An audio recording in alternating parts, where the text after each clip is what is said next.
In the name of Saint Borbarad, his forbidden knowledge and his divine power, today is the day of the first paladin. From this day on will blood wake blood.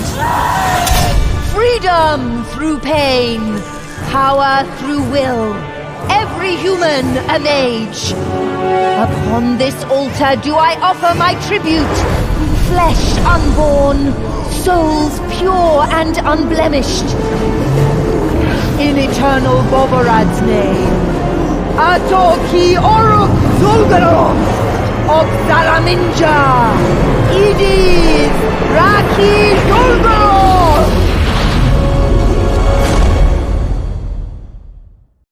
Almost 20 winters have passed since Borbarad covered East Aventuria with a pall of undeath and corruption.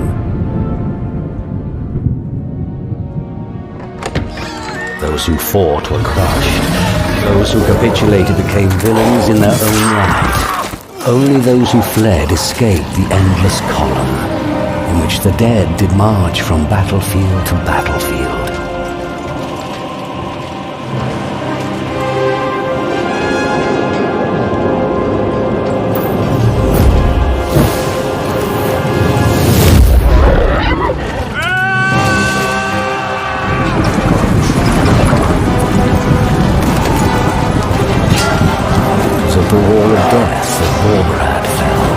The demon crown, symbol of his dominion, burst under the God's Blade's seventh stroke. Out of the ruins of his empire arose the cursed Shadowlands. Terrible warlords fought for power, bringing fates far worse than mere death upon those living there. And so it was that we too fled. All your lives fled, until the war goddess Rondra's knights freed the city of Warren. Here we might live, finally find peace, Chiron. We must not fail.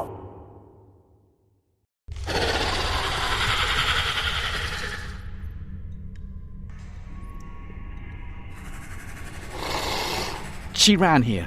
That's all I know. I guess she didn't like that marriage your father arranged. My family is none of your business. All right, it's none of my business. Can I go now? Not yet. That gate, where does it lead?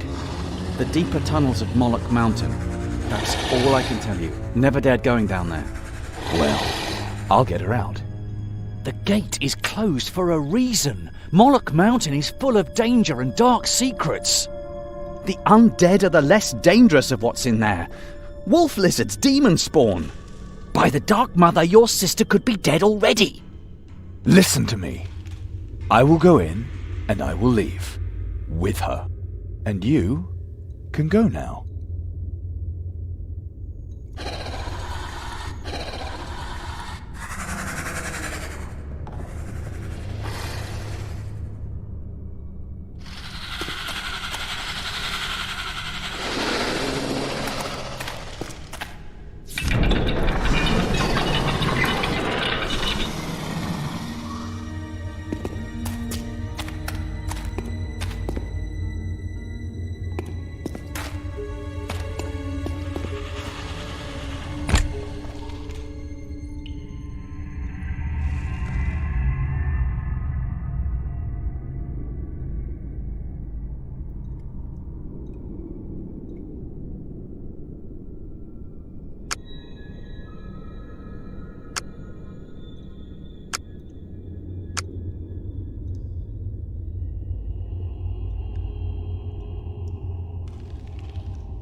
Fast as lightning.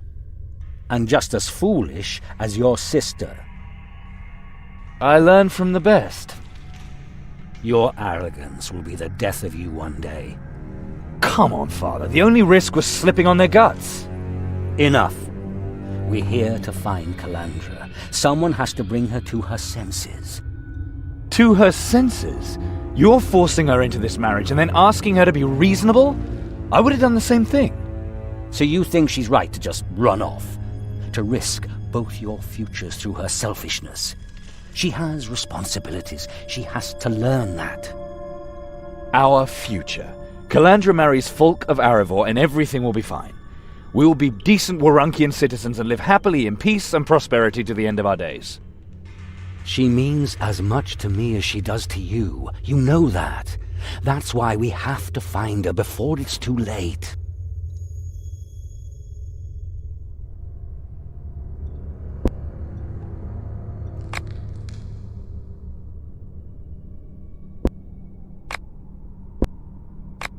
Calandra has a mind of her own.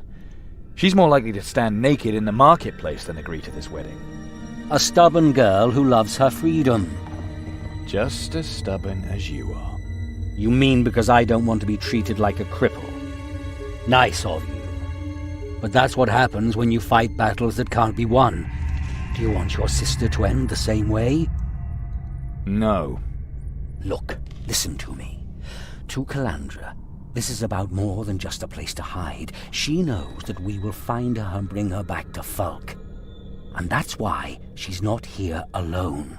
Don't tell me she's here with a man.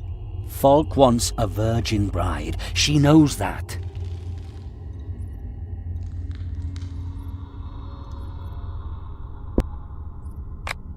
It's all your fault. She was never allowed to talk to boys her own age, and now she has to marry a stranger. And I never left the two of you alone, and I always forbade you from tending one another's wounds, and now it's no wonder that she takes whatever she can get. I had my reasons. Just believe me. Time is running out. I'm going. You stay here and... yes, wait out here and protect my back. Be careful in your search. The people of Warrung say that there are more than just lizards and undead here. I've heard of this Black Hand, another demonic terror from my list. Stay away from him. He's deadly and you are alone. Just find Calandra and bring her back. I'll wait outside. And no matter what happens, or how badly hurt Calandra may be, do not mix your blood. It hasn't happened yet, and it's not going to happen this time either.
Kalyndra! Where are you?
I knew you'd come. I knew you'd get yourself into trouble. You need help right away. No! Get Father. I'll wait here. Kalyndra, listen to me. Don't. We're both wounded. You might mix our blood. Father and his cursed rules. If I don't bind your wounds immediately, you'll die. Please, Chiron. We don't know what will happen. Hold still. Was it worth it? Just to delay the wedding? And with this man? Chiron, don't be such an idiot. So it had nothing to do with the wedding? It's about all these people. That man kidnapped them. I think he wants to... Oh, that would be so terrible. We must save them. Then hold still.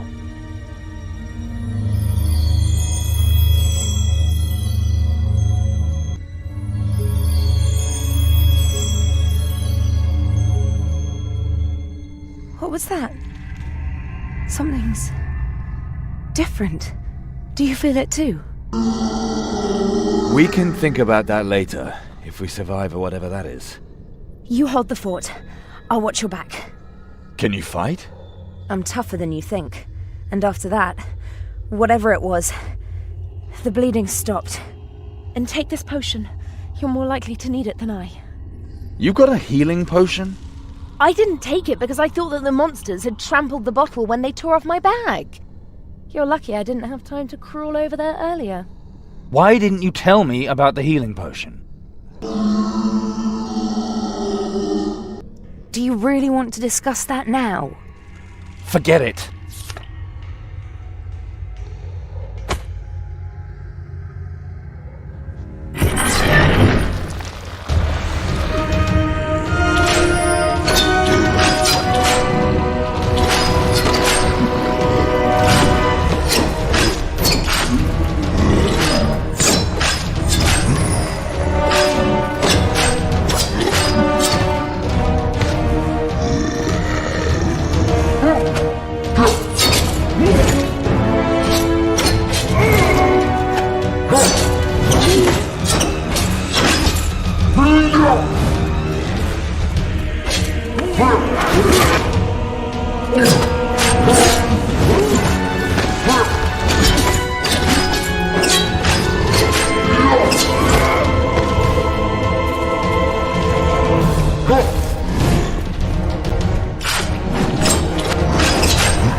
How did you do that?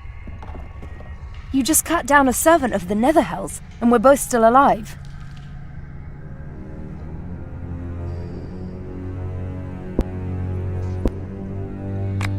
If I hadn't saved you, there'd be no wedding. No wedding, no wedding feast. You're a fool. But seriously, that was more than just the courage of despair. It was magic. Magic? Because my blood mixed with your blood?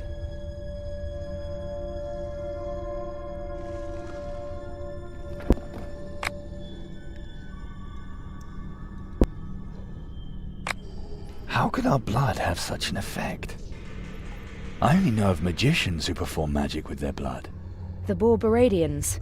Father has hated them ever since we were children. Remember how he always used to curse them when he was drunk? You mean that's the reason for the eternal prohibitions and the secretiveness? That dog has known it all these years. He loves us. We know that. Why wouldn't he tell us about something so important? He's gonna have a few questions to answer when we get back.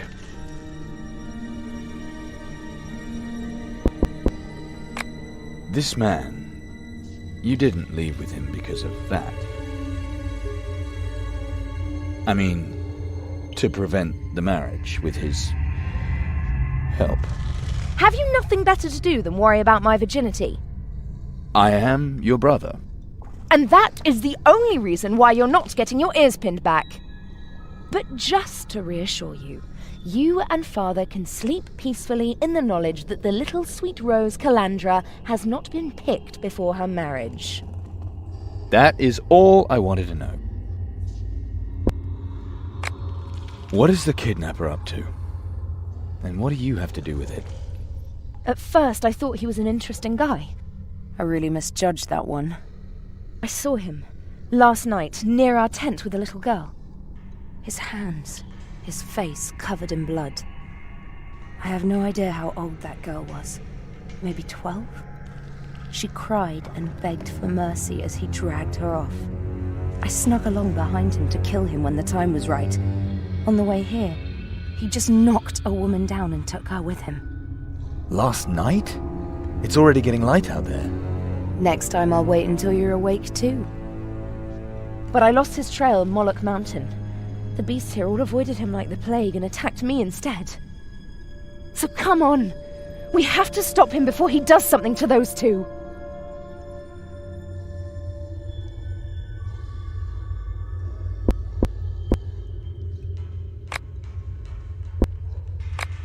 Time is running out. If we want to free the prisoners, we have to hurry. One more thing. I found this on one of the corpses here. A deed to a house in the East Quarter. I knew the dead man. His name was Praedan Carstig, a fishmonger from Mendina who somehow got citizenship here. Something here has disfigured him horribly. We should really return the deed to his family.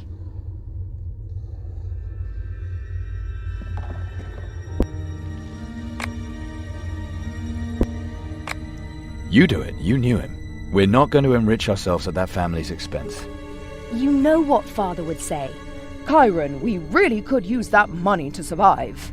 Yes, Father, but I am not going to tell you that for once I thought of others. Son, you're much too decent. One day you'll throw yourself into a yawning abyss on someone else's behalf. And just to spite you, I'll do it gladly. Fine. Then let's get a move on. The kidnapper awaits.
Fresh blood. We've found them.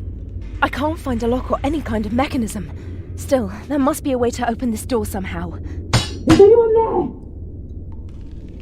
Behind the door. Those must be the prisoners. Oh, the gods, help us! Help us before it returns! How many of you in there? Are you alright? We're 7. He performed this ritual on us. So much blood! So much blood! We're not going to be able to open this door. We will have to force the kidnapper to release them. If he comes back, he'll eat us all! Eat! He will pay for this. We'll be back soon to free you. Hang on! No! Don't leave us in here! Please don't!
The Dragolich Razazor's Golden Pyramid. Impressive that so much of it is still standing. Again, fresh bloodstains. We're on the right track. This gate is even more massive than that door earlier. We need to find out how to open it. Maybe there's a switch or something.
Strange design. Maybe it could be used to open the pyramid. Or the metal door in the hallway.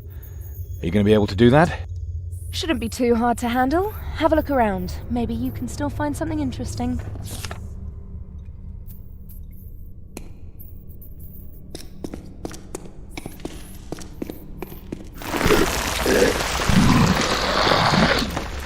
Damn! It's a trap!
The Dragolich Razaz...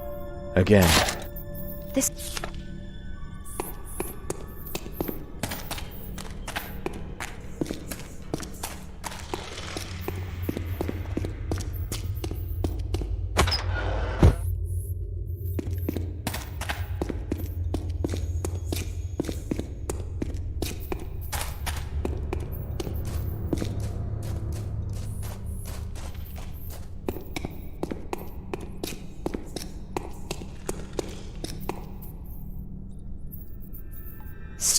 Or the...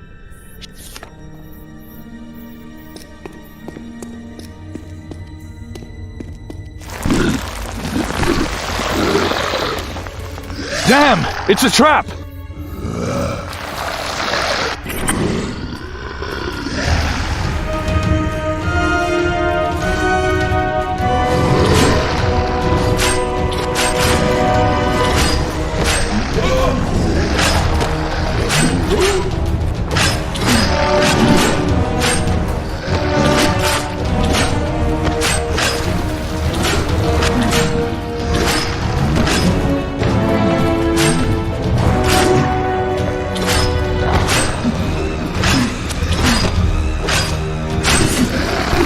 How much longer?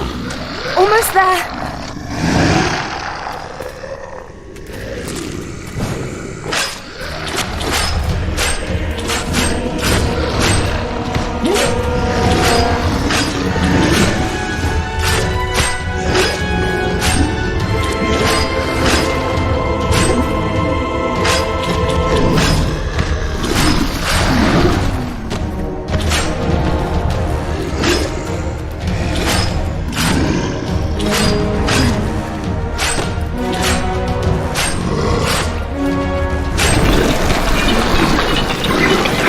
much longer! Ah! Oh, shit! Let's get out of here!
You sick bastard!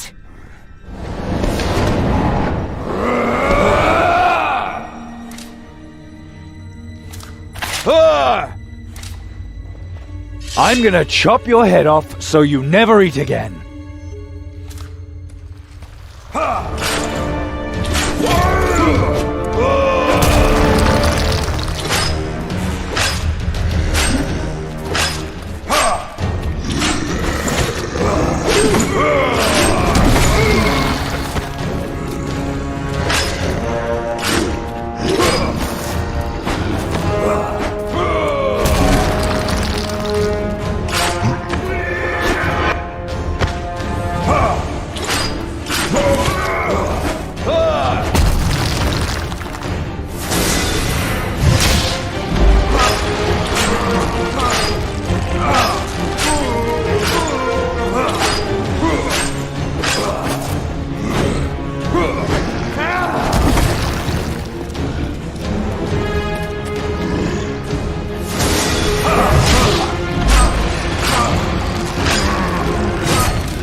Are you alright?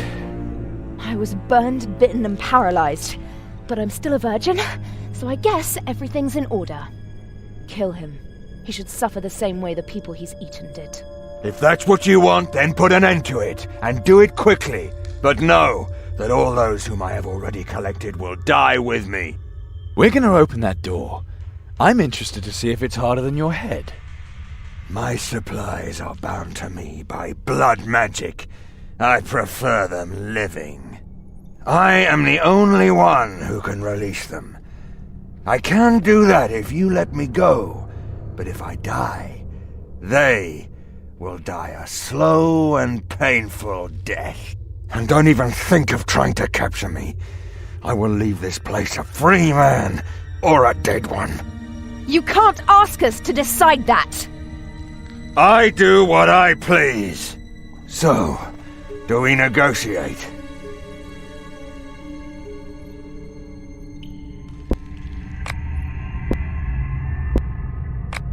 What should we do with him? It could have been so easy. Kill the villain, save the innocent, and bask in the glory. Instead, we have to decide between letting all these people die, or letting a cannibal go free. In the end, there is no right or wrong here, only the decision and its consequences.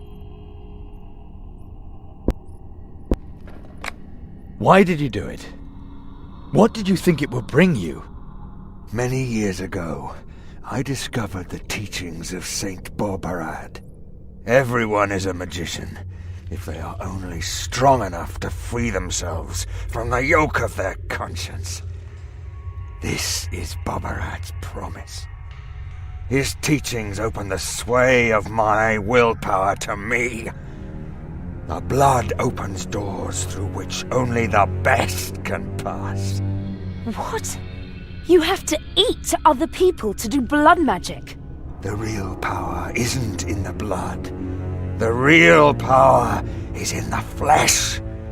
I was the first to recognize that, and I will therefore triumph over all those too blind to see. What value the life of a weakling, when its sacrifice can increase the might of the strong?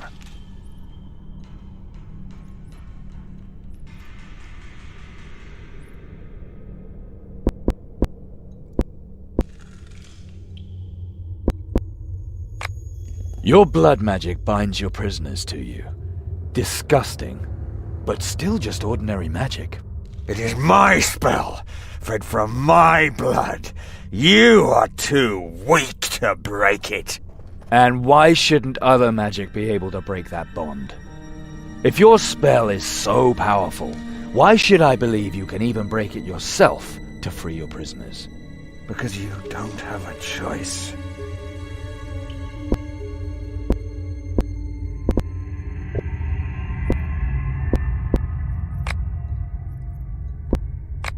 Now run him through!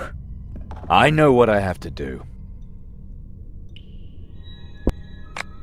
You'll never eat again. Go to hell!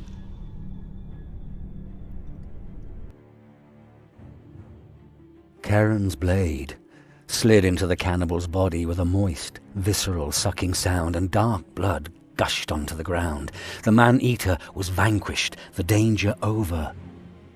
Charon felt the magic power of that blood make its way inexorably to the cavern in which the prisoners languished.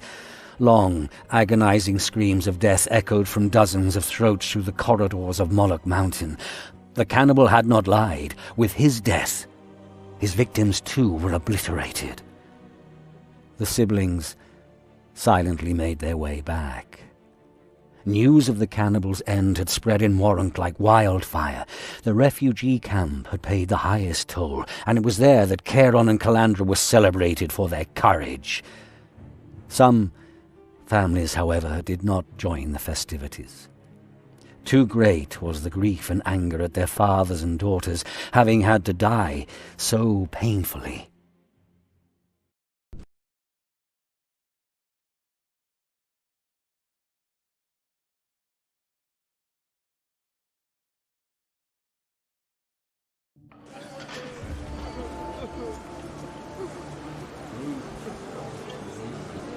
Well, son, Some rough days, yes. The cannibal story has caused a sensation. Everybody is talking about you. Many people in Warring are rejoicing because the cannibal is dead. But you made enemies. Somebody had to make a decision. I'm sure that you gave your very best, son. There's something else. What? I wanted to thank you for bringing Calandra back. Forget it. And is everything fine with her? Yes, damn it. Falk will receive a bride as pure as the first snow and as chaste as the sun god Praeos. And if he's lucky, she won't have starved to death or died of the plague before the wedding either. It's not my fault that Falk hasn't got us out of here yet. And it's not my fault that the archdemon of disease is sowing her oats here. Falk does show his goodwill, and he uses his influence for us, and that's exactly what I wanted to talk to you about. Is he going to give us passes for the old town now? He got us some extra rations. We're supposed to pick them up from the food line at the Prior's Temple. What? Just like that? Of course not. Falk wants to hold a banquet at which we're to get to know his mother.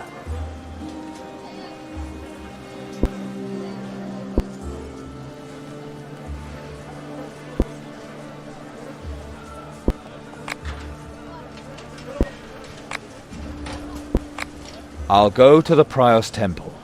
My stomach has been growling for hours. Good. Be careful and come back as soon as you get the food. Have you been to the Prior's Temple? What exactly am I supposed to do for Falk? He got us some extra rations. We're supposed to pick them up from the food line at the Prior's Temple. What? Just like that? Of course not. Falk wants to hold a banquet at which we're to get to know his mother.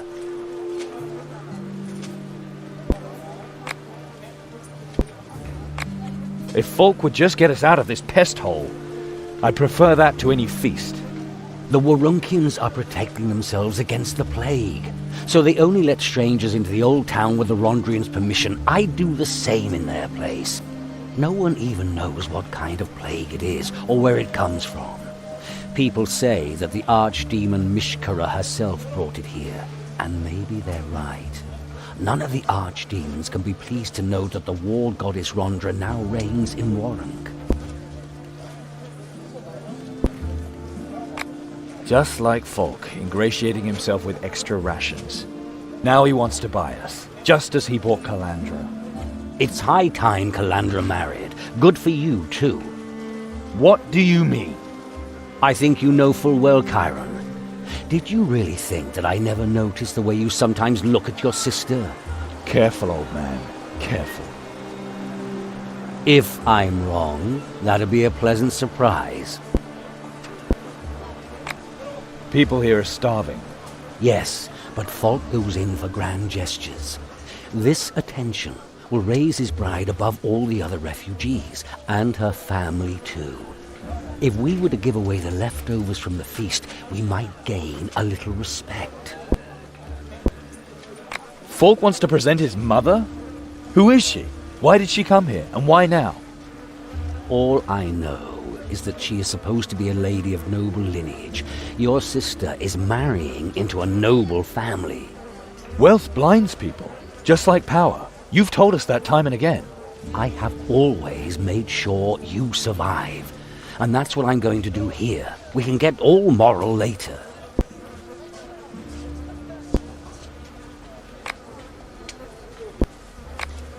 See you later, Father.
Just let me die.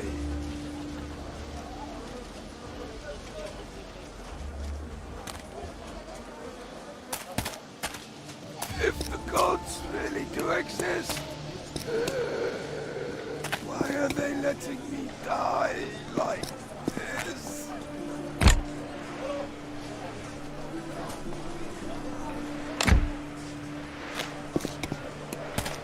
I want to see my wife just one more time.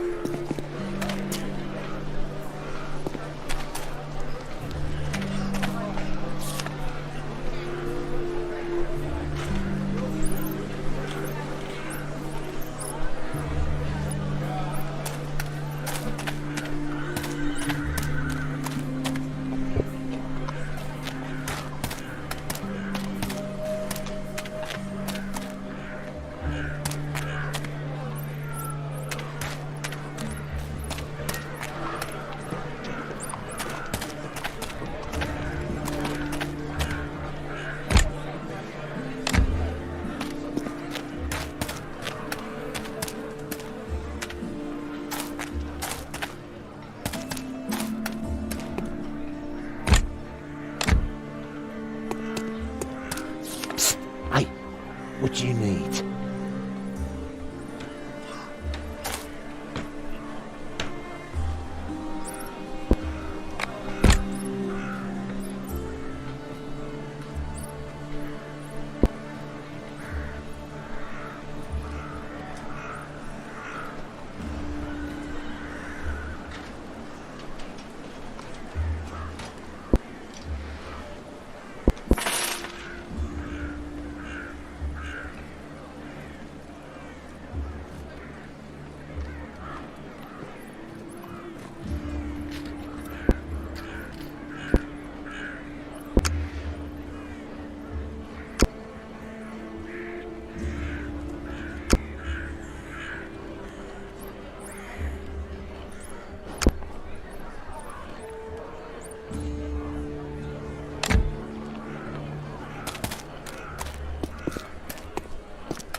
Rhonda, smile upon you.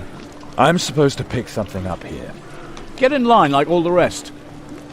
Might makes right here. Why should it be any different in the soup line? Watch your tongue, boy. Otherwise I might teach you some manners. His Honor Folk of Aravor sent me. My name is Chiron. You killed the cannibal.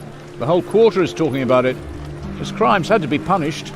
Even if some innocent people had to die, in the end you prevented much worse. Fewer mouths to feed. One advantage, anyway. That's not what I meant. Mostly, a hero is the one who makes decisions when others just dither.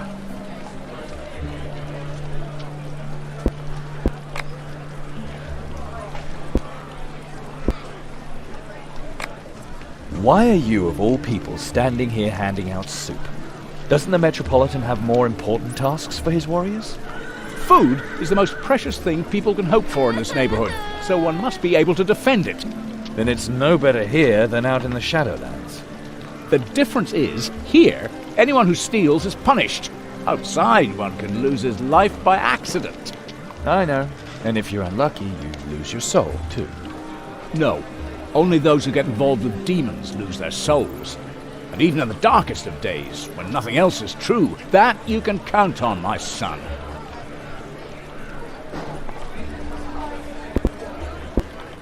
Please enlighten me. What makes a Rondrian?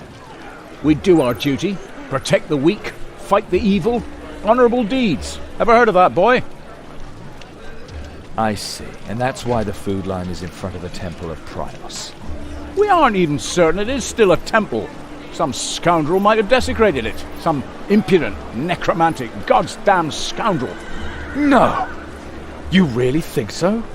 Something one could believe of those blasphemers who only learn respect by the sword.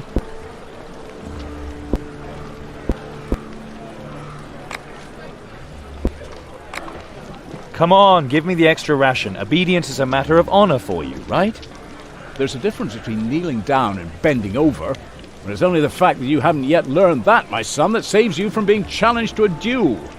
Yet, when the gods are so kind to you, it is only right that you in turn do something for the community. For behold, the plague rages hard amongst those who have nothing, and every helping hand brings sorely needed relief. If I don't help some patients, you will find that Rondra's will is miraculous, and I will get nothing. I see you understand, and by my sword, no command in the world will stop me. Take care of Firenmar, Barnwolf, and Sarabella. They're pious folk. You will not be able to heal them, but at least you can alleviate their suffering. You can find all three here in the refugee camp. 2 of them on this side of the street, and 1 on the other. All right, I'll do it. I hope those 3 don't affect me. These bandages will help you. Keep them if you don't need to use them. Sooner or later they will help for sure. And now take the food. Hopefully the right ones may receive it. I know what I'm doing.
Murderer!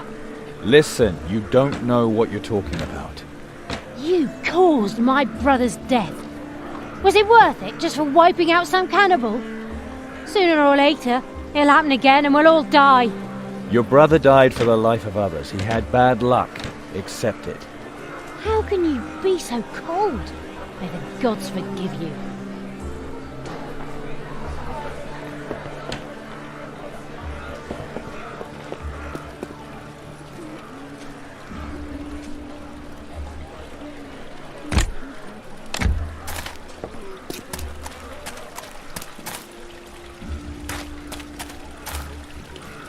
Mother Parain, it hurts so much. Please make it end. Soon.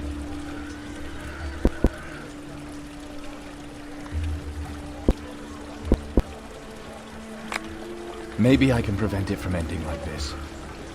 The 12 gods with you. That'll last until the evening at least.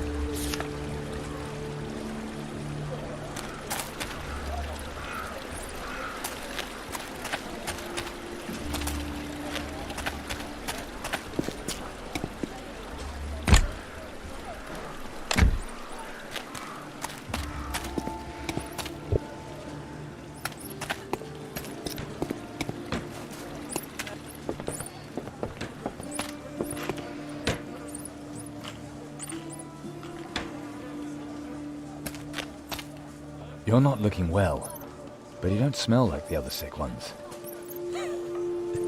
Sick? No, Borok's men did this. I didn't have enough with me to pay their fee. When they're done with you, your body feels like it's filled with glowing hot nails. Try this. Thank you. Still nails, but they're not glowing hot anymore. Stay away from Borok. That's what I can give you.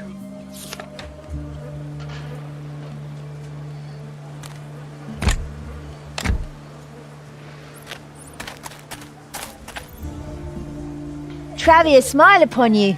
Chiron, right? Have we met? My name's Rika. If you want to know anything about the city, then I'm the one to ask. I haven't been here long. How do you know my name? Is that supposed to be a joke? Everyone's talking about you. Who would have thought that it would cause that much of an uproar to kill a cannibal? It's not just about the cannibal. People miss their relatives. The refugee camp has paid a heavy price. When the next cannibal comes up, they're welcome to make the decision by themselves. What can I say? I haven't lost anyone. I only mean that the mourners in front of the Prior's temple might disagree. So, people talk about my sister, and about my future brother-in-law, huh? Yes, about that too. A marriage to Falk of Arivor, hero of the liberation. That's so romantic.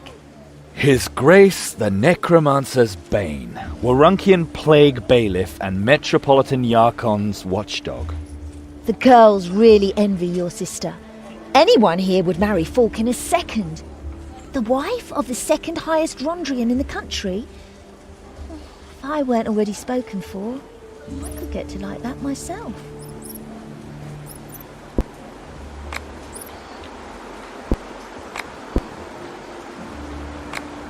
What responsibilities does Falk have as a Plague Bailiff? Strictly speaking, to keep us under control. The Warunkians are afraid of everything that comes out of the camp because of the plague here. That is why they've closed the gates. No one can enter the old city from here without Falk's consent. Rondrians. Discipline and order. Someone has to do it. I would rather be locked in here and let them inspect me regularly for pustules than have to fear for my soul outside the walls. The city guard would never be able to manage it alone. They have enough trouble with the real criminals. That's why they need the Rondrians. What do people have to say about Falk's role in the liberation? I wasn't there, but it must have been truly impressive. They say he stormed into the upper town first, much faster than the other Rondrians. The necromancers were so afraid of him that they spirited themselves away. He hardly even had a chance to slay any of them.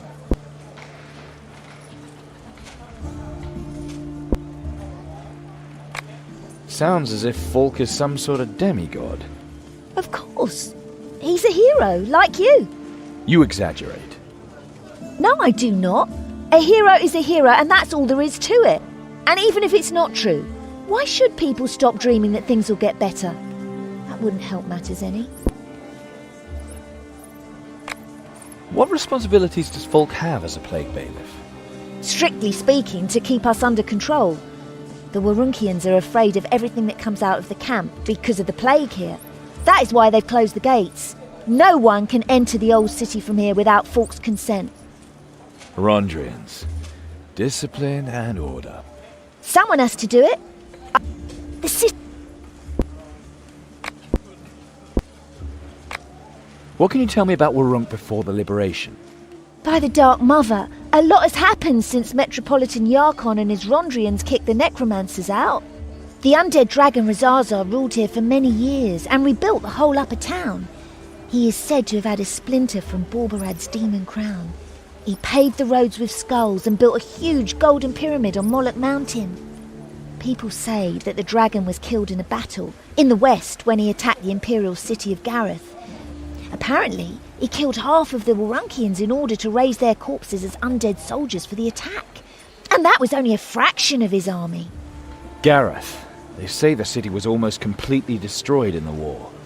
Better than years of occupation like you had here. Over a dozen years. Then came the thunderstorm, the chariot of the goddess of war Wanderer. Her lightning bolt must have lit up the whole sky. then Moloch Mountain exploded, and debris rained down all over the city. Everyone thought the day of liberation had come, but the Rondrians took their own sweet time about it, long enough for the Council of Necromancers to settle in, and also for the Soul Collector. The Soul Collector, a mighty servant of the Archdemon Thargunitoth. It is said that he rips your soul out if you get too close. Yes. Oh well, I found the nightmares worse, because they got even worse while he was in power. Is it true that he still has the Thargunitoth splitter from the Demon Crown? No idea, but there's simply no stopping demons, and the Soul Collector is powerful. What exactly distinguishes a Metropolitan from a normal Rondrian? The Metropolitan is the leader of the Rondrians here, a very powerful man, people say. Yarkon of Turyalef is a veteran fighter, a real hero, but pretty strict. Falk is his deputy, but he serves the Goddess of War, Wanderer, like all the other Rondrians. And like the other Rondrians, he should fight honourably and protect the people from evil. If you want to know more, you should ask a Rondrian. I think I have a rough idea now. You're already taken? Who's the lucky one? Rio. My beautiful Rio. He wasn't quite as handsome as Falk, and his moustache wasn't as splendid, but he was my Rio. What happened to him? Oh, the plague.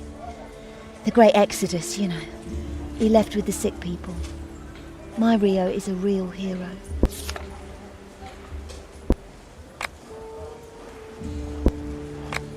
See you soon, Chiron. The cough will stop again, Mama.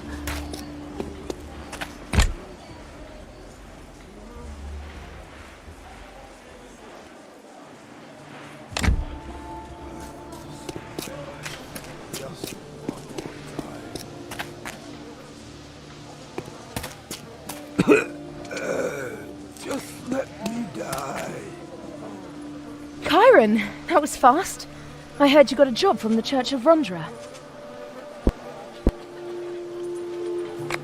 Yeah, it was easy, and the disciple trembled when I mentioned Falk's name. Just a few steps, and I was back. A Rondrian disciple gave you this huge basket of food out of sheer cowardice, and you didn't have to do anything for it.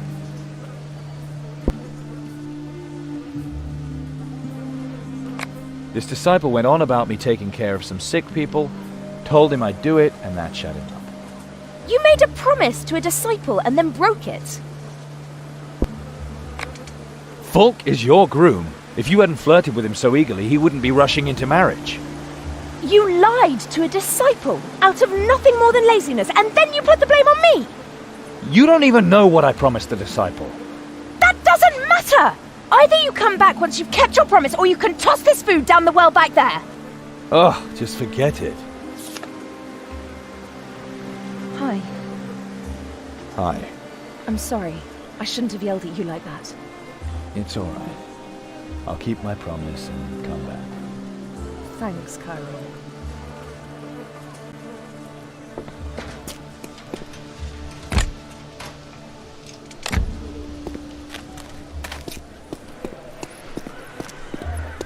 I just wanna die. The Dark Mother sent you.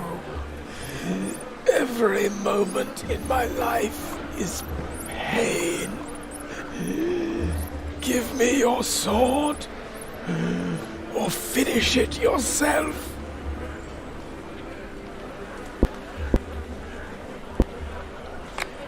It's too early to give up. I thank you, but all the same, I'll soon be with her.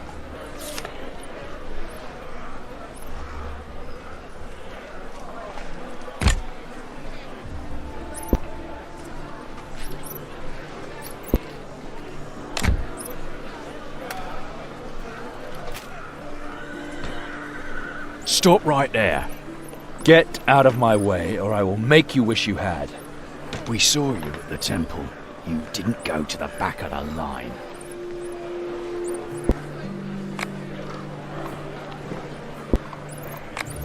I took what was mine to take.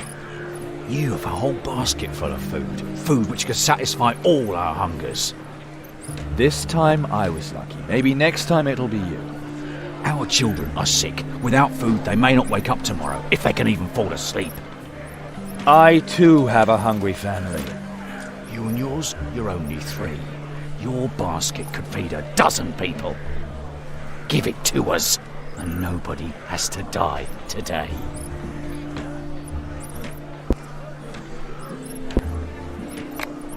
Here, take it. Thank you, Chiron. May Mother Travia watch over you. We'll never forget your generosity.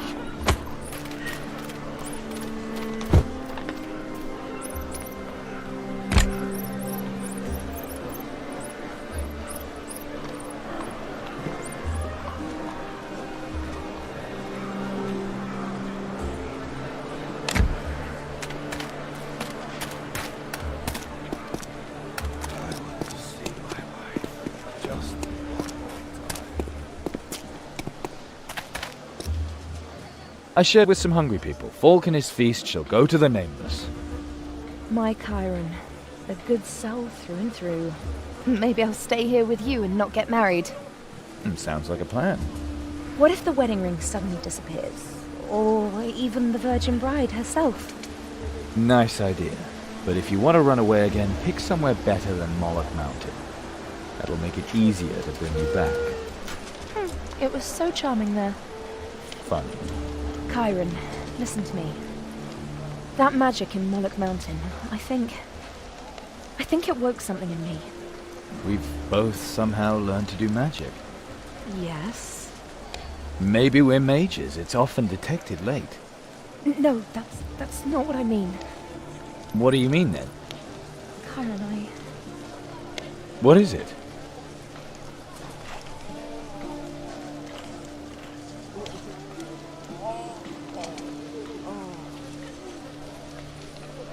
What?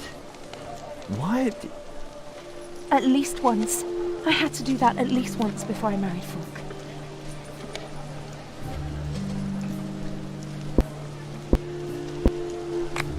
You're my sister, damn it!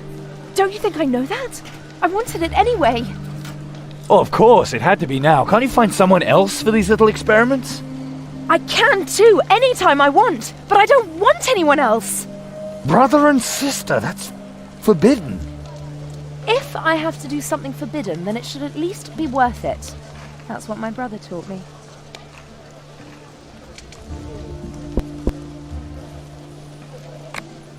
And now your brother tells you that you should not desert your family. We didn't get you this miserable wedding ring for nothing. I'm afraid it won't be that easy. The wedding ring's gone. It's gone? Someone took it from our tent when we were in Moloch Mountain. I discovered the theft just this morning. The ring was everything we had left, and it was hidden well. The thief must have known exactly where to look. The smuggler who sold us the ring. He probably gave the thief a hint. That's why he ran off so quickly. We won't find him, but the thief might still be in Warunk. Can you find out who stole it? Can you get it back? And I'll search for this smuggler. Let's see how fast he'll run in the end. Have fun, ferocious one.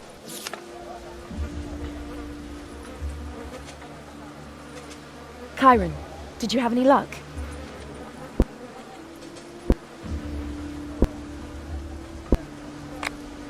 I just wanted to see you again.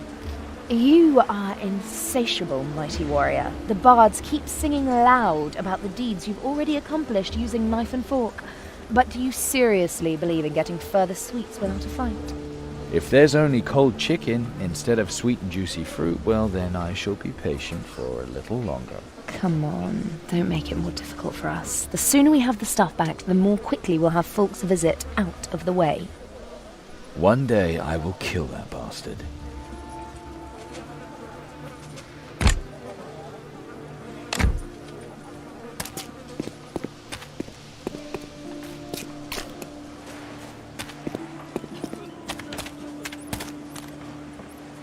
Chiron, nice to see you again. Can I help you? Someone stole something from my family. Did you see anything? I know only one person around here who would tangle with you. Borak the Bruiser. Strange name. Borak isn't as harmless as you think. When the Wandrians aren't here, he acts like he rules the refugee camp. He extorts protection money from people, and if they don't pay, he robs them. And he has a lot of people under his command. Let's see how tough he really is. Where can I find him? His tent is here in the camp. Really give him something to think about. Gods know he's earned it. He keeps following me around all the time, and I'm running out of excuses. I'll see what I can do. Before you go, earlier you helped a few friends of mine. You know, the ones that were so hungry? They wanted to show their gratitude. That's why I'm supposed to give you this. It bears symbols of Archdemon Thagonitoth. A talisman of Tijakul. Very, very forbidden. If the guards catch Borak with that, we are rid of him. Oh, I understand, and I'm supposed to plant it on Borak. I'll distract him while you put the talisman in his chest. It's sure to be somewhere around his territory. Then you rat him out to the guard. That's better than to the Rondrians. Just let me know when you're ready.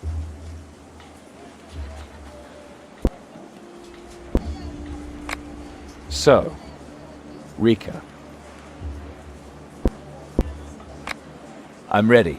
Let us honor Master Borak with a handful of dew. And here I thought you'd never ask.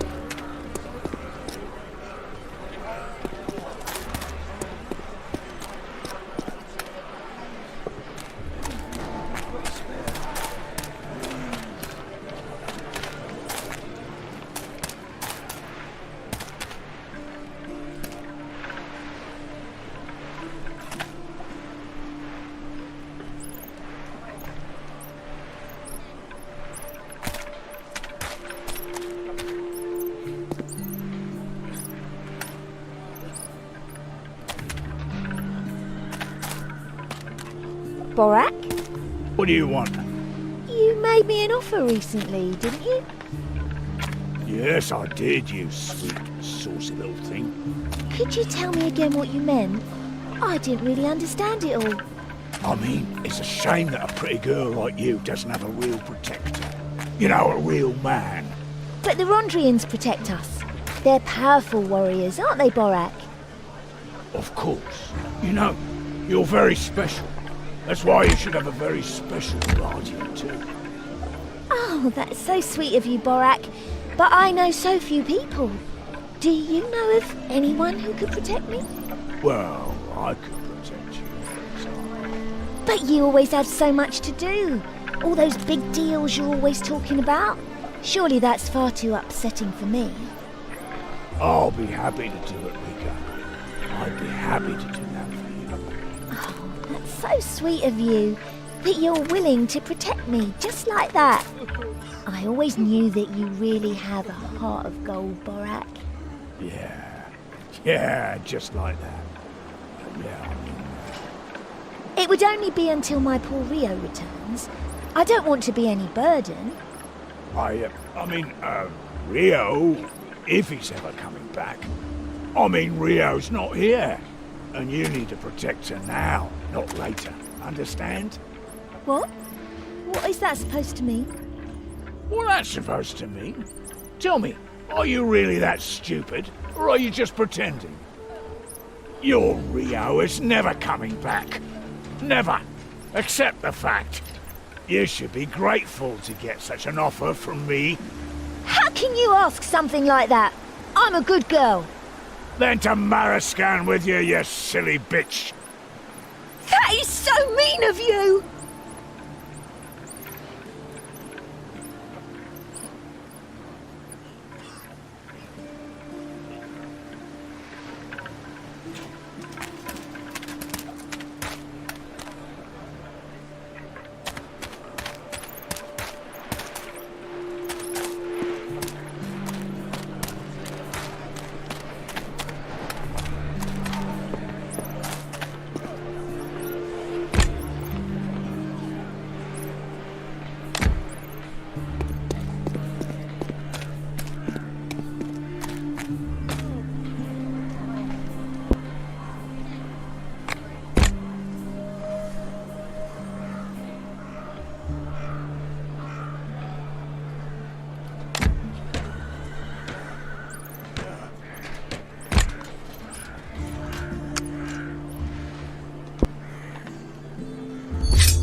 Aren't you this Chiron everyone is talking about?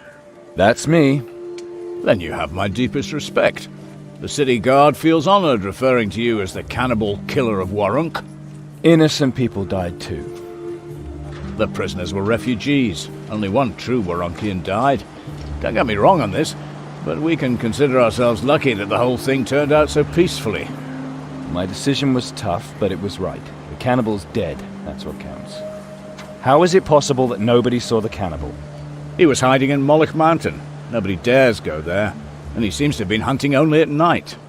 Sounds a bit thin as an explanation. Whatever. But why are you here, then?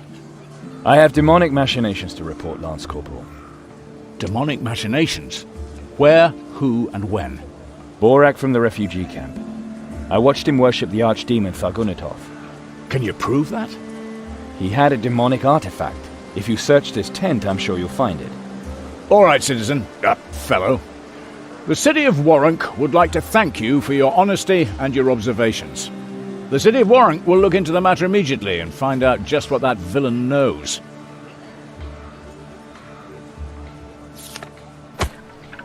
Oh, if it isn't the night of the sorrowful cannons and its baggage. Come with me, Borak.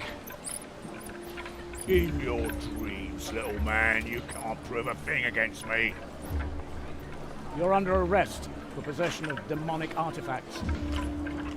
And you learned that off by heart. Oh, nice. And now... What?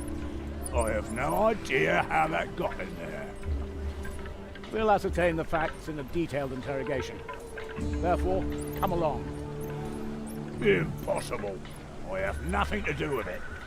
Borak has nothing to do with the chest in his possession. We'll take that down as the first point.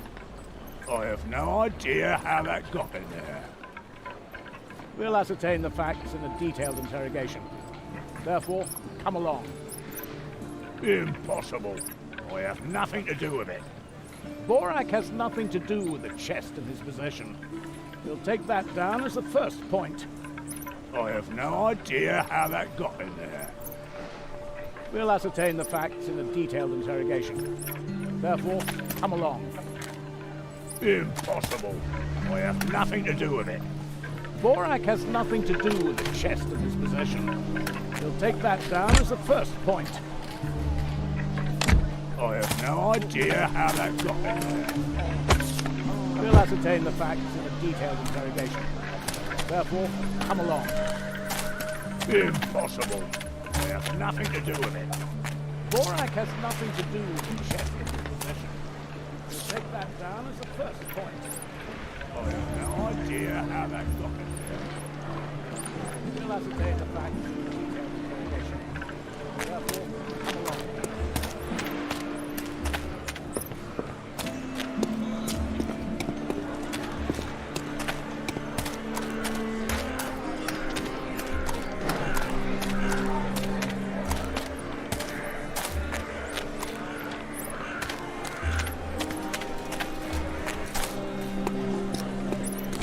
Gods really do exist. Why are they letting me die? Chiron, did you have any luck? Yes. Now you can just go get yourself all prettied up for Mr. Bridegroom. Come on, it's not that bad. Maybe I can cheer you up. Do you remember the deed we found in Moloch Mountain? While seeking the smuggler, I ran into Pred and Carstig's wife. Her children were so happy when they got the deed to their house back. They even gave me a couple of herrings as thanks, but I bartered them for something that smells better. Here is your share. Let's say it's a little token of gratitude for my saviour.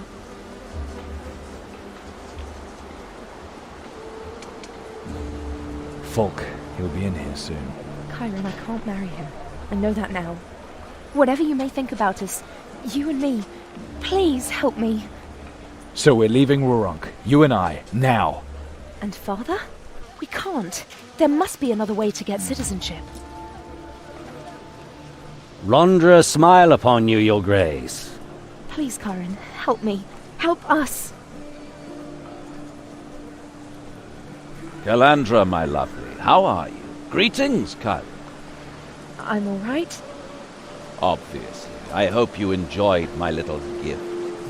How unfortunate that you didn't have the decency to wait a moment with the food. I feel it's a question of dignity. At least you spared one half of it. That? You will learn it all very quickly, I'm most sure of that. Then may I introduce to you my beloved mother.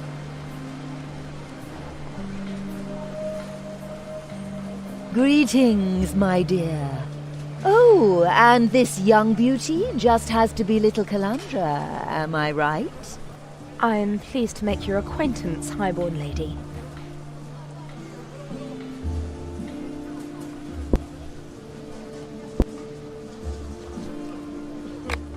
Are you excited? Yes, I would be too. Once you bloom, you will have powers at your command, the likes of which you can now only imagine. I don't quite understand, dear lady.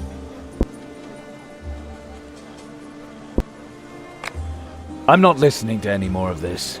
Chiron, this woman is mad, and this wedding is nothing but a lie!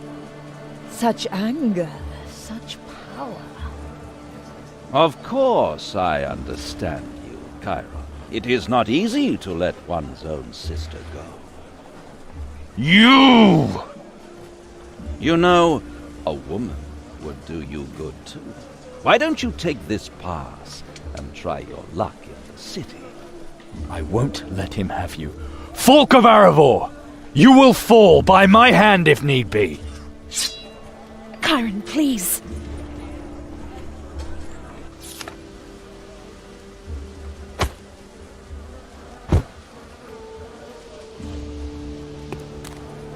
You have already caused us enough disgrace. Be glad you can now at least enter the city. You have already caused us enough disgrace. Be glad you can now at least enter the city.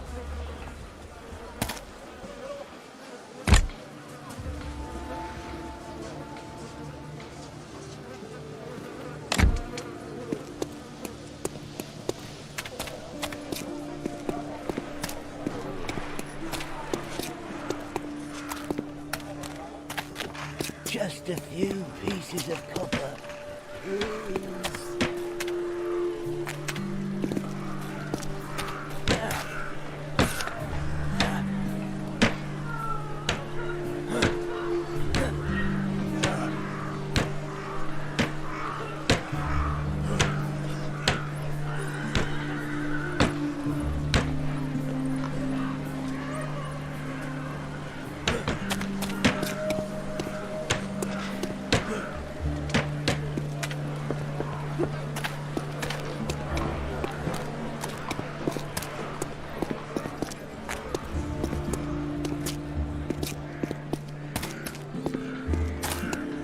Stop right there, loudmouth! Greetings. I see you've brought help. You've broken into my chest and put this demon thing in it. And then you ratted me out to the guards. And now you're here to cry on my shoulder. Your ears is what I'll cut off and pay to the guy who let me out of prison. Men, get 'em. 2 girls to the man who brings me his balls.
Well, you sure showed him, didn't you? Very nice, very nice. Did you know that guy? Unfortunately, yes, but I didn't much care for him either. Has he robbed or blackmailed you? Neither, he was behind on his payments. In arrears? May I introduce myself? I'm Parel Notgelf from the Kreutzer Cartel. Urunkian underworld, understand? I see. You're the debt collector. More like the leader. Congratulations. I like you, boy. Say, maybe you'd be interested in working for us. You could improve your finances, and every once in a while the cartel has a few other things to give away. We'll see. You need not decide immediately, just come to the entrance of Kreutzer Alley if you're interested. I'm sure we'll run across one another. Sure, why not? Maybe. See you soon then. The Kreutzer Cartel awaits your visit.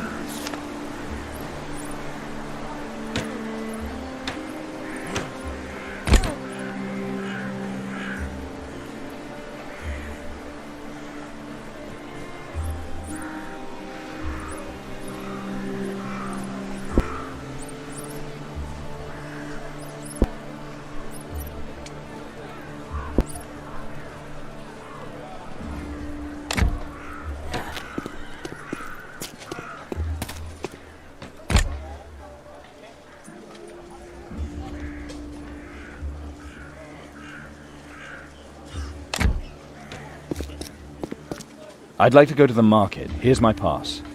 Thanks again for the information.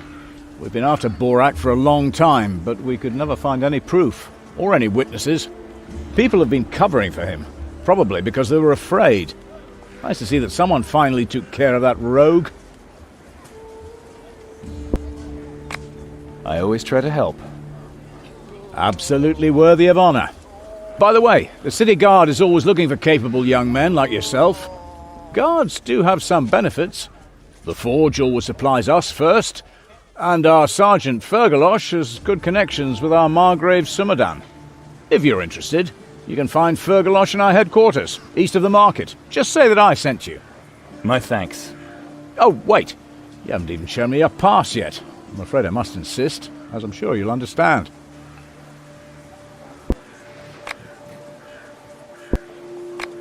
You're only doing your duty. Of course I have a pass.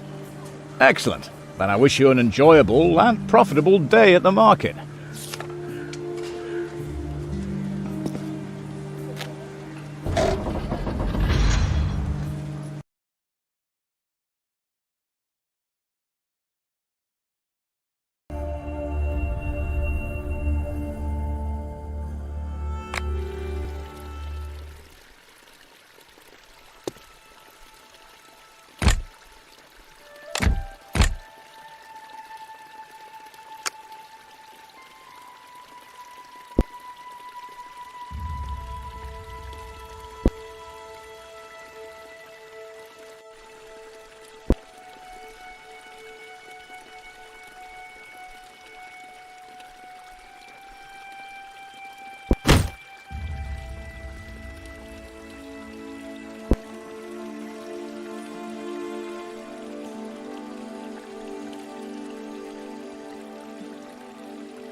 Those snobs in the uptown don't care whether we eat dirt down here or die on our own shit.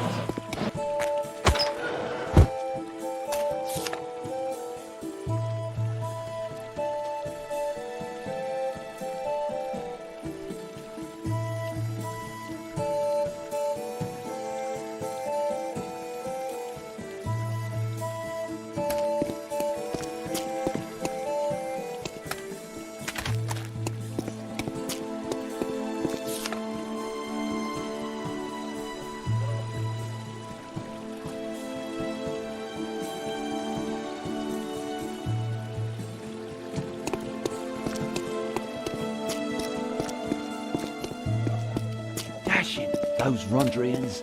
Finally someone's cracking down around here.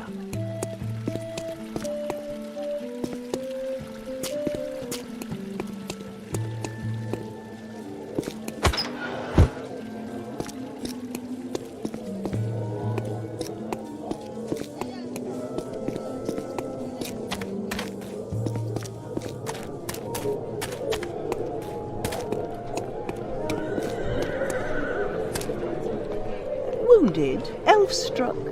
I can help.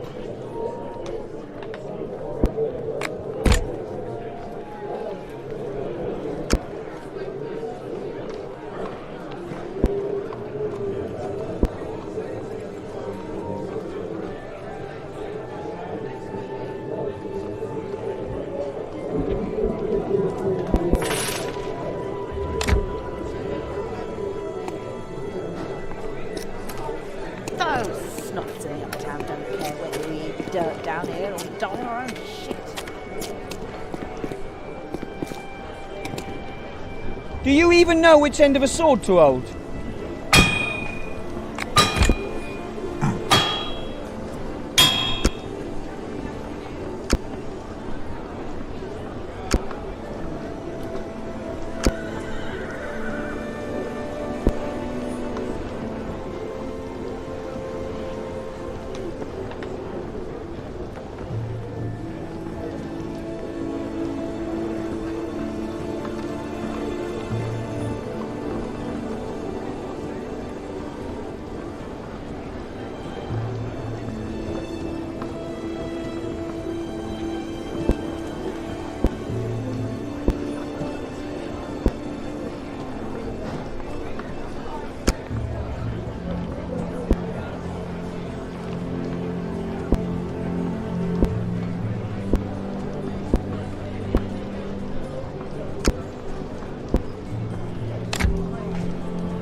May I be of service?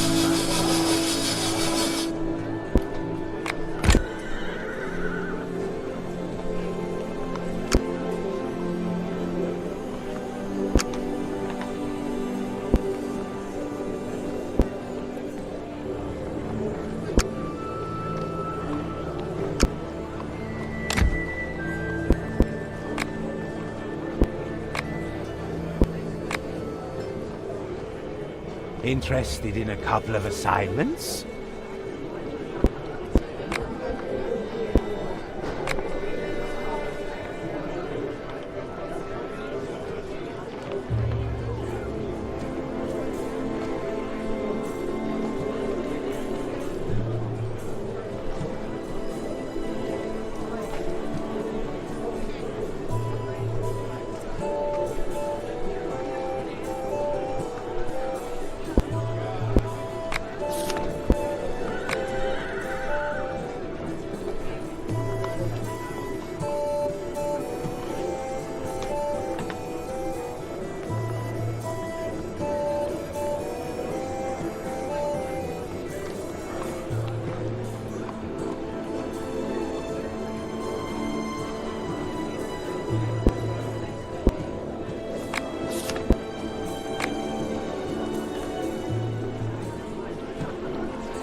Very good. Tell me when you're done.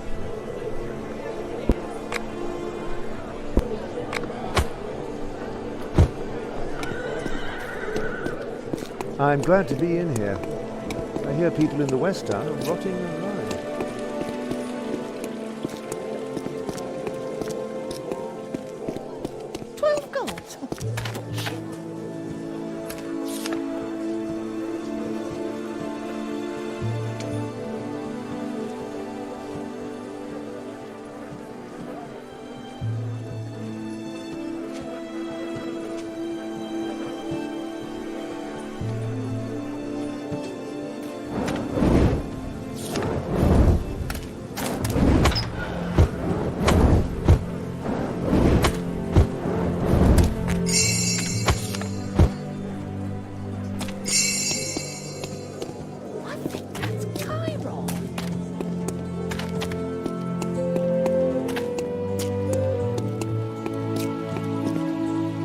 Greetings, Dorangrash. I'm Chiron. Belhahad sent me to see you. He said you're looking for capable men. Are you a capable man, then? I defeated Borak. Kangrosh Garashmox! That was you! Just me, myself, and I. Then the city guard could really use you.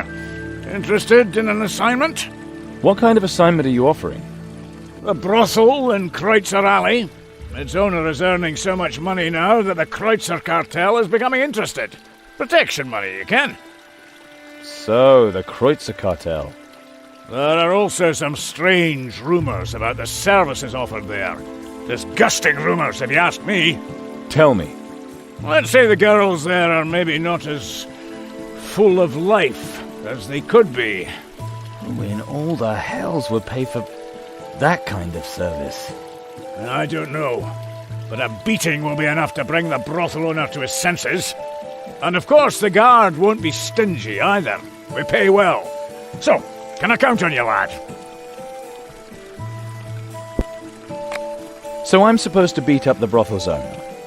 You should realize just where Angrosh's hammer hangs, but don't cripple him if you can avoid it. And what happens if I do find signs of necromancers or the Kreutzer cartel?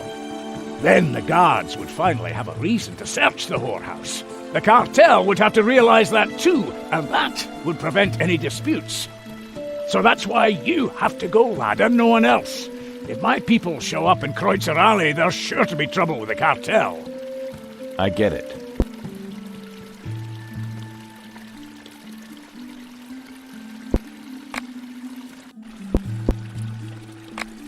Tell me more about this brothel.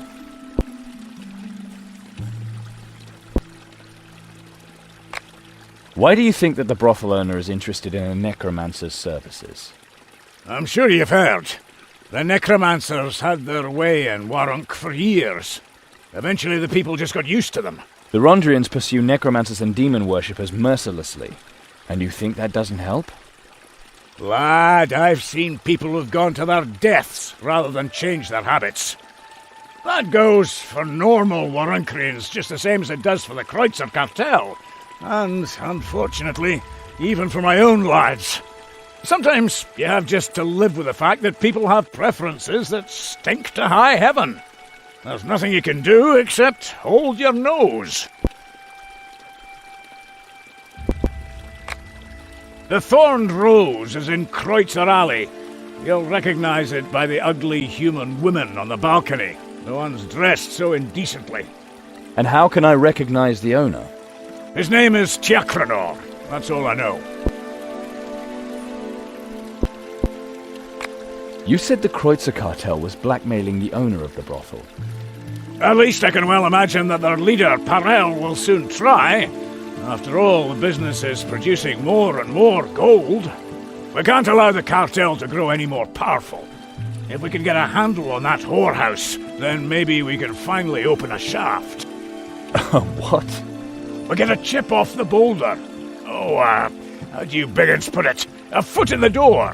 We have to be able to show our presence in Kreutzer Alley without starting a war with the cartel. That can only be done when people are not afraid. Just recently, a civilian came to me to report the theft of a piece of amber. It had a symbol of the sun god Prius carved into it. Right, the stone, not the man. At any rate, he hasn't dared to accuse anyone. And the only ones who come to mind are the Kreutzer cartel. Nothing is sacred to them. Could Folk of Arivor have something to do with the whorehouse? By Angrosh's beard, are you mad? Do you not ken what you're saying? I mean, I can't stand the bugger myself, but he must have really pissed on your leg if you're suspecting something like that. Oh, I have my reasons. Well, I can't say aught about that. Maybe you'll get a few pointers from the girls in the brothel. But, in truth, no Rondrian can afford to be seen visiting the whores. Bad for morale and so on. Especially if there really are necromancers involved there. The Rondrians would burn the owner at the stake. And they'd be damn well right, for once. If you say so.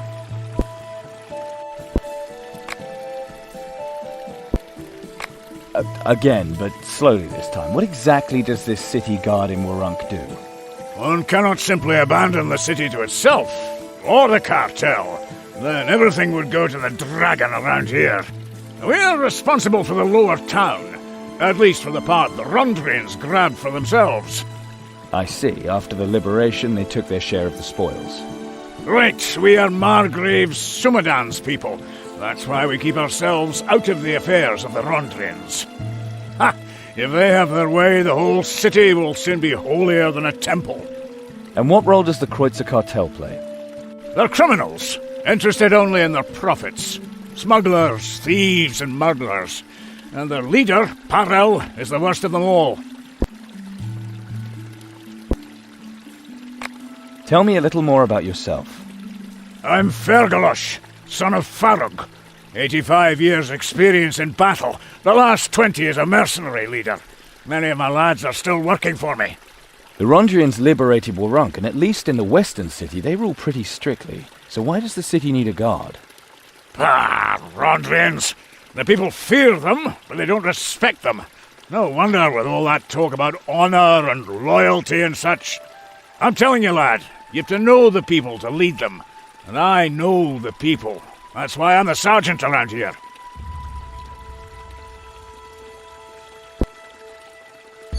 Fergalosh, son of Farug. I think you're hiding something from me. So not only are you good with your fists, you're a fine, bright lad as well. Yes, I'm interested in the brothel. And not only because of necromancy and the Kreutzer cartel, but the other matter is purely private. Come on, Fergalosh. If I were to tell anyone else, no one would believe me anyway. Yeah, fair enough. So, the whores are having a lot of trouble with their customers. Many don't pay, and because the prostitutes have no rights, so to speak, they can't demand their money anywhere. That's why I want to bring the brothel under the guard's protection. Then we could make sure that the prostitutes behave more decently than they used to. And if all goes well, they could even start a guild at some point, so that eventually no one will need to protect them at all. A whore's guild? And of course you want to have the brothel out of pure altruism, Sergeant, right? Insolence! Father Angrosh himself invented the guilds in his divinity. If the guard earns a wee bit from it, well, that would benefit the whole city. I'm reassured.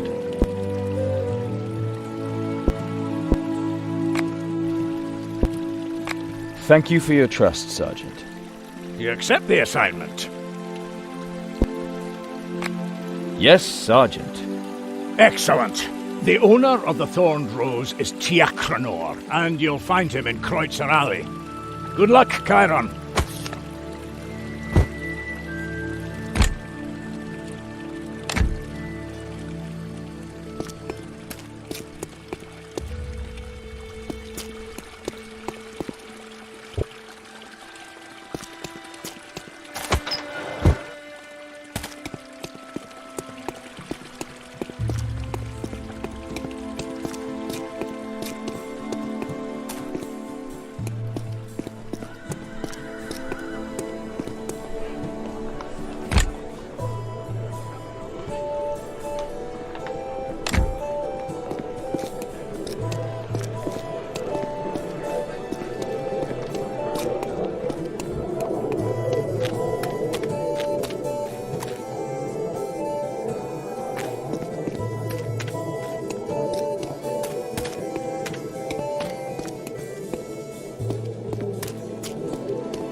cruelty. Freedom of hope, maybe.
Greetings! Nice to see you again. Which reminds me, it would seem I still do not know your name. Chiron. Why so formal all of a sudden? You're in the city now, Chiron. Here one tries to cultivate somewhat better manners.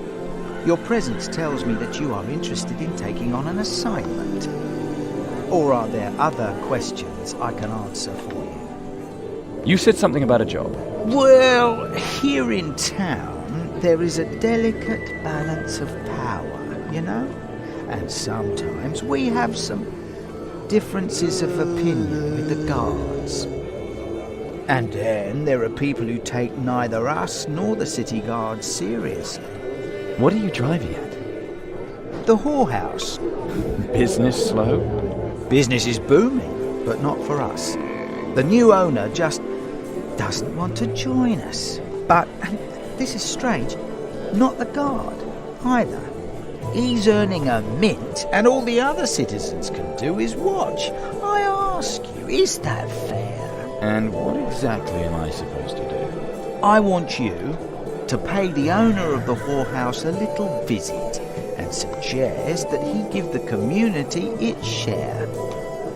There is, of course, a reward. See you, Perel.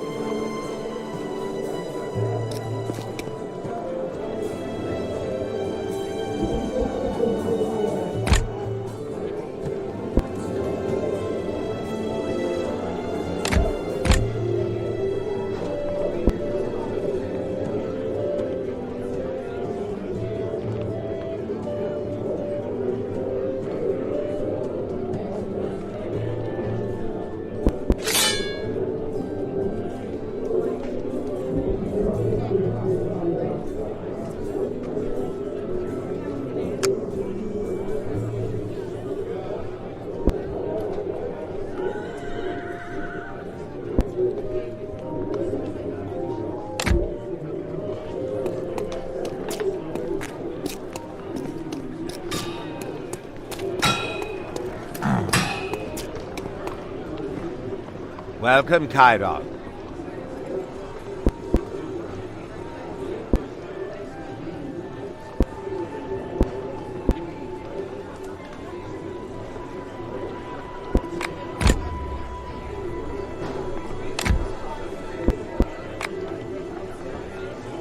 Interested in a couple of assignments?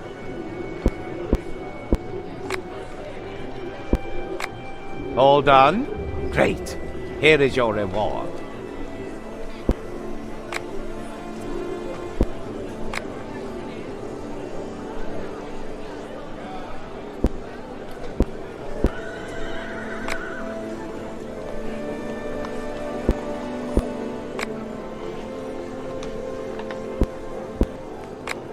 All done?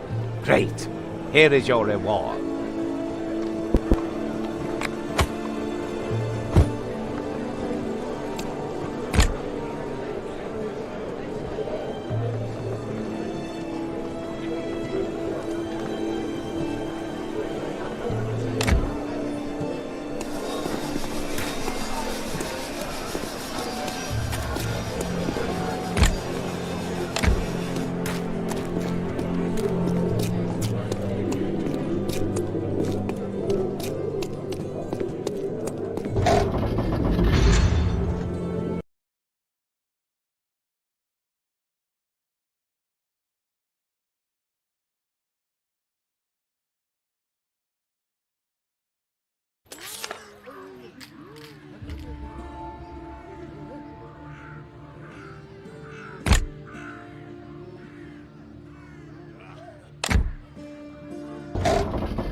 Freed of hope, maybe.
There isn't a problem for which I don't have the right remedy.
brothers in jail, just because the bloody guard wanted to have someone guilty to shoot.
That's Chiron.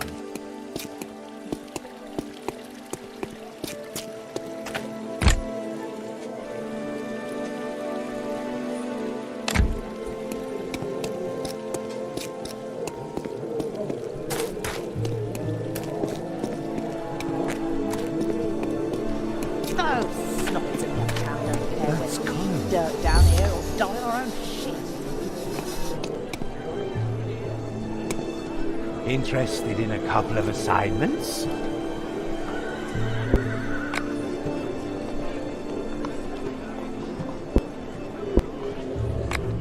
All done? Great. Here is your reward.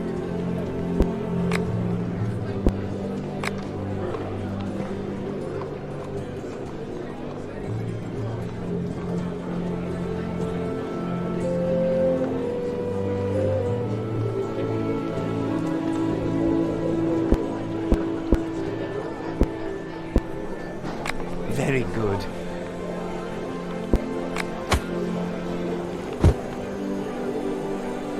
People of Warum, fear the demons. Do you even know which end of a sword to Renounce hold? their temptations and defy their servants. True salvation comes solely from thundering Rondra and her 11 divine siblings. They, and they alone, lifted the heavy yoke of the necromancers from your shoulders.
wouldn't wander around here like that if I were you.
People of Warung, be reminded that every death must be reported to the Metropolitan, and each body delivered unto the Deots. Anyone who refuses... All done? Great. Here is your reward.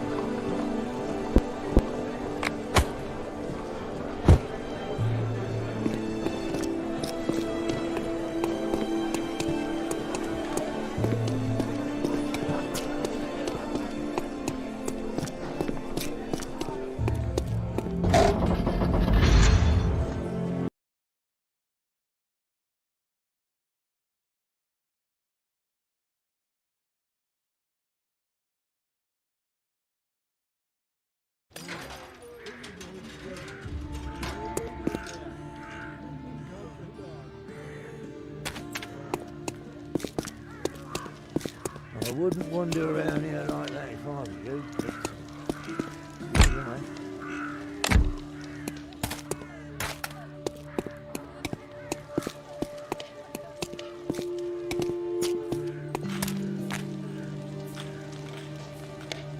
You should put your money pouch in your shirt. No need to make it easy for the cartel.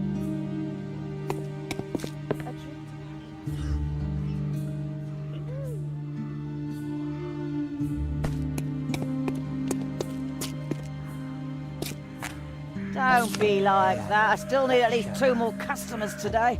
There, in the window. And there, in the bushes. Eh? Keep your eyes open.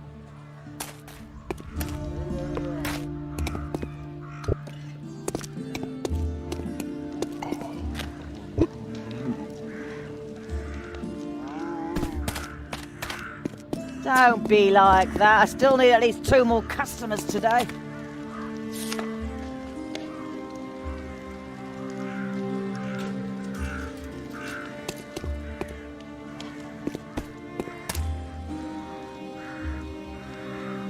Come on, you get me and my sister together. She's already cold, though.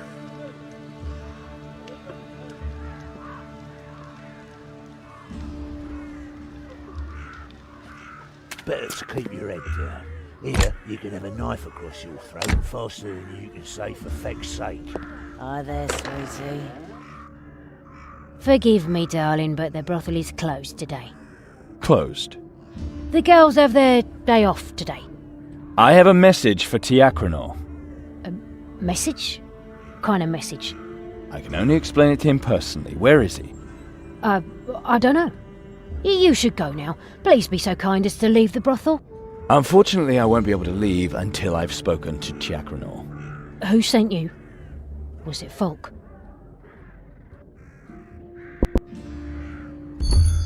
Absolutely. His Grace is very angry about the conditions in this house. But he was only here yesterday. And he has decreed that your dissolute ways will no longer be tolerated. You are to put your affairs in order immediately. Then you must help me. I beg you. I beg you. Jack Renault's gone mad. He wants to send all the girls to the Dark Mother. He wants to kill them? Why? He wants to turn them into the undead. He says it will be cheaper and better for business. Well, that really does sound insane. It's because of the plague and contagion and some special requests. Please, please hurry!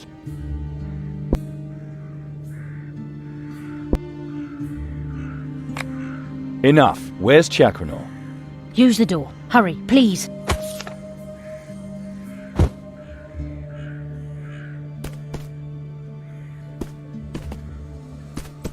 Ah, Chiron, welcome.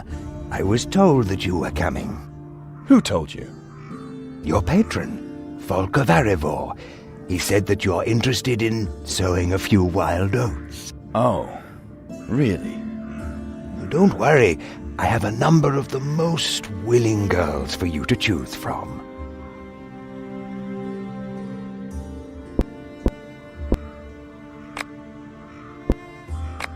What has Folk told you of my wishes? You shall receive whatever you crave. You can have any number of girls if you so desire. You can return them when and in whatever condition you wish, Mr. Chiron. How generous. I have always found Folk of Arivor to be generous. A fine man, and the only Rondrian to frequently honor my house. But be so good as to not mention anything about my new business idea to him. I would rather tell him in person. I heard you have a new business idea. Well, it's not really a new business idea. When the necromancers ruled here, there were brothels like mine everywhere. If you will, I'm just reviving an old tradition. And as you see, I do pretty well. You certainly do. What about your girls? The girls are grateful to my people and me for helping them cross over to the Dark Mother. They have nothing but benefits from it. You look at these beautiful creatures, my masterpieces, tireless, invulnerable, and immune to all disease. Do you find the girls delightful too? No, not really. The Exodus seems to have been good for your business. Actually, I had nothing to do with it. It just so happened that Gamut was encouraged to lead the sick forth at a certain point. Folk said it would be better for both me and my business if the patients were not infecting my girls anymore. That was very considerate, but no longer really necessary. My people had already enabled the first to cross over to the Dark Mother. Folk ordered Gamut to lead the exodus of the sick out of the refugee camp. You would have to ask His Grace of Arivor himself, for he knows Gamut far better than I.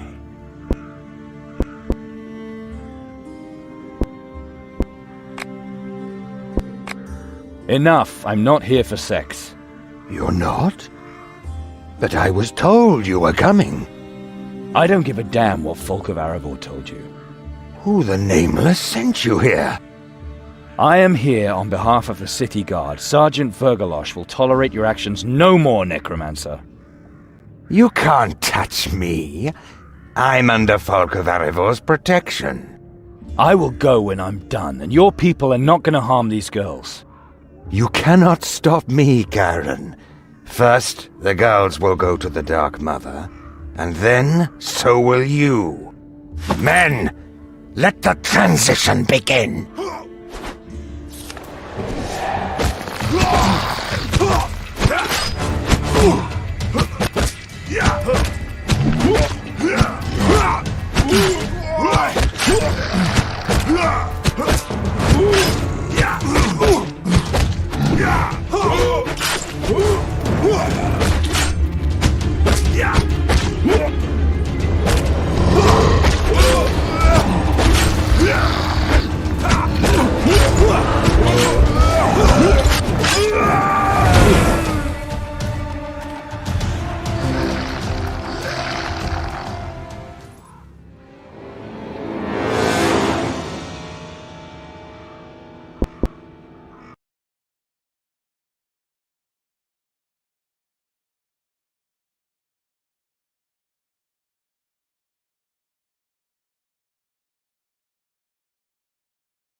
Ah, Kyle.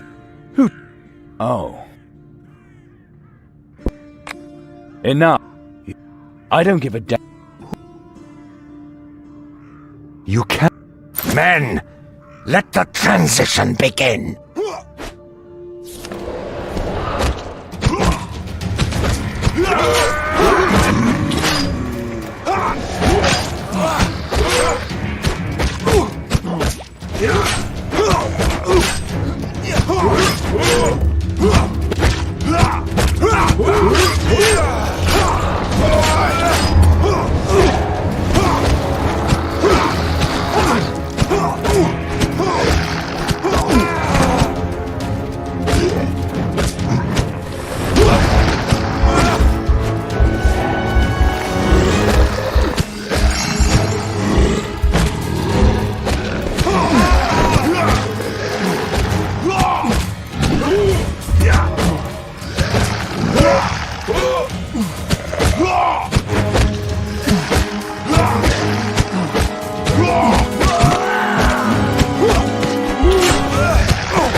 I had to take drastic measures.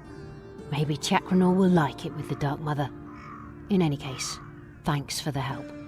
Please check up on my girls. Maybe you can even save some of them from crossing over. Please check up on my girls. Maybe you can even...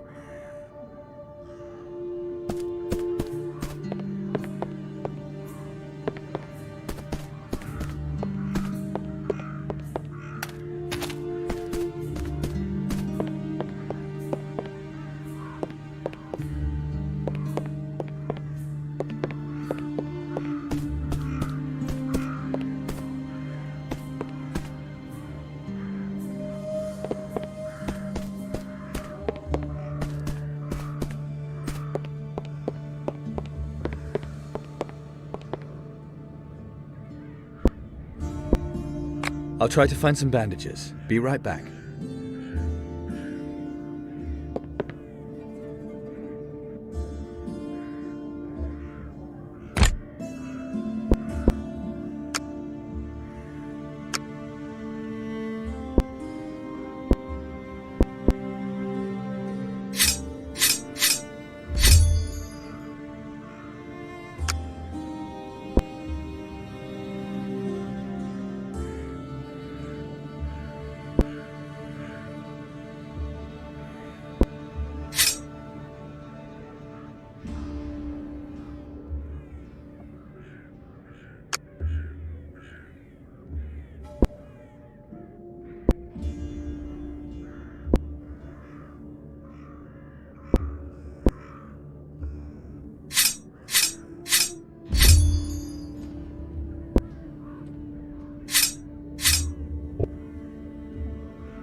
Don't be like that. I still need at least 2 more customers today.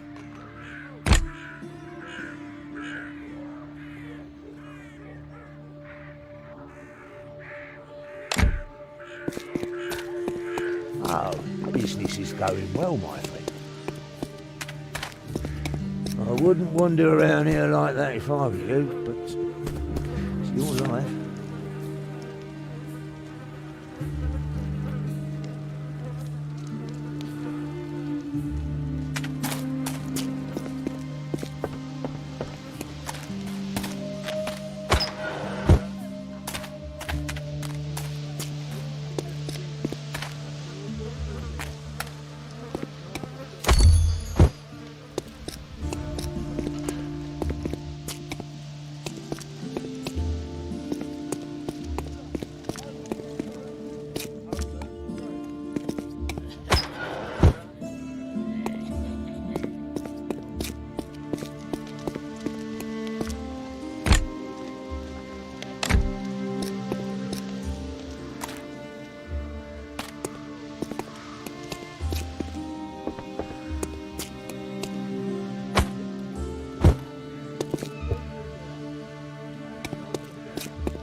I wouldn't wander around here like that if I were you, but you're right.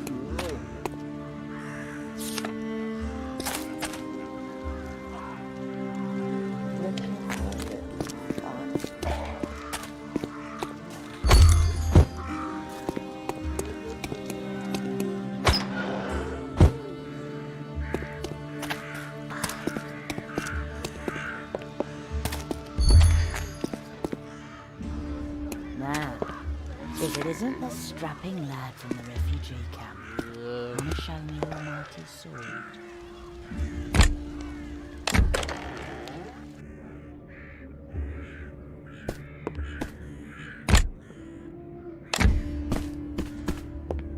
I cannot thank you enough. Don't mention it. Oh well, there's a bit of work needs doing now. Someone will have to run the Thorned Rose. I guess you have the most experience at doing so. You will know that both the City Guard and the Kreutzer Cartel have an eye on this house. Well, you'll have to choose one side or the other. Yes, that would probably be best. It would be good if we were protected and wouldn't have to take too much of your time. So, who do you choose? Ugh, decisions. I'm terrible at making decisions. I want you to decide for me. Here, take the deed. Give it to our new protectors.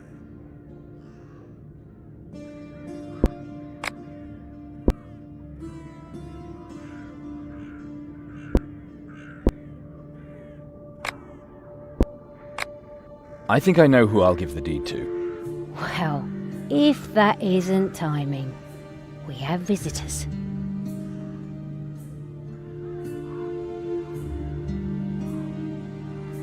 Sergeant, what are you doing here? Sounds of battle from a brothel. No whores to be found anywhere in extraordinarily. Sounds as if you had a spot of trouble, lad. The rumors were true. Giacronor was having the girls killed and then raising them again as undead. Drax Rarshow, and earn even more money that way. I hope he's already on his way to the nether hells. Giacronor is dead, and Dolorosa will now take over as manager of the Thorned Rose.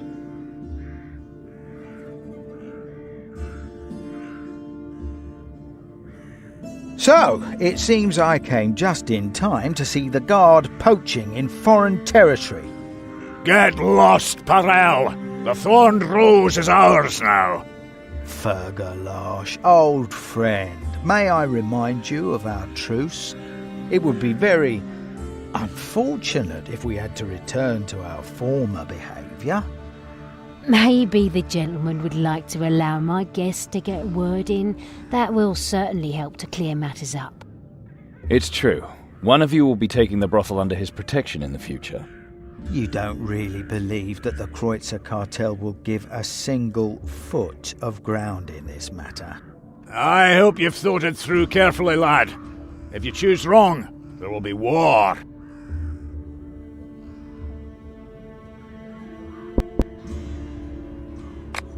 I want Fergalosh and the men of the City Guard to protect the brothel. They will ensure law and order.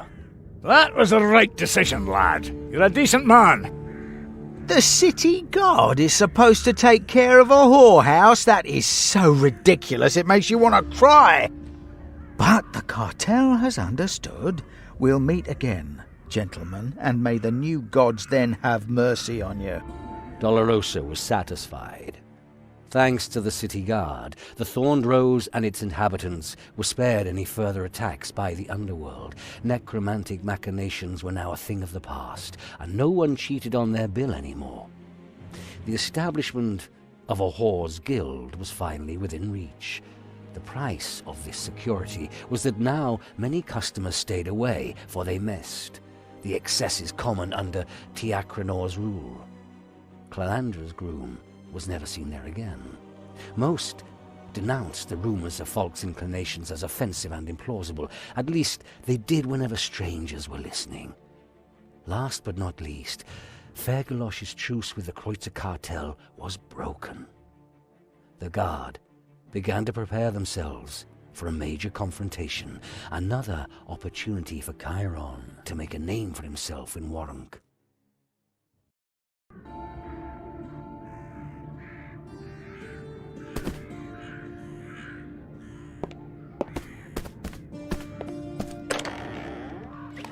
Come on, you get me and my sister together. She's already cold, though.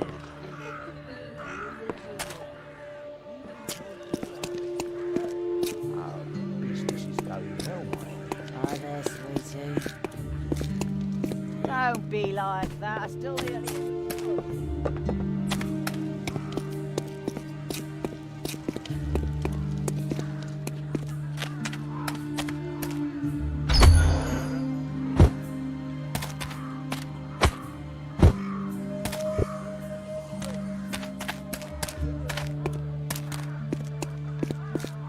Now that the guard is here, sometimes I even see people from the upper town down here.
Back again? So tell me, how many monsters have you killed with my steel so far?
I'm glad to be in here. I hear people in the West Town. Interested in a couple of assignments?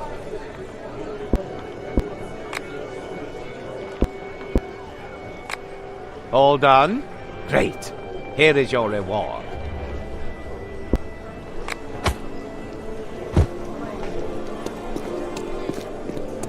Yesterday, the cartel went out on another foray.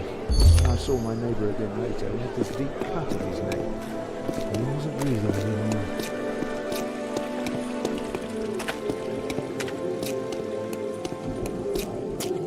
12 gold? Shit.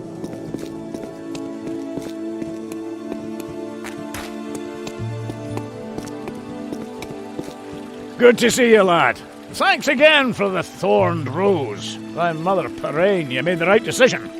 I've another assignment for you. Are you interested? Then tell me about this assignment. It's about a man named Fyodor Brigante, a mage who settled down here. He's under house arrest, heresy. He's to be transferred to the guard's headquarters now, with an escort. Why do you want to move the heretic? Does this have anything to do with Perel's declaration of war? Right. Fyodor is no longer safe at home. The Kreutzer cartel could strike at any moment. We have to be prepared. Why would the cartel be interested in a heretical mage? Fyodor has a vast knowledge of witchcraft, demons, constellations, disease. He's an expert in these things and talks about them constantly. In the hands of the cartel, his knowledge could be quite dangerous. That's why we need to get him to safety. And, of course, it pays well.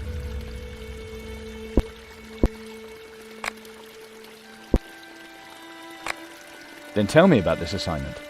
It's about a man named... What?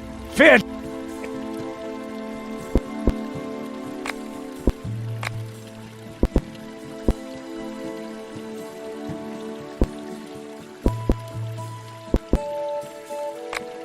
All right, I'll escort the heretic. Very good. Then go to Kreutzer Alley. There you'll find Fyodor. Bring him safely through Kreutzer Alley. My people will be waiting at the other end. Once Fyodor is safe here with me, I'll get you your citizenship. See, I don't like it when my people have to beg the Rondrians for passes. Yes, Sergeant. One more thing, lad. You seem familiar somehow. Have we ever met before? Not that I know. Strange. Very strange.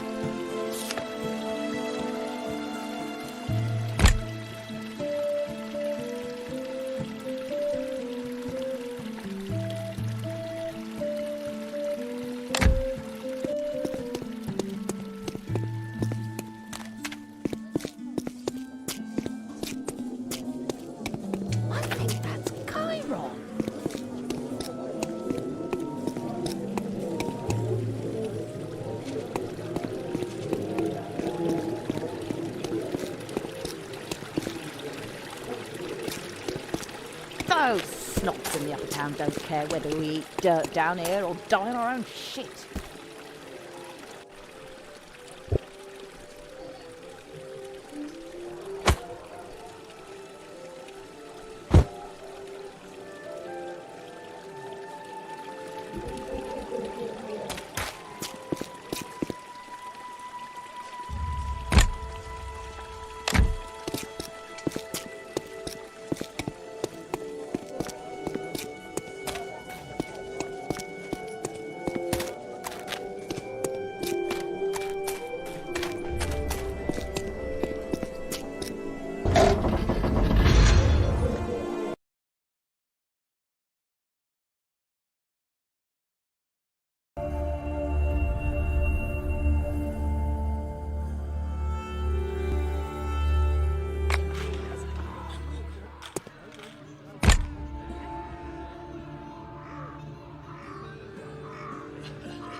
Oh, business is going well, my friend.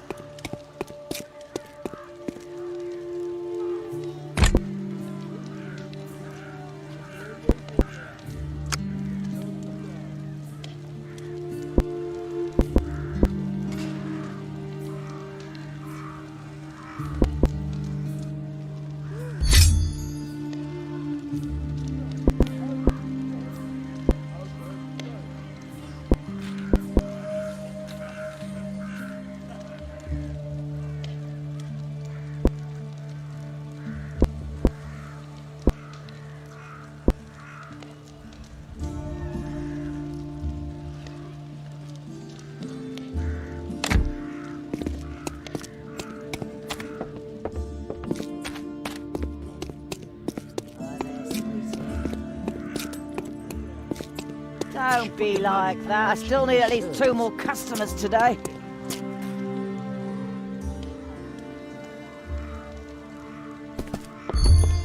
Don't be like that. I still need at least 2 more customers today. Theodore? The proper salutation is learned scholar Mr. Brigante, or at least Lord Magus. Who are you anyway? The house arrest is over. For safety's sake, I'm to bring your skull to City Guard headquarters. Learned scholar, Mr. Magus. An escort? It seems to me that this is more of an arbitrary intrusion of state authority upon my privacy. I protest! I do not need a murderer to escort me. You will have to bring me to Sergeant Fergalosh the same way I entered house arrest, voluntarily. I am here to protect you, Magus. Things in Extraordinarily will soon be much rougher than they are now. The truce between the Guard and Cartel has been broken. Sergeant Fergalosh is a bully, and you are the personification of roughness. Being a prisoner of the Cartel would be an equivalent state. Is that what you want, then? Well, in truth, I'm still undecided, as it were.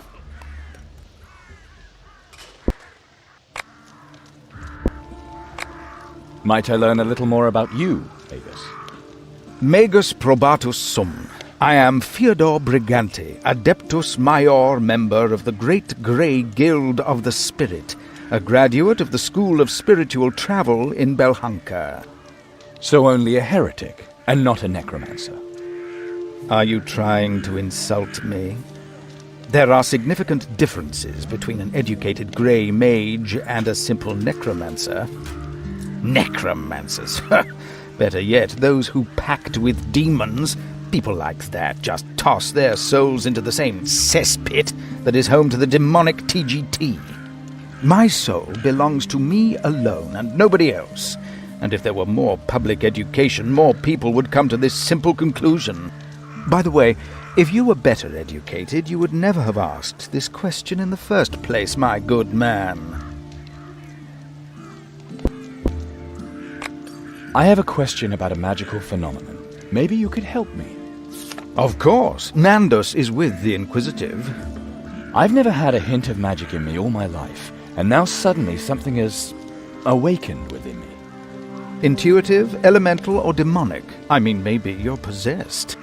It had something to do with the mixing of blood. It feels like I were using other people's life force to do magic. Barbaradian? And you claim you knew nothing about it? Don't act like a fool, man. I'm not a Barbaradian. I never learned to use blood to do magic. It just happened.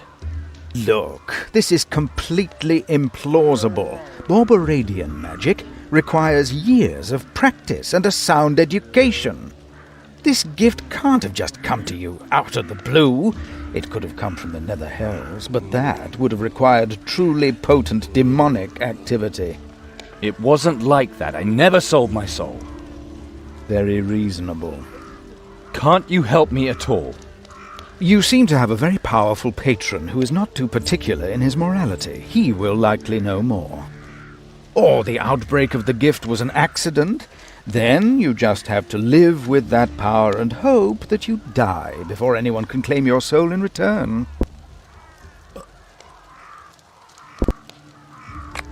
What do you think about the Kreutzer Cartel's goals?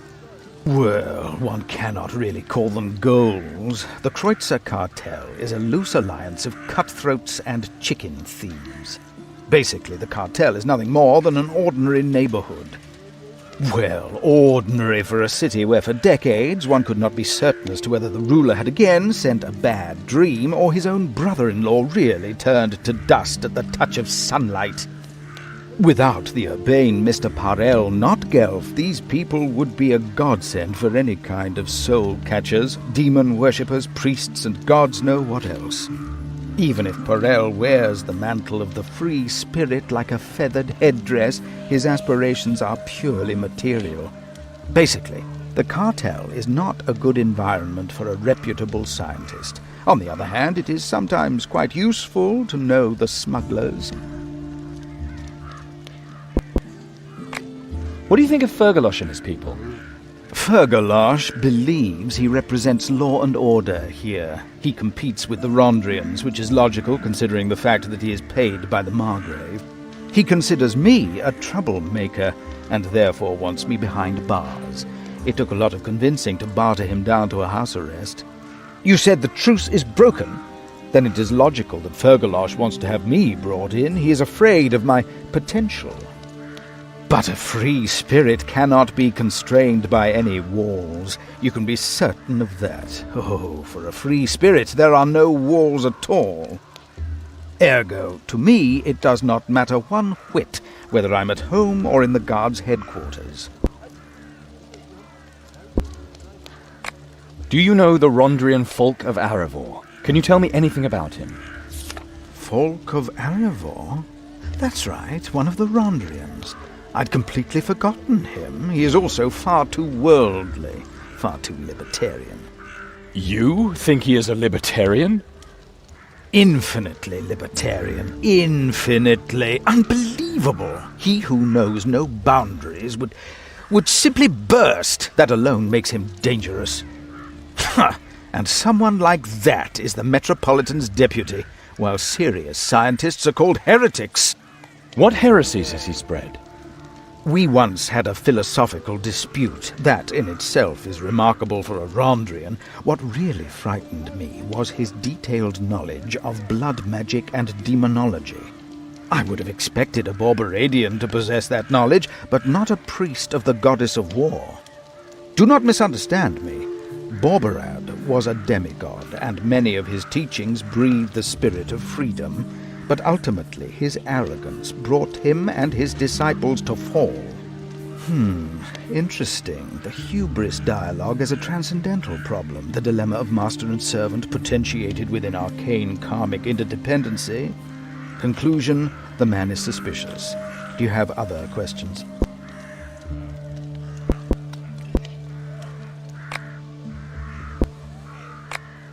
Just come with me, Magus.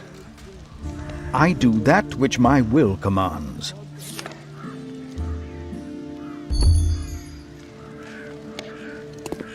Now, if it isn't the strapping lad from the refugee camp, I'll show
a trip to paradise.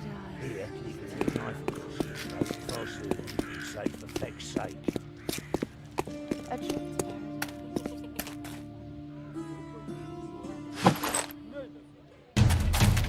Piss off, and no stupid looks neither.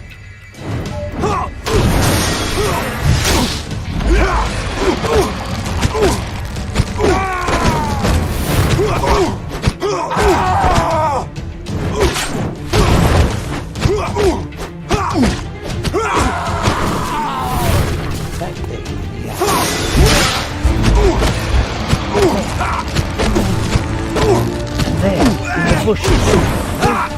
Keep your eyes open.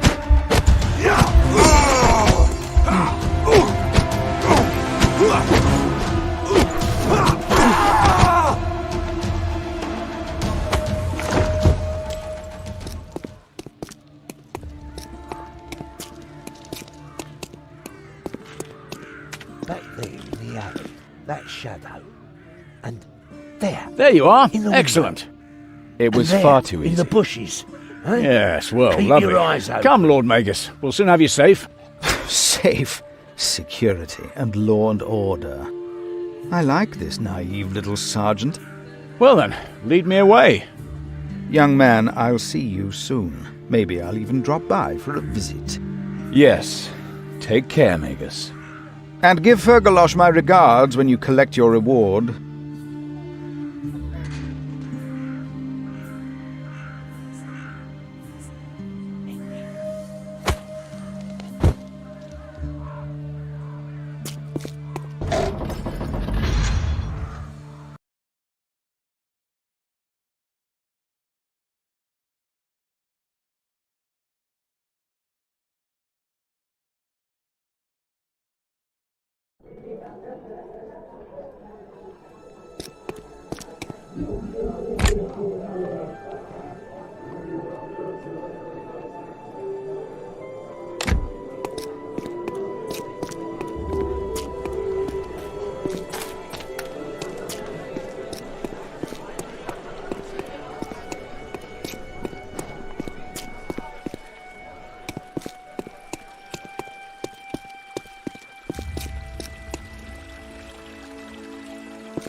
Grusha, good job, lads. My thanks. I do not want to promise too much, but the next assignment could be pretty profitable, and it concerns the whole city. I'm listening. The Kreutzer cartel is planning a revolt. They want to storm the armory. Storm the arsenal? Why? They want to eat up all the provisions, steal building material, and weapons. Even if they are poor bastards, I cannot let that happen. We need every man to defend the arsenal. Is the armory really that badly fortified? Unfortunately, yes.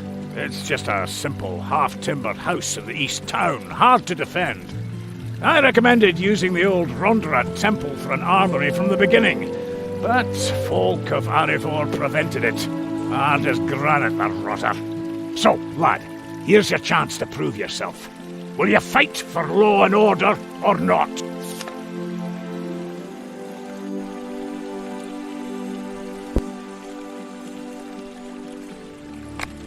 Why don't you give the hungry enough to eat?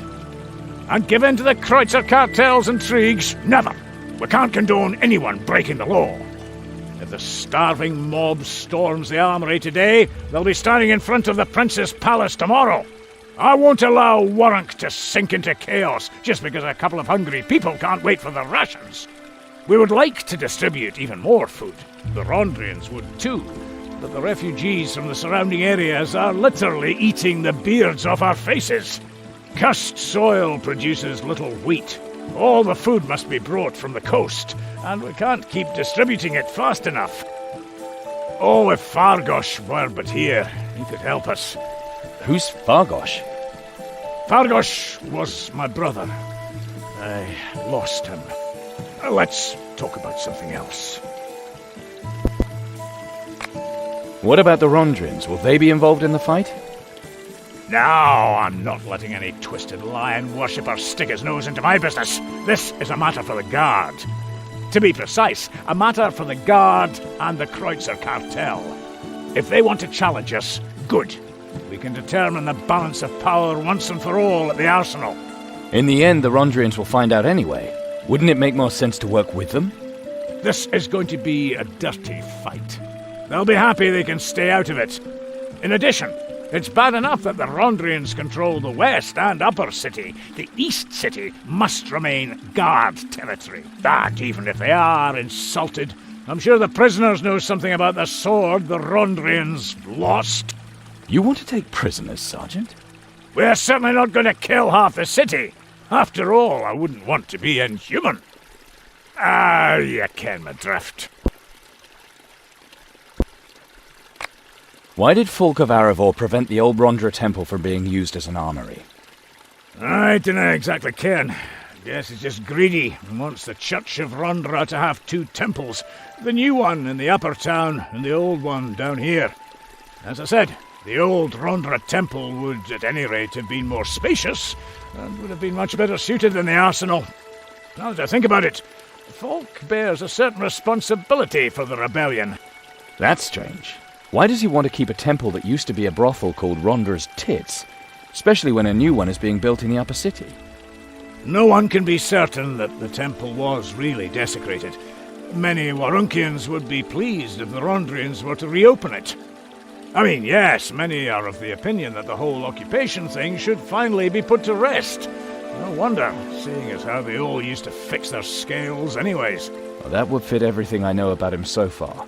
He doesn't really take the honor part too seriously.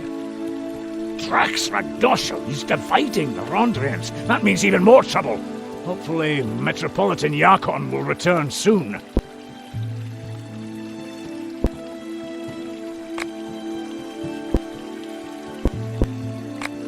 I don't need any more information, Sergeant. One more thing, lad. If you help us, you'll become a member of the Guard.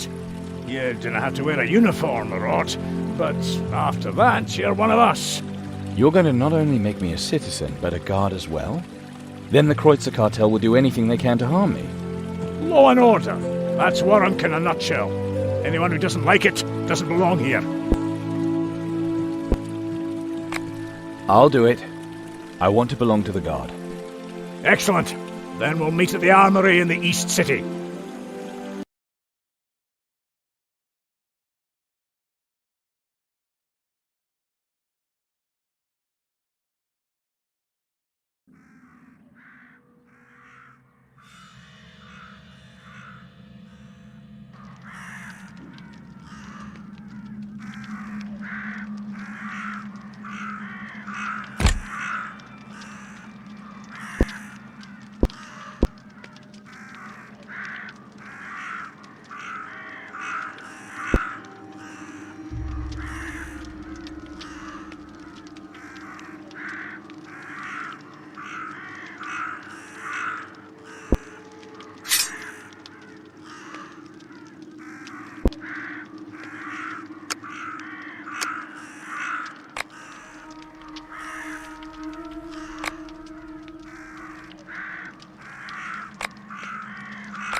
Here they come! To arms! Hold the line at all costs.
Well fought, Chiron. You came at the right time. That was probably just an advance party. Yeah, you're right. But we can't get the damn gate closed. What's wrong with it? Don't tell me the lever for the portcullis is broke. No, it's stuck. The gear's broken. Where can I find a new one? Down the street there's an outpost, but it's probably already overrun. The bandits came from that direction. I can't leave my position. I can deal with it. Hang on until I get back. Well, hurry. The storm may break at any time.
We can't hold the gate any longer!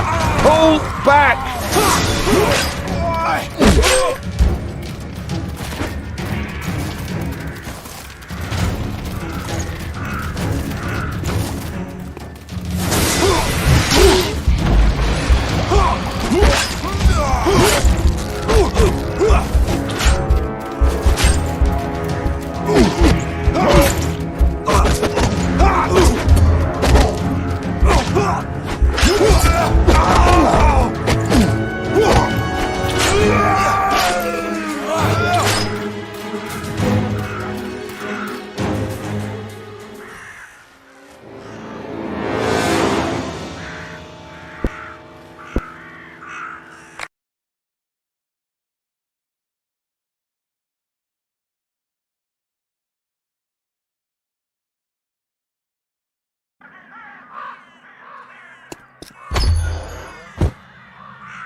We can't hold the gate any longer! Pull back!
Poseidon!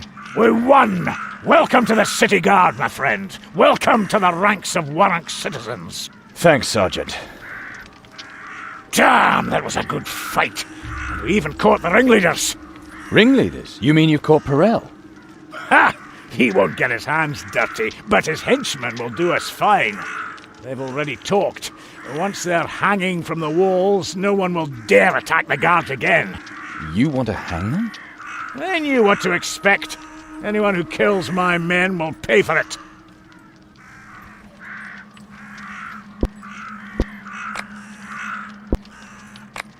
Has the ringleader's testimony brought anything? They knew nothing about the executioner's sword stolen from the Rondrians, and nothing about the missing amber either. But no matter, they told me a lot about Perel. Has the ringleader's testimony brought anything? They knew nothing about the executioner's sword stolen from the Rondrians, and nothing about the missing amber either. But no matter, they told me a lot about Perel. How did you manage to convince the Margrave to award me citizenship so quickly? He knows he can count on me. If I trust a man, so does he. Citizenship applies to you and your entire clan. Thank you. Don't mention it. I'm happy to do what I can for my people. Oh, by the way, give your father my greetings. I think I know now why you seem so familiar to me.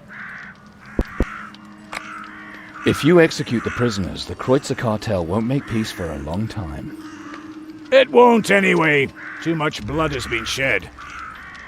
But the cartel has been weakened. They won't be causing trouble again soon.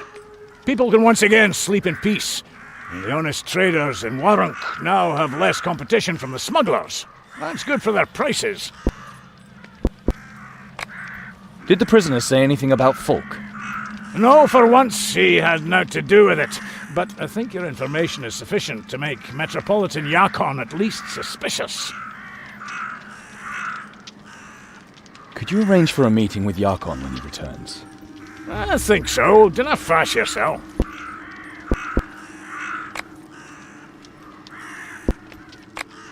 Are you sure you want to execute these people? They have families.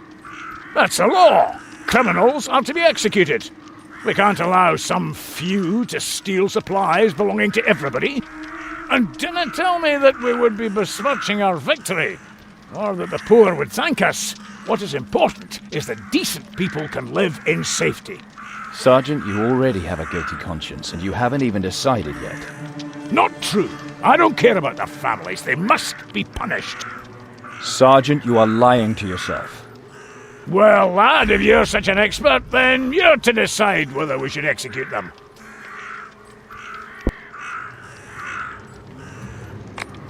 Let them live. There's really been enough bloodshed.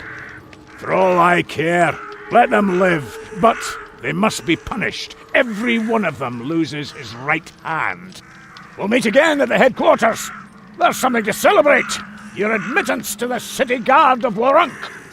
The ringleaders' lives were spared, and the city of Warrank sentenced each of them to 12 moons' hard labor on the construction sites. The poor remained hungry, but there was no more doubt about the fair and just distribution of supplies. The law was enforced, yet humanely. The weakening of the Kreutzer cartel meant fewer goods now arrived in the slums. The Rondrians and prosperous Warunkins complained that the problem had not been fully rooted out. Margrave, however, praised Charon's mercy and displayed his own goodwill.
back again. So tell me, how many monsters have you killed with my steel so far?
Health is a valuable commodity.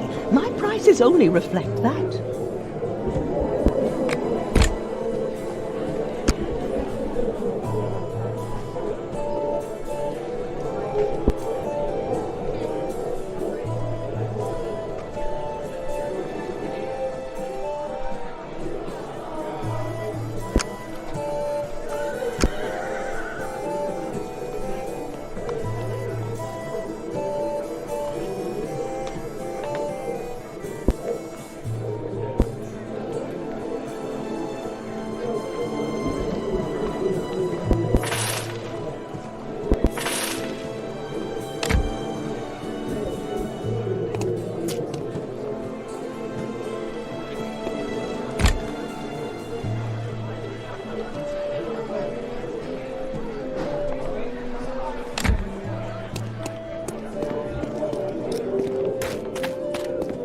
Those assholes in the guard slaughtered everyone who wanted to get the food from the armory and spread it around. Those assholes in the guard want to spread it around fairly, not just throw it out in the... He's still young and has strong arms. In the Middle Lands, he would still have a life ahead of him.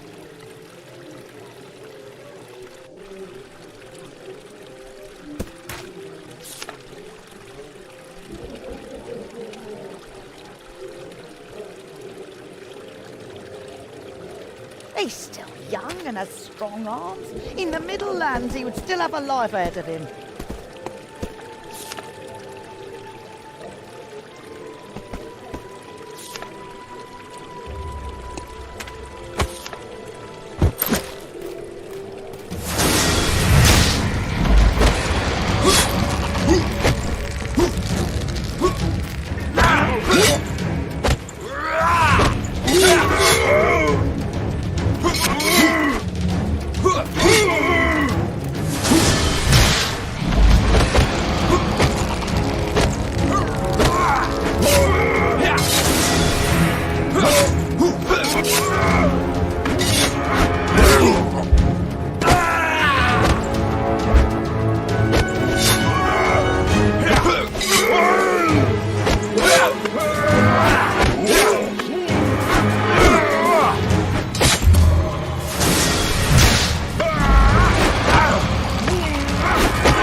Those assholes in the guard slaughtered everyone who wanted to get the food from the armory and spread it around.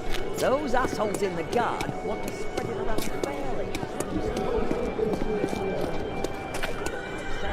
Interested in a couple of assignments?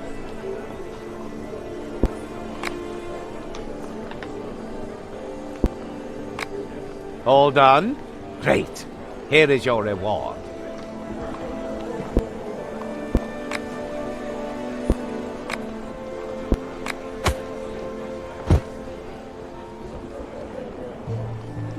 Ah, my favorite customer.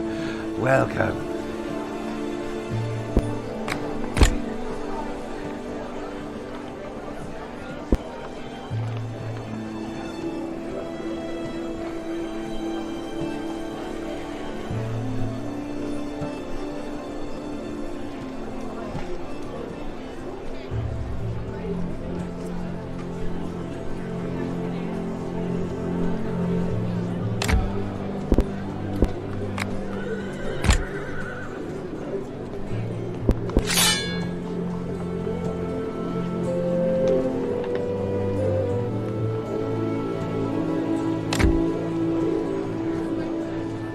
Praise the divine lioness!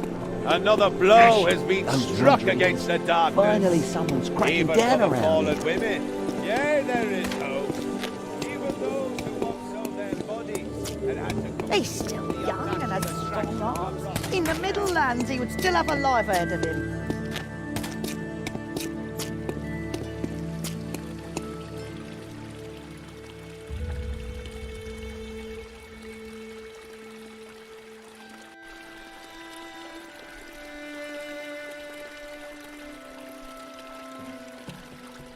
Lad, today you've shown that you stand for law and order. You've also figured out which end of your sword to hold on to. I want you to be one of us, one of the guards. As long as I don't have to wear fruit on my chest, I'm in. It was done. His actions at the armory had secured Chiron and his family a place within the protection of Warrank's walls. Falk of Arivor would have to find another bride. Yet Chiron had no time to rejoice, for panic suddenly erupted in the streets of Warrank. In the western city, hordes of undead rose to attack the refugees. Chiron lost no time, for his family was in danger. He hurried to the refugee camp.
Undead and demonic magic. Hang on, Calandra.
Calandra! Father! Are you alright? We're doing fine, Chiron. This hut won't take this for long. With you here, we can try and break out. What the hell's happened? The attack came suddenly. We were lucky that we rescued the others. Lucky is an understatement.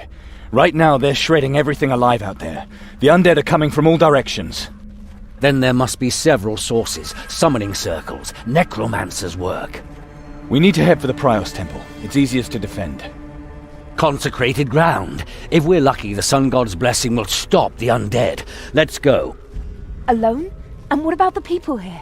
They're refugees too, just like us.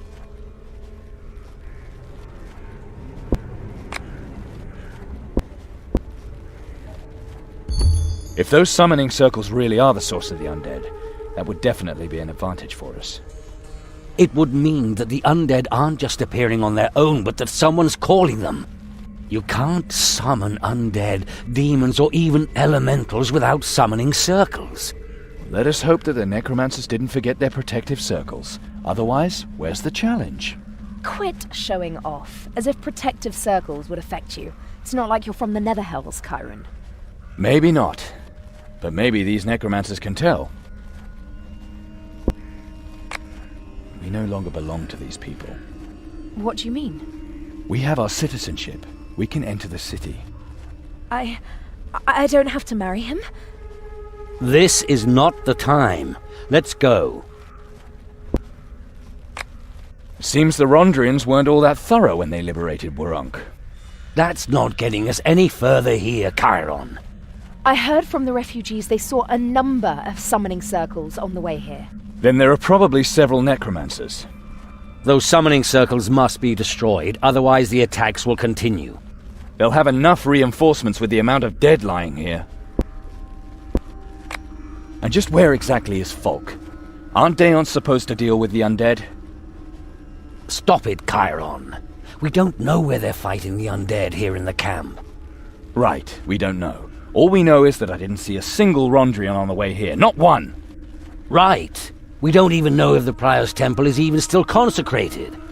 Stop it, both of you! At least the temple is easy to defend. Let's just go.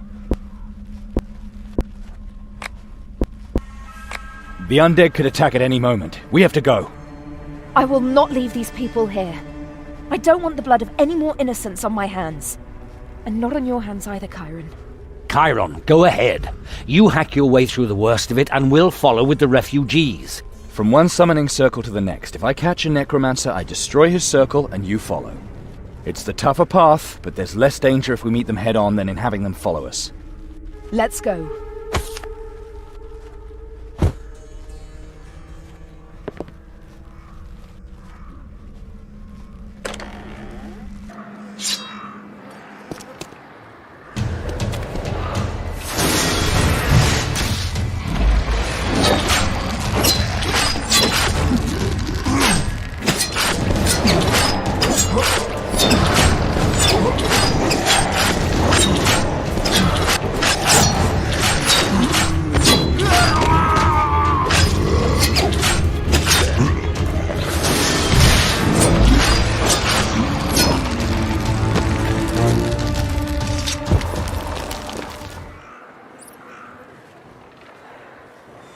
What have you found?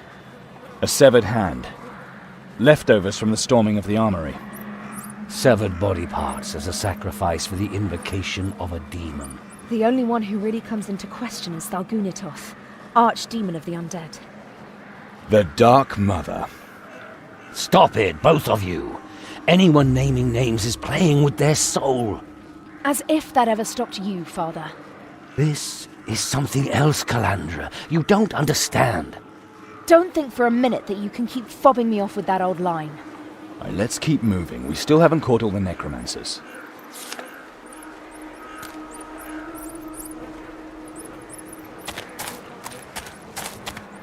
Get away from my daughter, you monster!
Found something? A piece of amber. A sacred stone of the sun god Prios. One exactly like the one that was stolen recently. No charges were ever laid because the victim was afraid. You've really been having a good look around, Warren, haven't you? Black Araz. Definitely the Lord of Vengeance. He's the only one anyone would offer up a piece of amber to in order to facilitate the invocation. You mean the sun god, Prios' nemesis? What would he have to do with summoning undead? Maybe that explains why they were able to attack during the day without turning to dust. The light-shunning rabble. Don't be silly. This just doesn't fit. We'll need to find the mastermind if we want to know more. If Blackaraz is involved, someone is out for revenge. But when he starts summoning undead at the same time, he's out to divert attention from something else. Something bigger. Oh, then it has to be a Borberadian father. With them, nothing is ever the way it seems. Find that funny, do you? You find that funny, you silly fool? Come, Father, calm down. We need to get going. Now, if we find him and he really is a Borberadian, you can have the finishing blow. You are fools, children. Happy fools.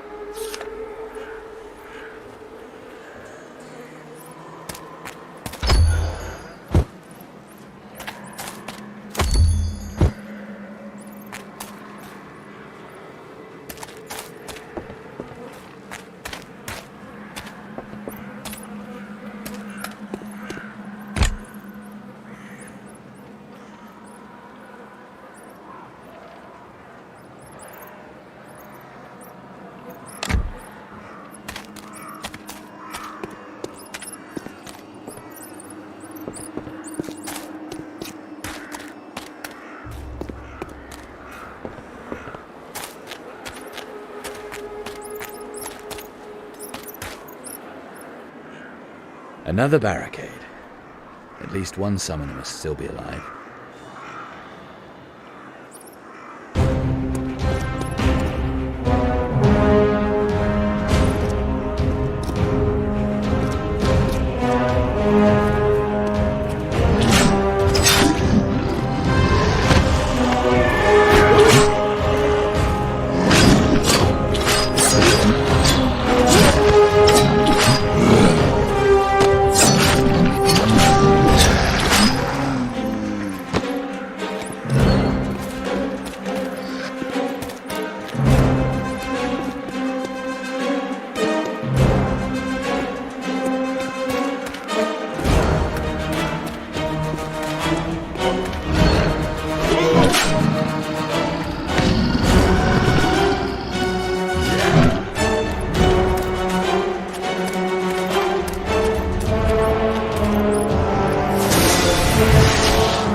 What the hell's happened here?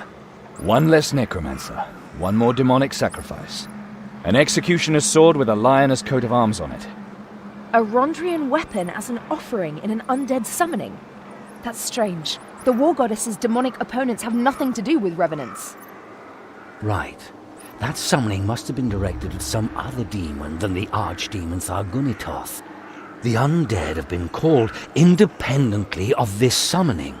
Besides Rondra's nemesis Belhalha, I'd say Blackaraz, the Lord of Vengeance, would probably be a good guess.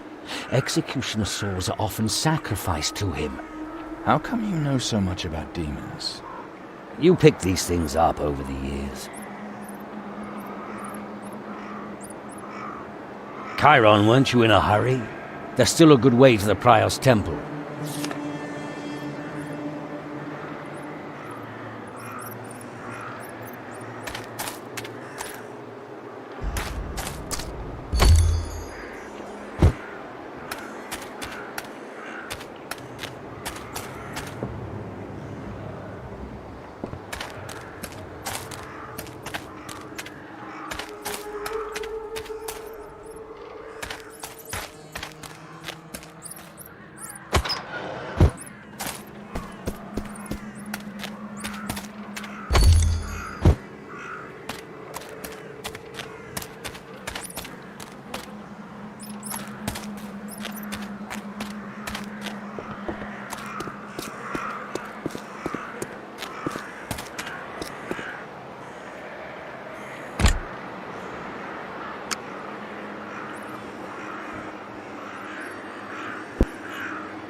Falk, who would ever thought to see you here? Sharp-tongued as ever. At least there's one way to distinguish you from the undead.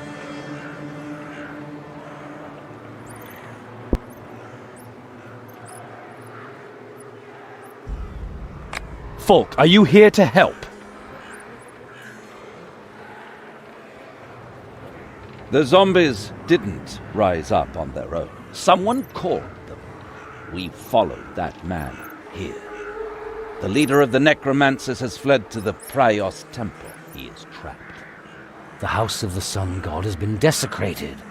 The god of princes will not protect the lowliest. At least we know that now.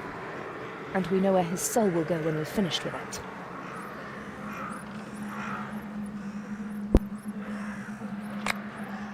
I know what you want to say, Chiron. You want to give me the honor of defeating the villain. But no. You were very brave. In Rondra's name, I'll let you go first. Suddenly worried about getting your fingers dirty? No, dear Chiron. For once in your life, you too should have the chance to prove your worth.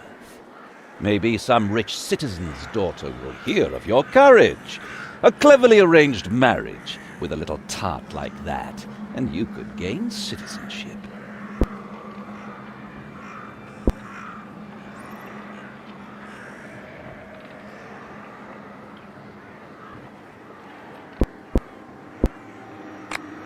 You... Chiron! Please. I'm going in.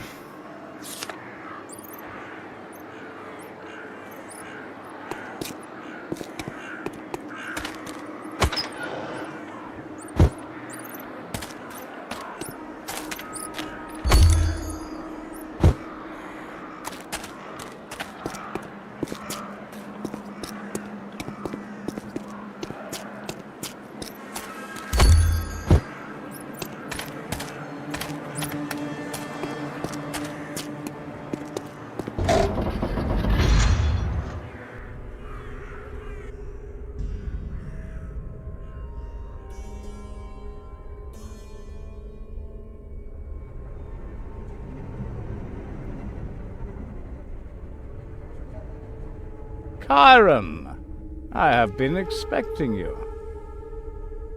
How do you know my name? You won't need a name where you're going. Get ready to face the Dark Mother.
The villain's escape left many questions unanswered.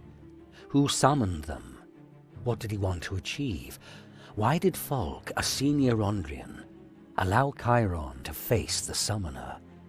Instead of replying, Falk ordered the Rondrians to seal off the refugee camp and comb it in search of the summoner there, using whatever means necessary. He quartered his bride Calandra and her family in the Old Pillory, the best guest house on the square. At least now, with the approaching wedding, his thoughts seemed to focus on Calandra's welfare. At least, that was the impression he gave.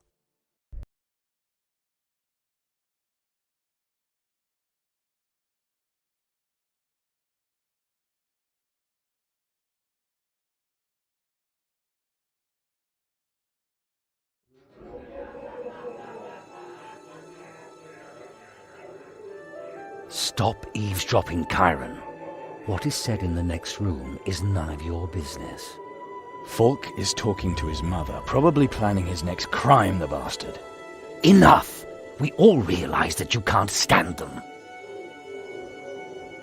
Not even you like those two, Father. We could see the way you stared at Falk's mother. You had better get used to them.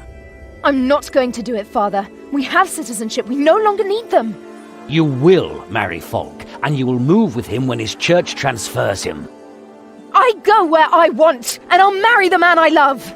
Bite your tongue, Calandra. You don't even know what you're saying. Never, ever talk to us like that again.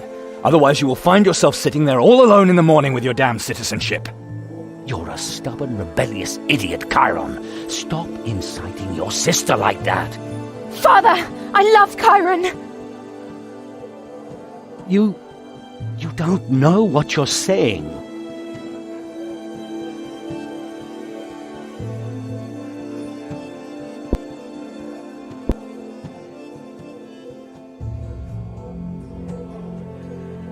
That's none of your business. You can't forbid us anything. Children, you're running to your doom. I hope I'm not interrupting anything. I thought that maybe little Calandra would give me some advice on how we can make the wedding particularly tasteful. The old Rondra temple is such an austere, dreary building, and it would be a shame if our tastes were all too different. Certainly. She will come with you. Father. My dear Chiron, it is really touching to see how much you worry about your little sister.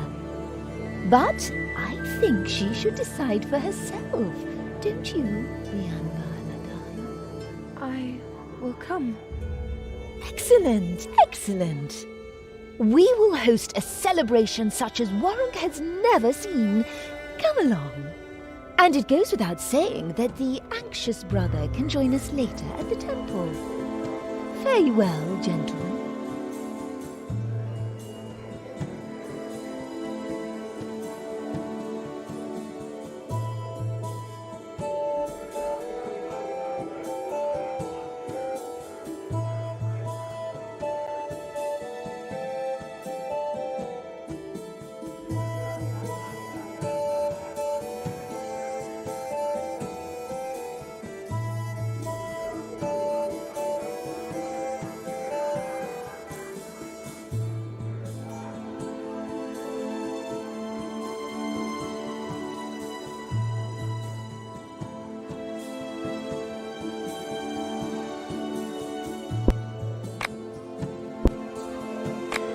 Calandra didn't go with Falk's mother voluntarily. She's been controlled. That was a Be My Friend spell. A harmless elven spell. Probably Falk's mother tried to defuse the situation.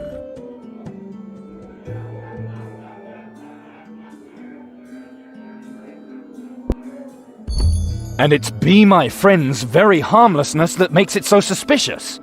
She must have a very, very good knowledge of that spell to calm down someone as angry as Calandra. Did you notice her pointed ears? If she is an elf, how can she be Falk's mother? He's no half-elf. Maybe she's only his foster mother. That happens more often than you'd think. You just don't want to understand. The old Rondra temple is a strange choice for Calandra's wedding. The Warunkians say the place was a necromancer whorehouse. Falk wants to use the gesture. Today's good defeats yesterday's evil. The Warunkians will love him for it. Metropolitan Yarkon won't appreciate that. It undermines his authority. But he's not in Warunk. That way, Falk can demand obedience from all of the Rondrians, even the ones who are less forgiving. While Falk prepares for his wedding, the Rondrians are combing the refugee camp. They're looking for the necromancer. If he has teleported himself away, he could be anywhere. That was a transversalis spell. Unusual for a necromancer. You were right. Those undead really were just summoned as a distraction from something bigger. From whatever the invocation of Blackaraz was supposed to do. But what could be bigger than hordes of undead assaulting the West Town? At any rate, it's passing strange that Falk is concentrating all of the Rondrian forces on the refugee camp, almost as if he wanted to keep them away from somewhere else. Despite everything, Falk is a Rondrian. What would he have to do with the Archdemon of Revenge? I don't know, but it's strange that the Necromancer knew my name. Falk is a pimp, a traitor, and probably worse. I got us our citizenship. Why this insistence on the wedding? Your siblings, Chiron. But why Falk, of all people? I won't tell you. I wish you could simply trust me.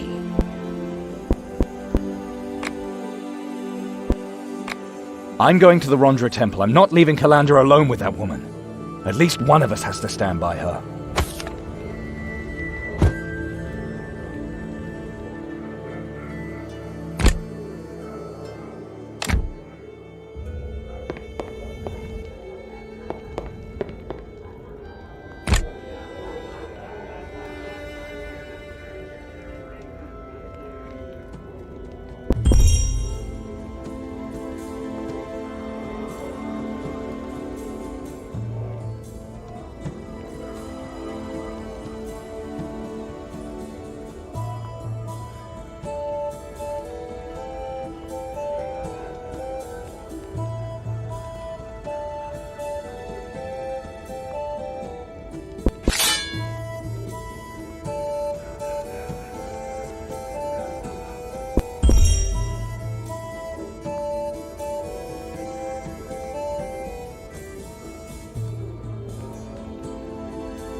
Angrosh, smile on you, lad. I was looking for you. Did something happen? Cartel broke into our headquarters. Kidnapped Fyodor. Well, that kicked a right large rock a-rolling. Now I'm going around warning my people.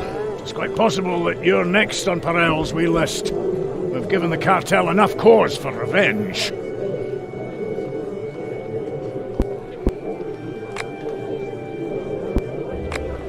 Why is the cartel willing to take such a risk for that mage? Perel just couldn't admit that the guards had the better cards. Better cards? You just locked Fyodor up without using his knowledge. But we could have, the way Perel can now. Sure, I didn't treat Fyodor like a guest, but he is a heretic when all's said and done. People cannot just do and say what they want. Everyone is responsible for their own actions. Really? By Angrosh's beard, aye, that's the way of it. Have you heard about the desecration of the Prior's temple? Yes, and I heard that you done well, lad. Too bad the Rondrians have taken over the case. It was very strange. There were signs pointing to the Lord of Vengeance everywhere. Maybe this whole attack was just a diversion. Sounds like the cartel. They're capable of anything. Why would the cartel willfully desecrate a temple? Whoever catches the villain, well, the Warunkians will celebrate him or her. And that could be useful to Perel when the balance of power shifts again. You mean when officers are rewarded again? Pretty smart, old Perel. Forges himself a dragon, sinks it in Batangor, and then he goes off to Xorlosh as the great dragon slayer. What? I mean that Perel wants to swindle his way to fame, that's all, lad. I'm gonna head over to the old Brondra temple. I want to pick up my sister there. Fine, lad. Take care of yourself.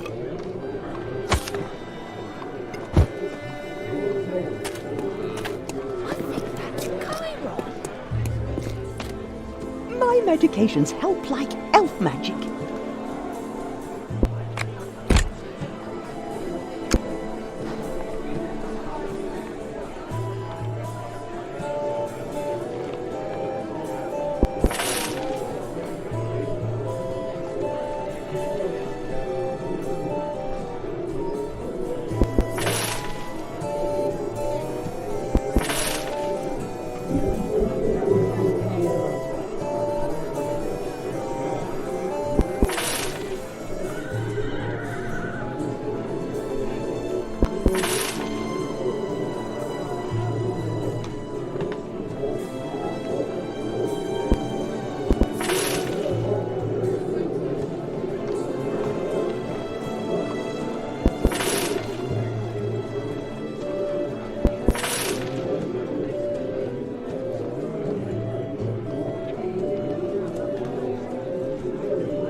even know which end of a sword to hold.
Interested in a couple of assignments?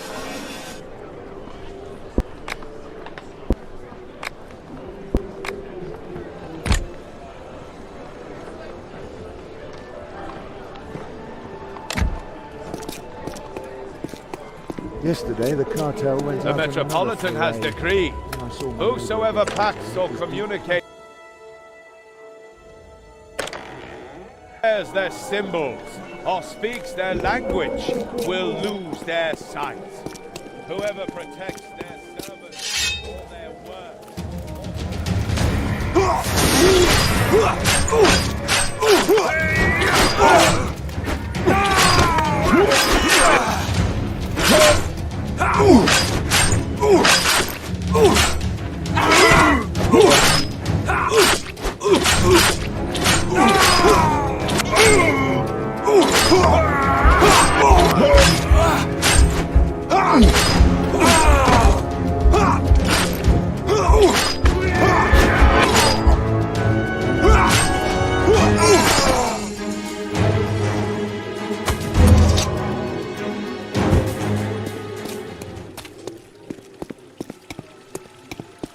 He's still young and has strong arms. In the Middle Lands, he would still have a life ahead of him.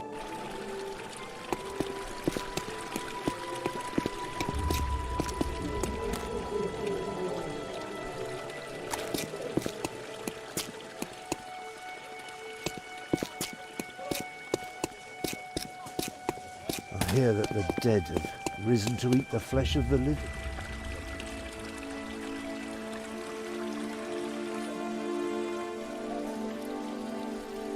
You hit her. My wife will be silent when I demand it. That's enough! Chiron, drop it. That's right, my love. It would be a shame if my dear brother-in-law were forced to watch our wedding from the scaffold. Man to man, Chiron will chop you into bloody little pieces. It will be my pleasure. When the time is ripe. Men, march!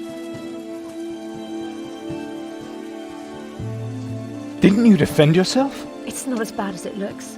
His mother jumped in between us before it got ugly. What did you do in the temple?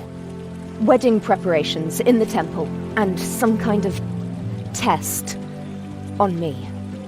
On you? Chiron, there are more important things at the moment. Please listen to me. Fultz's mother seems to like me. A lot. I was able to ask her a great many questions, and she talked like a disciple of Namdas. Fultz struck me to stop me from asking questions. She already knows much too much, he said. And he was right.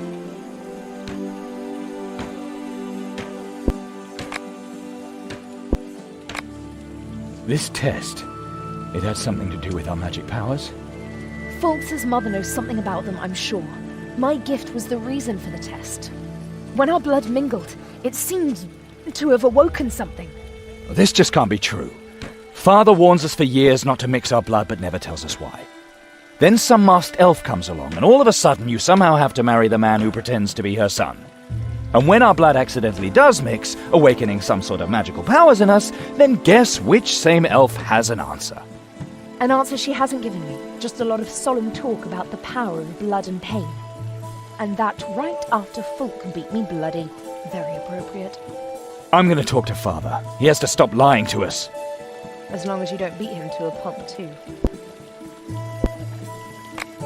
What did Fulk's mother check you for? I think it was some kind of magic test. She wasn't much interested in my virginity at any rate. Not much? In the end, she said it had already begun. And then? Nothing more. She just smiled and talked quite excitedly about the wedding. And about freedom, power, and ecstasy. Fulk stood next to her drooling. It was disgusting. That woman is really strange. Did you see her pointy ears? I don't think that she's his mother, rather something like his master. And right now she's none too happy with her student. She called him a failure. Because it's unworthy of a Rondrian to lose patience? No, he must have made some mistake first. I'm not sure, but it sounded as if he endangered some kind of cover-up. After he hit me, she hissed at him. "Fool! Now it has begun anyway," she said. Maybe it has something to do with the refugee camp, the necromancer's escape, or the fact that I defeated him. Or our magic gifts. I don't know.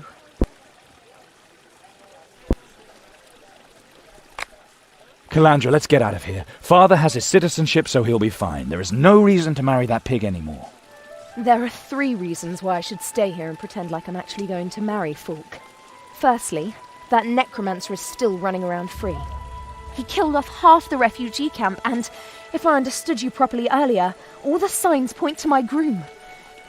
Secondly, Fulk's mother is the only one who can tell us anything about these strange magical gifts.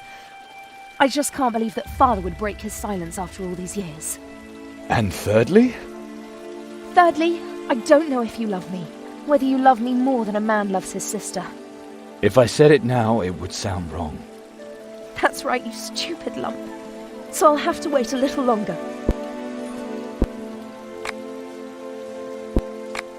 I won't stand around here and wait until the wedding begins. I want to kill that invocator.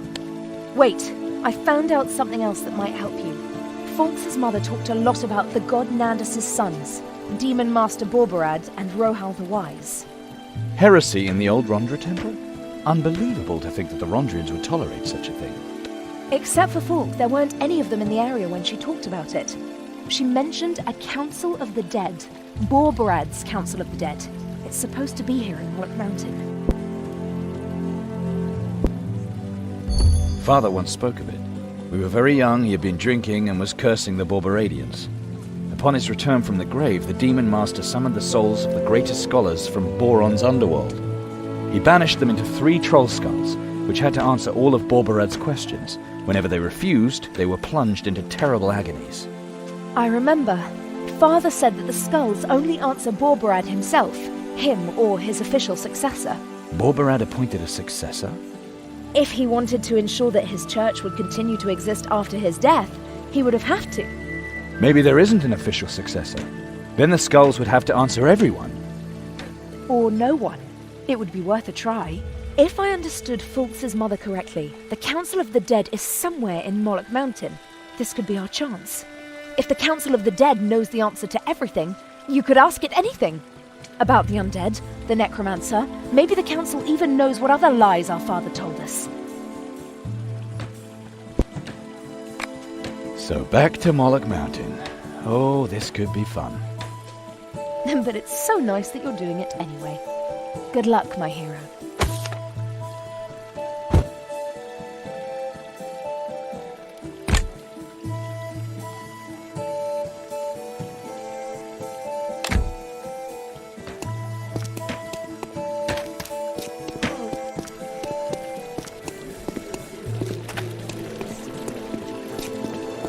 My daughter's done that to skin and bones.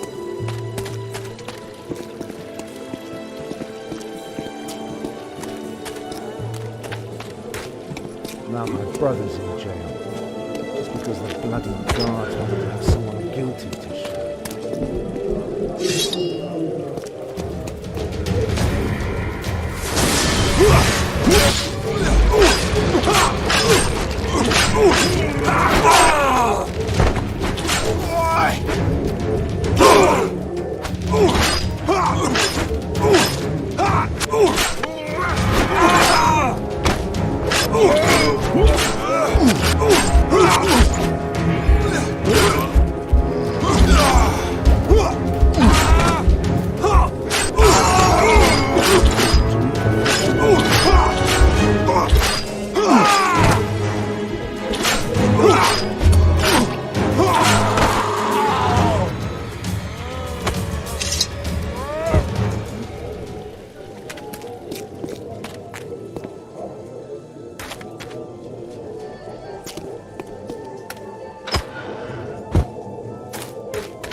They're all dead.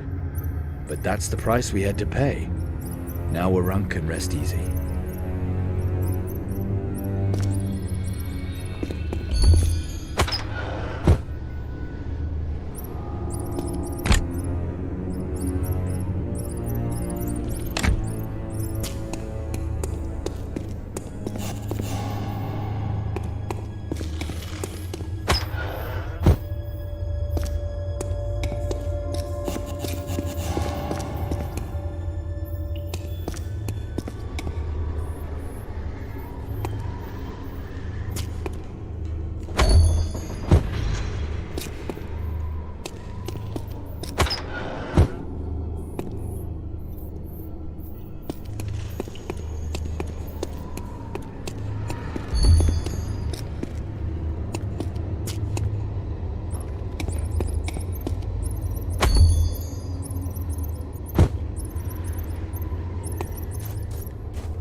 escape you.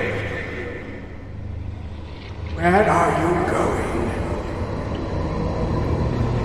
I'm Chiron, and I am here to consult with you. You are not the Master. Did not know you. You have never seen him. Council will reply only to the Demon Master. And yet you still talk to me. You told the truth. You had to answer him.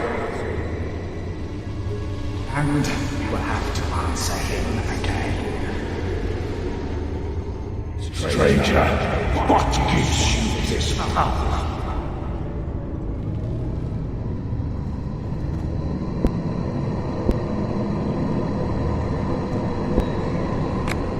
I would answer you, but this power is a mystery to me. Council is equal to you in its lack of knowledge. If he has not yet found out what has made him what he is. If the Council were to answer only who declares his intent, then shall the 3 questions of the Master attest the truth. Therefore bethink you, stranger, and inform the Council should you be disposed to face the Master's questions. Ask the Master's questions. I'm ready. Speak the Master's name.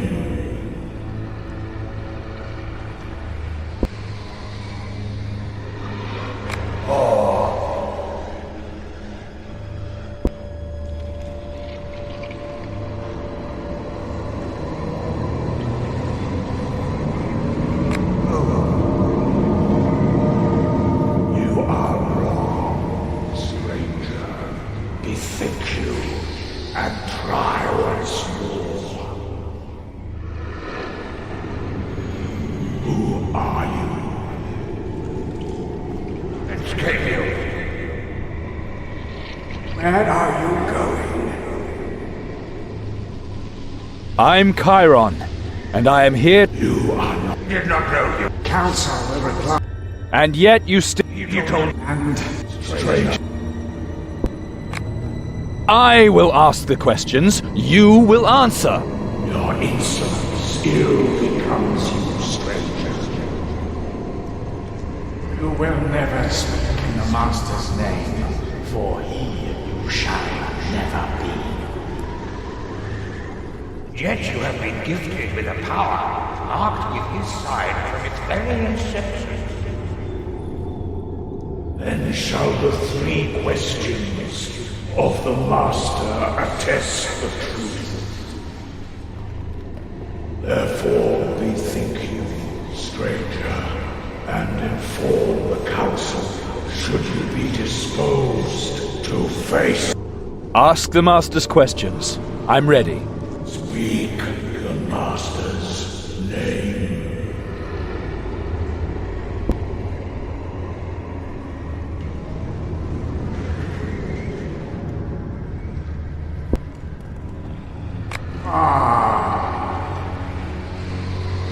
You are wrong, stranger.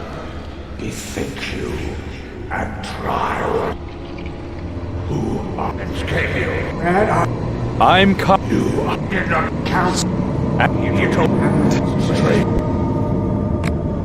Council. If he has not, if the Council then speak.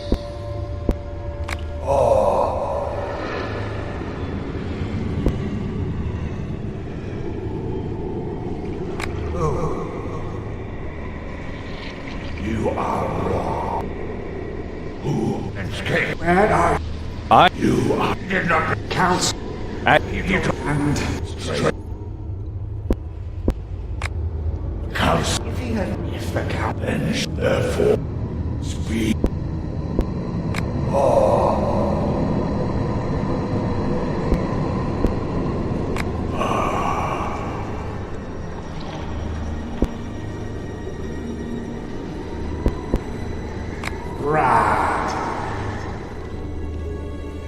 Forsooth of authority, that is his name. Hear now the second question. What was the Master's eternal contradiction?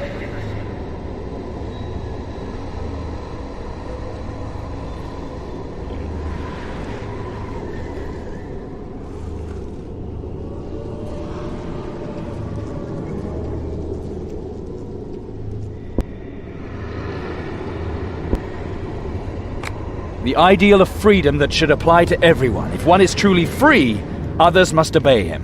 In truth, that is his greatest contradiction.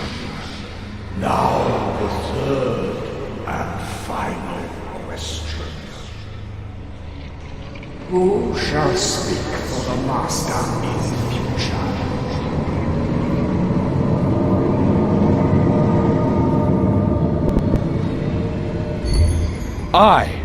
I will do so, for I am his lawful successor. It is proof enough that the Council talks to me. The answer was not entirely correct. But the future shall prove him right.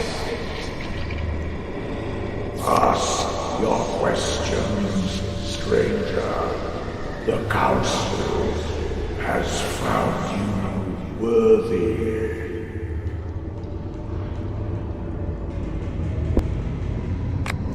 Who is Calandra? What are Falk and his mother going to do to her? She wants to share your fate. But the man who kidnapped her made freedom compulsory for you all. Master's handmaid will take her into the harshest darkness. She plans the best of all deaths for Calandra or you. But this death is yet far off. But this is inviolable. Calandra loves you without let or doubt.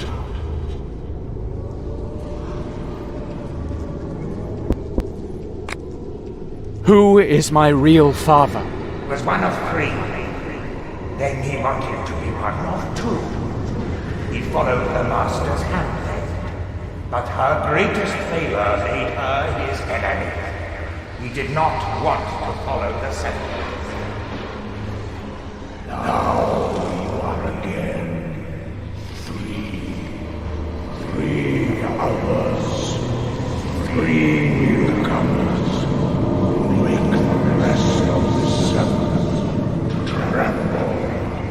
Speak with him. He truly wishes to be your father.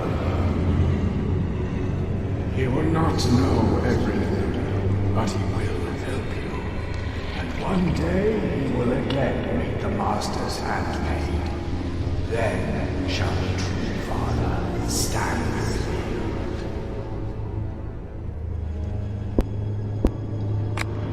What is my magical gift? Long remained undiscovered that which was buried deep.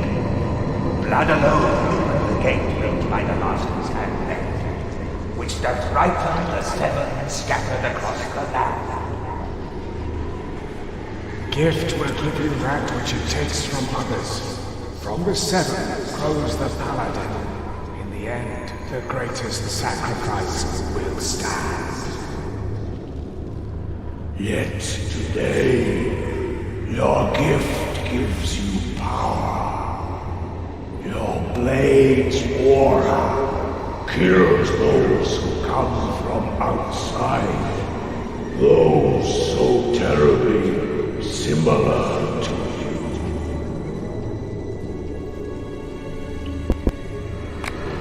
How do I find the necromancer from the Prios Temple? Whom did he serve? He served a master different from the one he wished the world to believe. The man who once raised you had to be wrong to be right.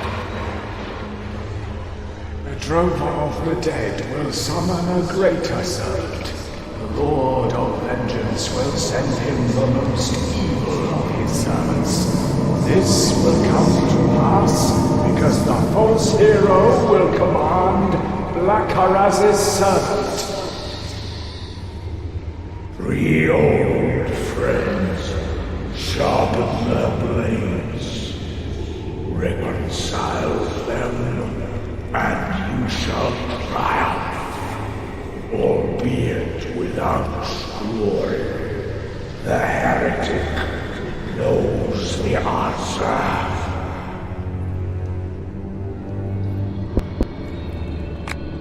What can you tell me about Folk of Aravor? Bathed in splendor, little eyes, but he fought only to his own advantage. He was that which the Master's handmaid had intended, the most loyal of her sons. He is your opposite in everything. He wants to take that which is yours as well. He is your brother, but only of the 7th part. A master's handmaid, and he shall enslave you. You will experience great suffering. But should you defeat him, you shall have taken the first step on the path to your destiny.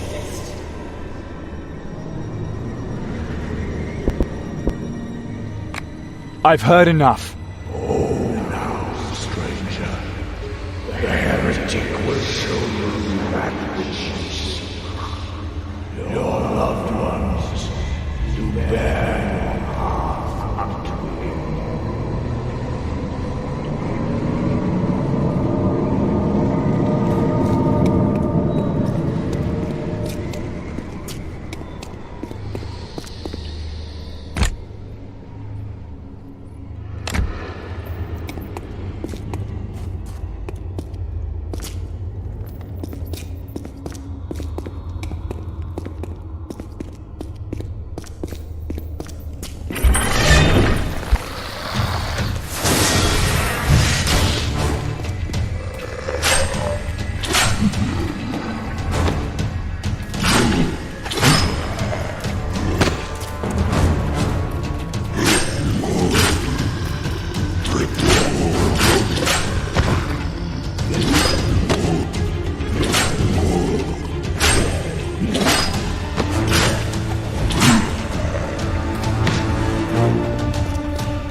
Yesterday, the cartel went out on another foray. I saw one over at the He's still young and has strong arms. In the Middle Lands, he would still have a life ahead. There's not a problem for which I don't have the right recipe.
Back again? So tell me, how many monsters have you killed with my steel so far?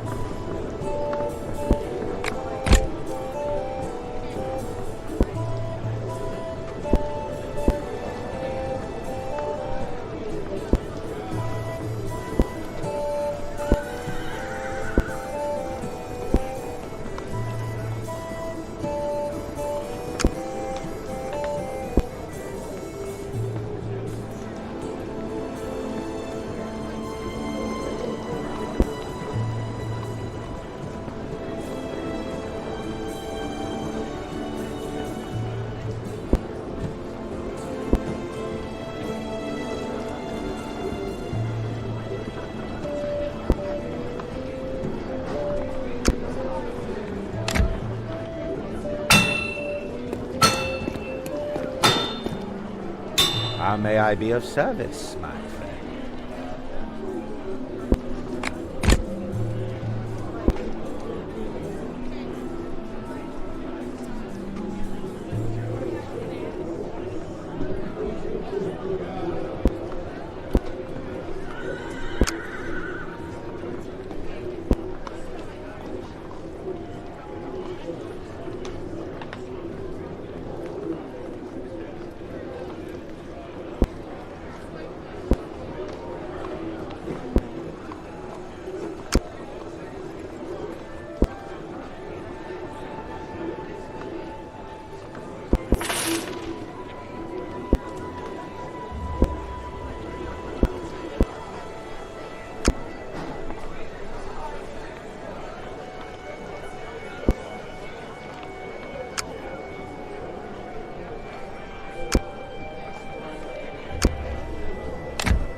Interested in a couple of assignments?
he's from the guard. He's still young and has strong arms. In the Middle Lands, he would People still have of a life Warham, ahead of him. fear the demons. It's good that you're here. I have to apologize to you. I was stupid. I should have believed you.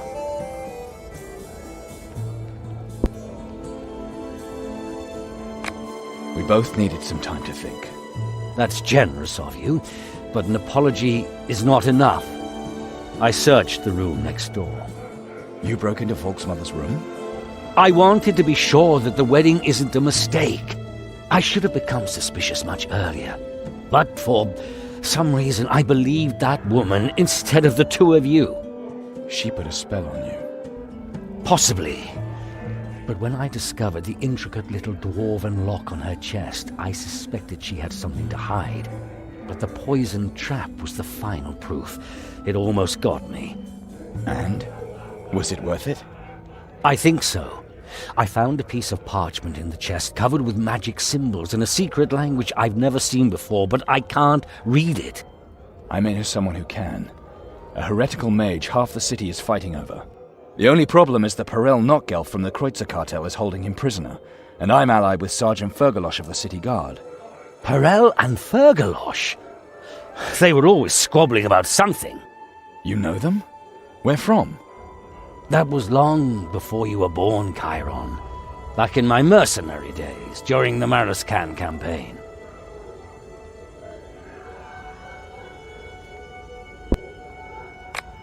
Tell me more. Perel Notgelf, Fergalosh son of Farragonai, the Clover. The Clover? A three-man mercenary unit.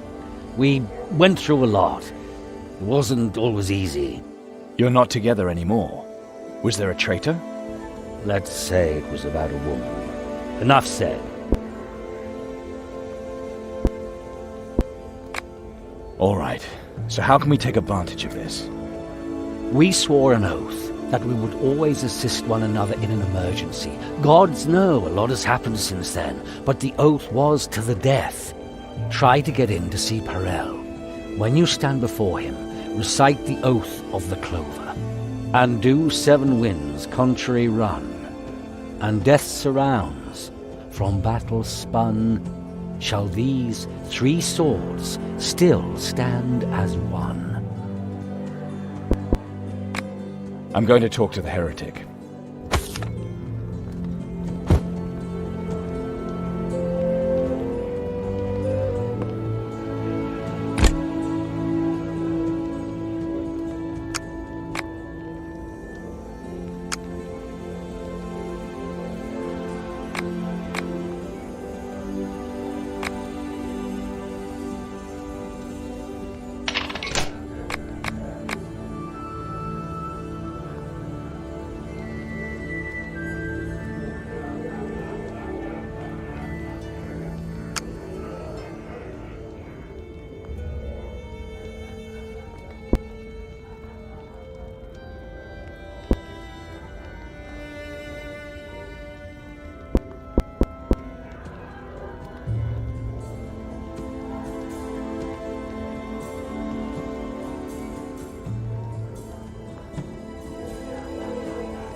cruelty. Freedom of hope, maybe.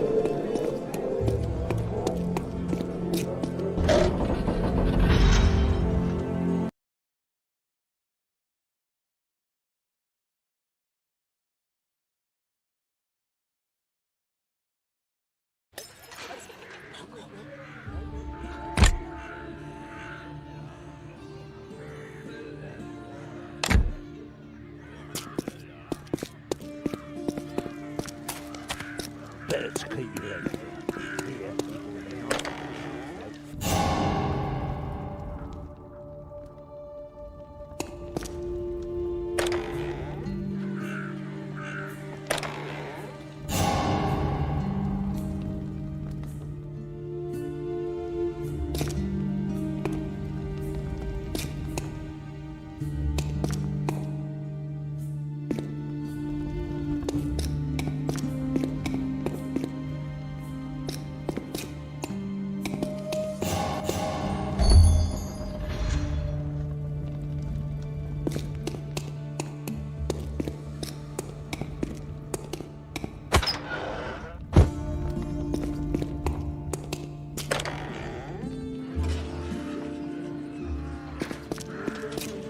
Now that the Dar is here, you sometimes even see people from the upper town down here.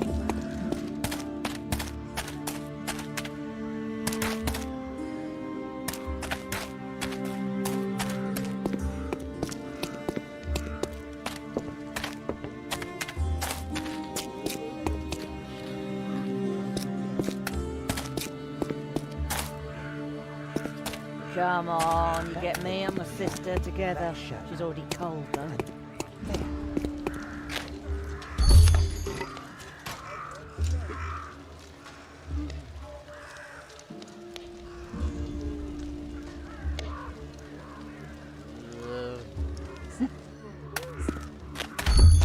Don't be like that. I still need at least 2 more customers today. What are you looking for round here? Punch in the head? Back there in the alley, that shadow. And there, in the window. And there, in the bushes. Eh? Keep your eyes open.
What in the name of all the archdemons is your pug-ugly face doing around here? I must speak with Theodore. You kiss Fergalosh's arse, kill my men, and now you want me to let you talk to the heretic? Oh, do not worry. I'm not going to take him away from you. I just have to ask him a few questions. Give me just one reason not to set a horde of insane Belhal Harpacteras on you. The Oath of Clover.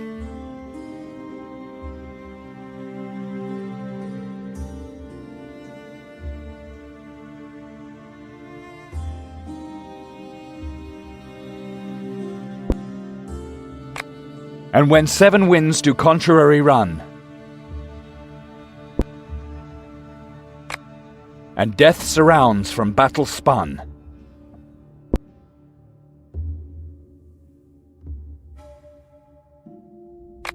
shall these 3 swords stand all for one? Something like that, close enough to recognize the goodwill.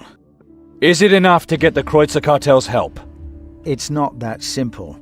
Your worthy father still owed old Perel something when he took his leave. You were mercenaries. If this is really about my father's old debts, you're certain to have listed and secured them by contract according to the Code of Concom. Good, let's cut the crap. Money is not the issue here. Even if I am quits with your father, you killed my dear neighbours and disrupted my business. Listen to me, Perel. If you do not want more of your neighbours to die, you should let me talk to Theodore. I hate to be threatened, but I'm not a fool. Today you win. We shall visit the great Theodore and have a little chat. Let me take the chance to have you pass my warmest greetings on to your worthy father, and a speedy recovery for his leg.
Ah, a new neighbour.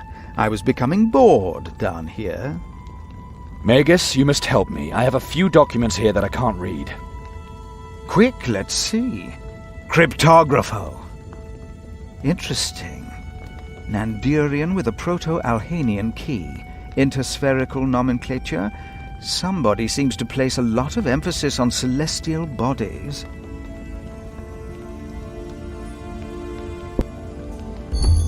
Nanduria. That's the secret language of the Magi. It was developed by Rohal the Wise, the Demon Master's brother. Precisely.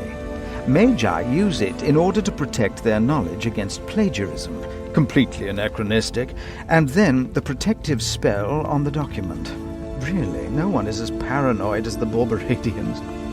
The owner has gone to great lengths to protect their secrecy, yet it's only about summoning a demon, an everyday occurrence in this area. What is it?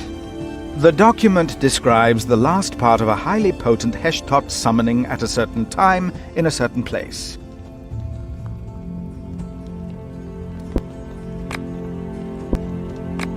I've talked to Borberad's Council of the Dead about my magical powers, but the answers were very puzzling. The Council answered you? That is truly astounding. Then your patron seems to be even more powerful than I originally believed. I don't know about any patrons. All I know is that the Borberadians have always been enemies, from which we had to hide. Interesting. Why? I mean, you don't act like you were following this paradoxical, myopic view of the world. Not at all. Our good Chiron exhibits an impressively open mind. That's really strange, though. The Borberadians are a church. Normally they should be seeking new followers, not hunting people indiscriminately.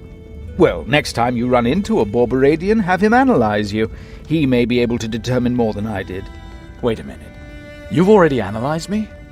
Purely routine, something Borberadian demonic, too complex without fundamental analysis, a bare minimum of 2 moons research time. I'm sorry. But who exactly was this Borberad the Borberadians all worship? Borberad is a demigod, to be precise, a quarter god, the son of the demigod Nandus. He is considered the Alvarania of forbidden knowledge. He has wandered our world for centuries in many incarnations in his fight against his twin Rohal. His last incarnation brought about the Dark Lands. This means that the Church of Borberad is a normal church. Not quite. 13 years ago, Borberad was condemned by all 12 divine churches. I thought that a bit excessive at the time, at least until I arrived in the Dark Lands myself. In any case, Borberadians use their blood to perform magic. They summon demons, and their church preaches freedom while enslaving all those weaker than they. A bit hypocritical, you have to admit. There will be a last part? The summoning is so powerful that it's done in several parts? It says, "Sacrifice as ye mote 3 things to win mighty Blackaraz to thy cause. Ad primo, a golden amber which doth shine like the very sun itself. Ad secundo, a sword used in the cause of justice. Ad tertio, give unto Blackaraz the hand of a man out of the law. By thine art, take care that the parts are ensconced in 3 places west of the 4th, and so may you now call forth the most powerful of the Heshtotim at your 4th place, the place the stars have shown you." No doubt, the 3 preparatory invocations lay the groundwork for the main ritual. At the right time, it will engender powerful effects.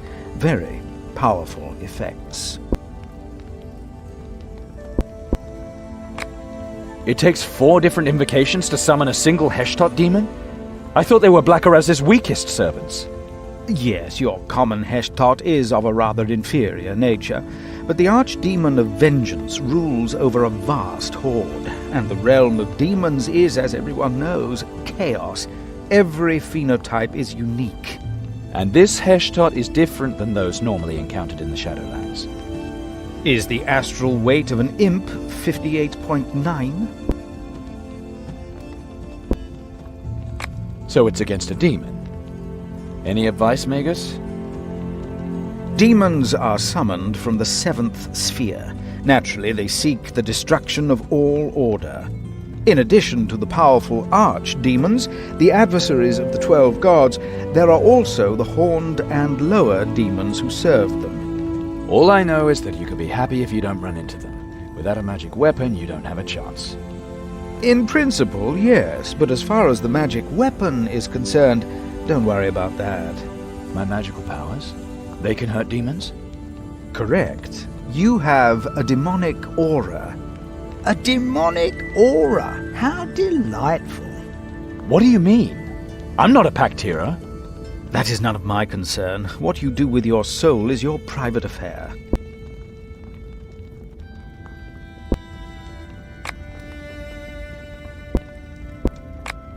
Where and when is this incantation supposed to take place? The one summoning this demon? In the market, when the constellation is favorable. Like now, for example. Now? Naturally, not right in the middle of the marketplace. The necromancer will be hiding somewhere. But the odds are good that this most formidable Heshtot will appear directly in the middle of the market. Ley-line magic. Not that important. If it's that powerful, it will destroy half the city. We need to warn the Warunkians immediately. Perel, you have to negotiate with Fergalosh, a truce at least. If the Guard and the cartel don't work together, Warunk is lost. It's true. A new attack on the city won't help anyone. I will negotiate with the sergeant. Just don't think that this makes us friends again. I'm doing this for Warunk and for the Clover. Fighters and barricades, then we'll see about the rest. Get your things out of here, now! Hurry! It won't be much longer!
Dear friends, it has pleased the Divine Lioness to put us to the test this day. And I say, we did well.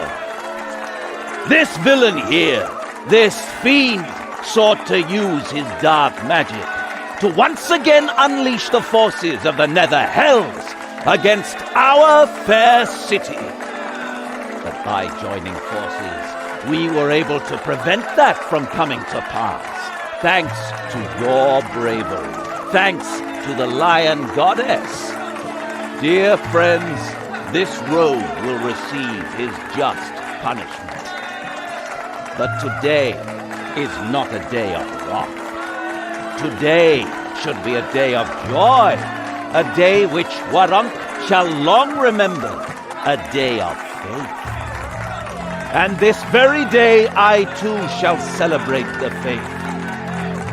Warunkians, in honor of your bravery and courage, will I this day take the beautiful Kalandra as my wife.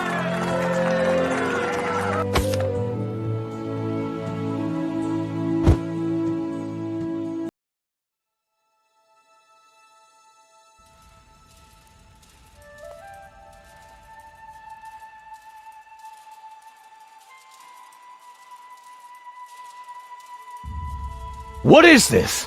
What's going on here?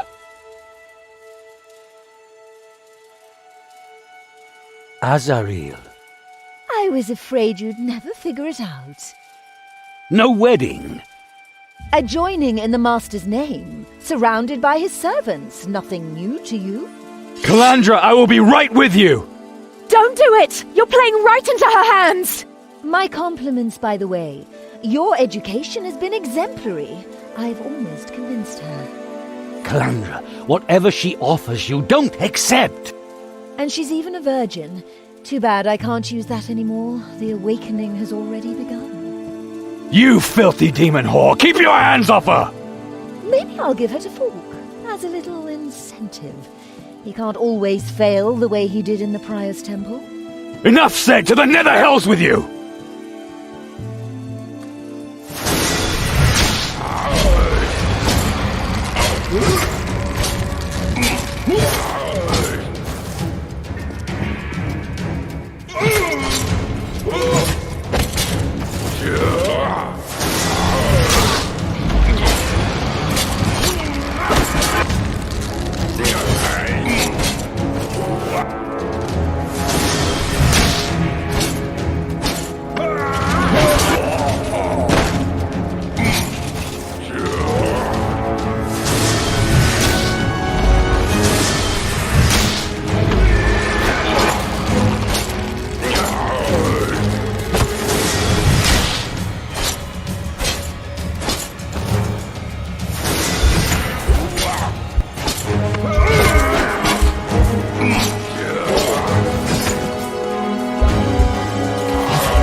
Folks, stop!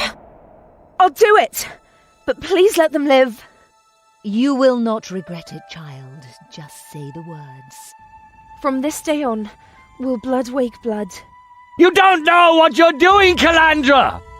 Silence, cripple! So Borbarat, take my soul. May it rest gently in your hands. You take my soul! Let them go! Dear Chiron, your soul is worth less than hers. Go on, Calandra. Freedom through pain. Power through will. Every human, a mage. Excellent. Simply excellent. You promised! Of course, my child. Your loved ones are safe. So now we can both begin your journey of discovery and knowledge. But the wedding, Mother? What shall I tell the Warunkians? And the Rondrians? You do not have your gift under control. You have shed Calandra's blood. Your necromancer did not finish his work. You had your chance and you failed. She will never obey you, Azaril. She is smarter than I was then. Folk, lock these two up. Your life depends on their safety. I'll find you, Azaril. I can't wait, my dear Chiron. I can't wait.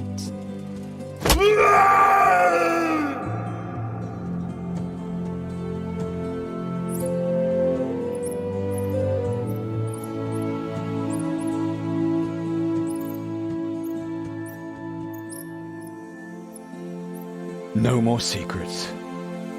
You're right. You were right from the start. I'm sorry, Chiron. So, ask. Who is Azaril? Azaril, High Prophetess of Borbarad, the Demon Master. She is the head of the Church of Borbarad. What does she want from us? Why did she kidnap Calandra, and what do you have to do with it? You know we spent all those years fleeing through the Shadowlands, from one hiding place to another, constantly in fear of the Borbaradians. We weren't randomly pursued, Chiron. We fled Azaril's minions, who were out to capture us, me and the two of you. All those years? Why? To get revenge. Before you were born, I was a Borbaradian myself. I served Azaril with all my... I was her loyal servant. But then I betrayed her. Betrayed and robbed her. Why? For Calandra and for you. All this effort, the wedding, the infiltration of Rondrians, all because of Calandra? Chiron, Calandra is not just anyone. You're not just anyone either. What do you mean? Azaril chose you both. You and 5 other children. You 7 were not born like other children. You came into the world as part of a ritual in which Azaril summoned a powerful demon. This demon was to provide you with vast powers from the Nether Hells. Azaril spoke of the gifts. How successful the ritual was, I don't know. I just know that I couldn't watch Azaril surrender 7 newborns to some demon at the cost of their mothers' lives. And next you're going to tell me that these other 5 children are my siblings too. Septuplets, all born on the same day from the same mother. Chiron, Calandra is not your sister.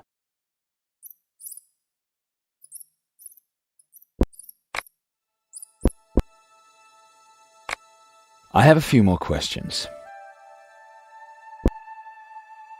Tell me more about my birth. The ritual lasted for several hours. I had to wait until the Borbaradians had used all of their magical powers. Otherwise, I wouldn't have had a chance. Did you see the demon? Yes. That was the moment I knew I had to act. I lifted Calandra out of the summoning circle and took her hostage. Calandra's death would have caused the ritual to fail completely. With my knife at Calandra's throat, I forced Azaril to free your mother. You were not born yet. Azaril's astral energy was exhausted as well. She raged, but had to let us go. I fled south with you, away from the massives of the Black Sickle. Your mother was very weak. You were born on the wall of death. But your mother died in childbirth. So there I stood with 2 children in my arms, and I finally had a purpose. And what was supposed to happen after the wedding? Sooner or later, the church would have sent Falk somewhere else. Calandra would have gone with him. And I would have stayed in Wurrunk and protected you from Azaril's revenge for the rest of my life. That was your plan, wasn't it?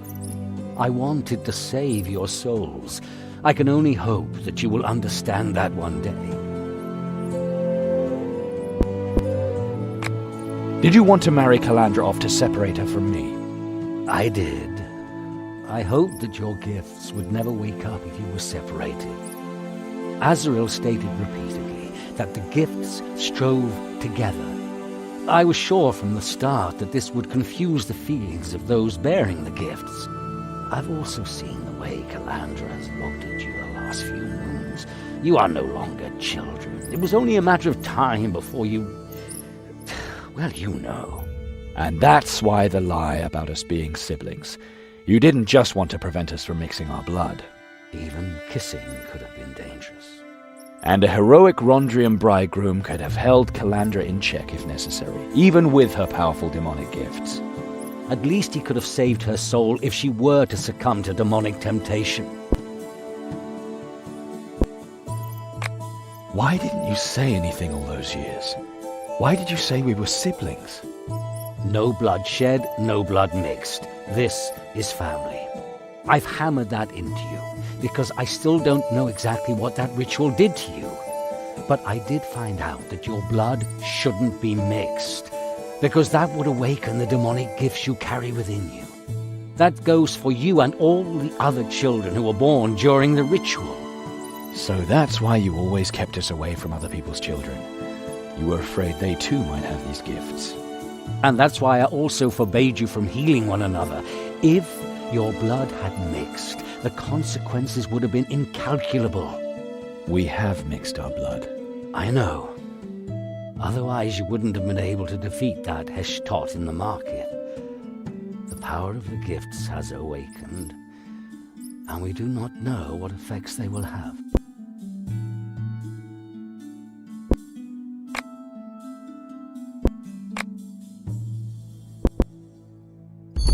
I thought the hunchback Ziran was the head of the Church of Borbarad. He was. He called himself Portifex Maximus and ruled out of Ilsa until he was overthrown and his invincible legion of Yak Monith was destroyed. Azaril seized the opportunity to take his place. Portifex Maximus, the greatest gatekeeper. Peculiar title. As peculiar as the rest of the religion. Its offices were bought with gold. Its believers were nothing more than decadent, power-hungry blood mages. The title Gatekeeper is probably an allusion to the Dark Gates, Limbus Gates through which demons can be summoned. Why did she claim to be Falk's mother? As a disguise, I suppose. She couldn't fool all Wurrunk with magic the way she deceived me. She had him call her mother and used a hand mask. That can hardly be called a disguise. There must be more to it than that. Maybe she really wanted to be Falk's mother. Don't be fooled by her behavior in the temple. If that woman can really feel some kind of love, then she will show it in very strange ways. Tell me more about Azaril. She is the head of the Church of Borbarad. Clever, vile, very, very powerful. They say no one knows the teachings of the Demon Master better than she. She has a network of cultists and agents throughout the Shadowlands, and probably beyond. I can't believe that a mage that powerful was unable to capture a man and 2 children in 20 years. I was vain enough to believe that my skills and some luck saved us time and again. Once the 2 of you could fight, it got easier. But Azaril was just waiting for the right moment to capture Calandra. You were a Borbaradian yourself. Can't you do magic? No. And even if I could, I wouldn't do it. Borberadians pledged their souls to learn the secrets of blood magic. I wasn't ready for that. Azrael thought my faith wasn't strong enough. She was right.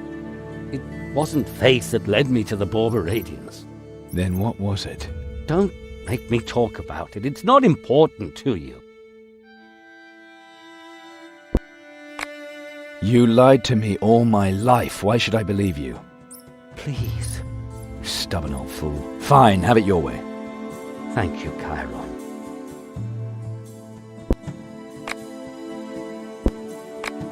Damned Rondrians! I told you right from the start they weren't to be trusted.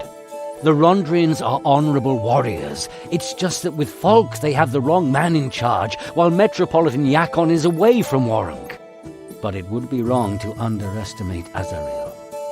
She wanted Calandra to be with Folk and in her sphere of influence. That's why she was pushing the wedding. They've betrayed us. Folk never really wanted to marry Calandra. The whole thing was just a plot to deliver Calandra to Azrael. But how could she have planned on your gifts awakening right at this moment? Why the old Rondra temple of all places? And why all the effort to summon the Heshtot?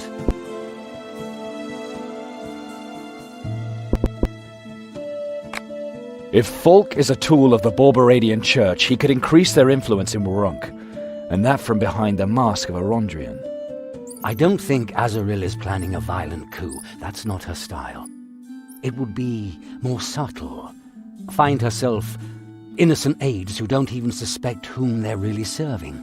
The wedding of a senior Rondrian as a symbol for the masses, and in the old Rondra temple of all places. It was used as a necromantic brothel during the occupation. Powerful symbols and bitter irony. That's Azrael's way.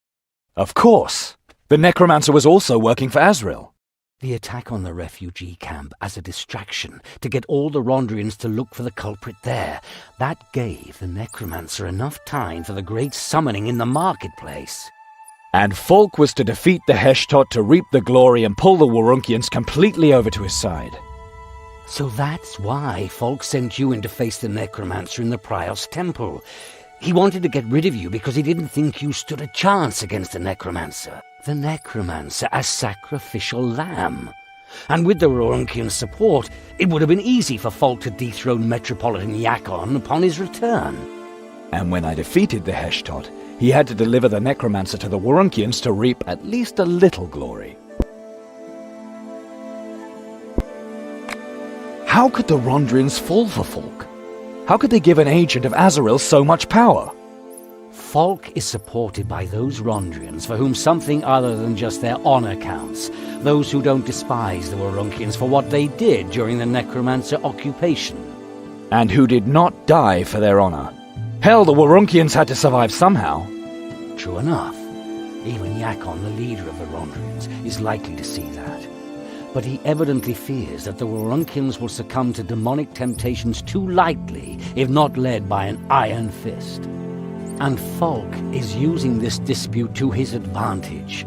He has the more forgiving Rondrians on his side, and with them the Warunkians who don't want to blame themselves. Folk played his part well.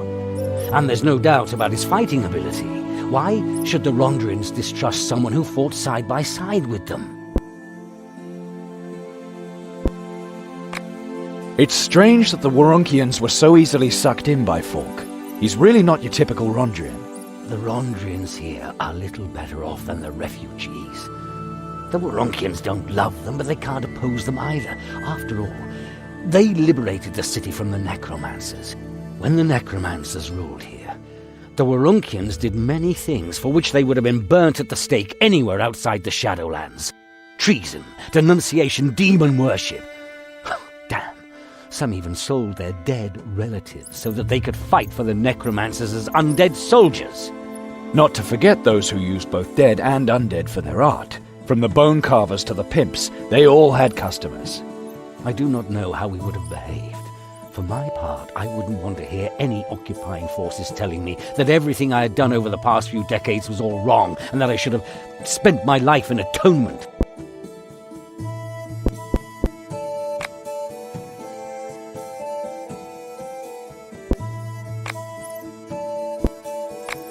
Whatever. We shouldn't just wait for someone to come and pick us up. Folk thinks he has won and Calandra is in Azaril's power. Our guard is a young Londrian. I'm sure he doesn't know what went on in the temple, and I don't think he's one of Azaril's followers either. More likely a useful idiot who believes folk. Maybe I can appeal to his honor and get him to make a mistake. But maybe I should find a weapon first. Good. I will find a way out. Now wait here.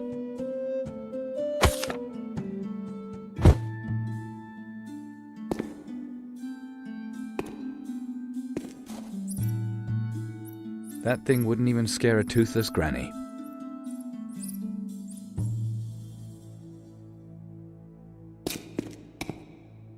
Not with that. Keep looking.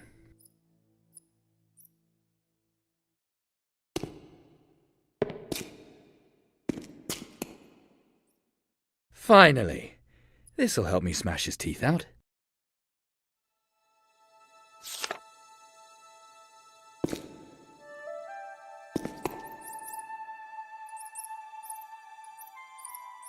Psst, listen to me. I'm not going to talk to you, wretch.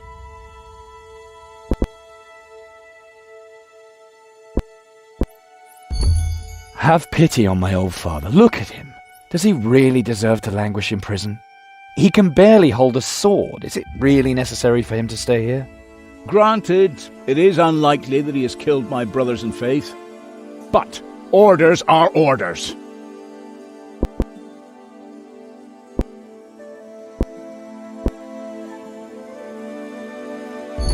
You've had history lessons, right? How often do you think commands have been wrong? How often has your church gone astray? When the Rondrian Holy Order of the Theatre took the Alhanians' land and forced their descendants to roam the land forever, was that fair? Or Rondra's son, Cruel Core, in every war, torture, rape and pillage in his name, are those honourable deeds? Or all the innocent scientists whom you prohibit free speech on pain of death? Do you really think that's good? Your Rondra is a war demon in disguise, and all the pomp with which you worship her is nothing more than a hypocritical excuse for your cruelty. That is blasphemy. I will no longer tolerate your dragging Rondra's good name through the dirt.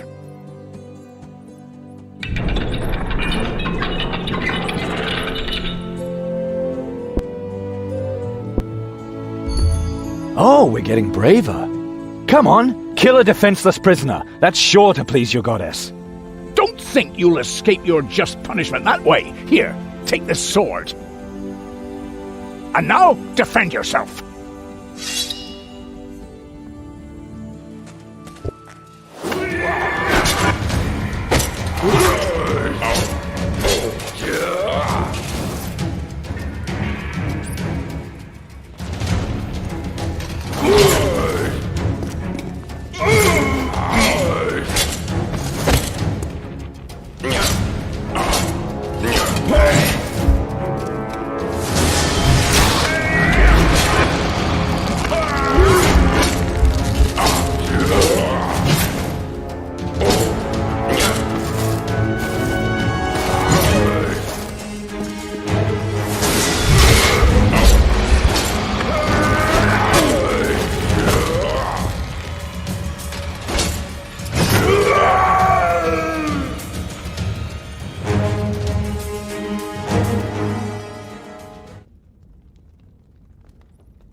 A little...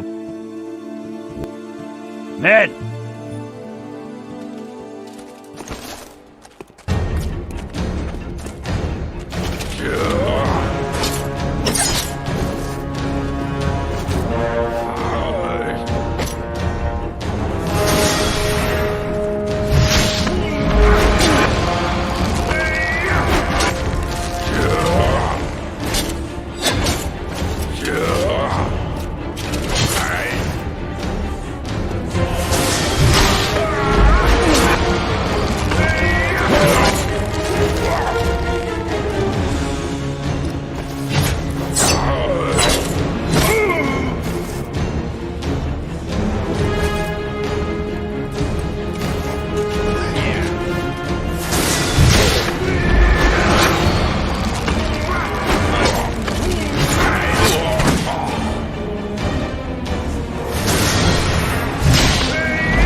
You useless!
Tell me where Calandra is.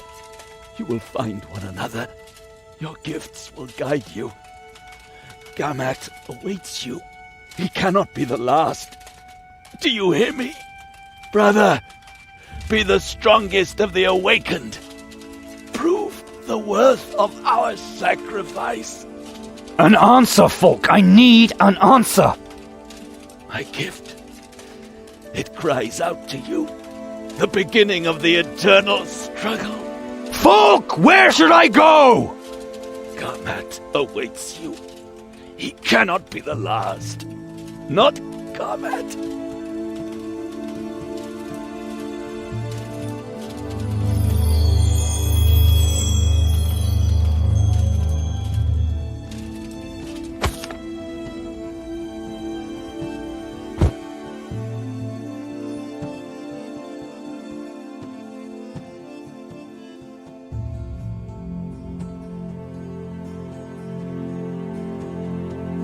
Falk betrayed us.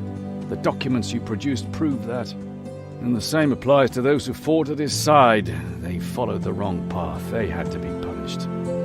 It was an honor, Metropolitan. Falk hoped that his lax morals would bring him enough popularity amongst the people to allow him to divide the Lioness's servants and lay hands on my office. You prevented that from coming to pass. I'll see that you're rewarded. Warren should know that the Metropolitan provides for those who serve Rondra justly.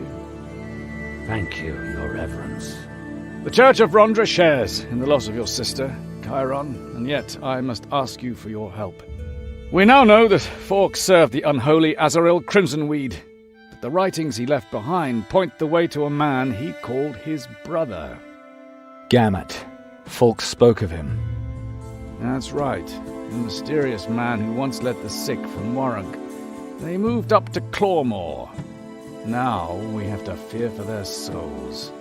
So I'm supposed to follow the sick and save their souls.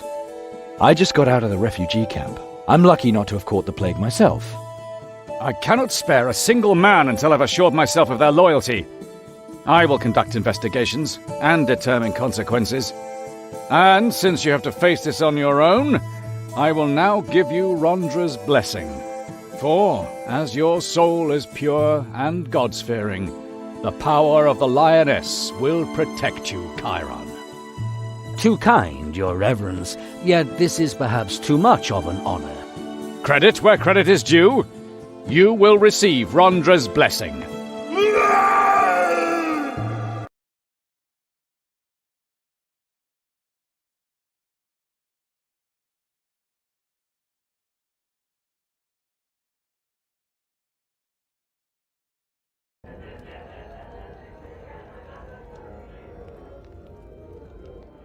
Chiron.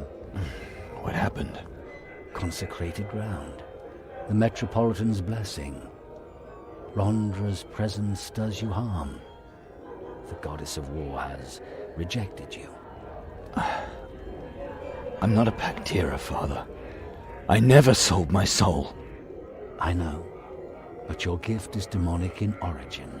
You use their power. That makes you an enemy of the 12 gods. And yet I'm still alive. I brought you out of the temple. The Rondrians were suspicious, but I guess they wanted to believe my lies.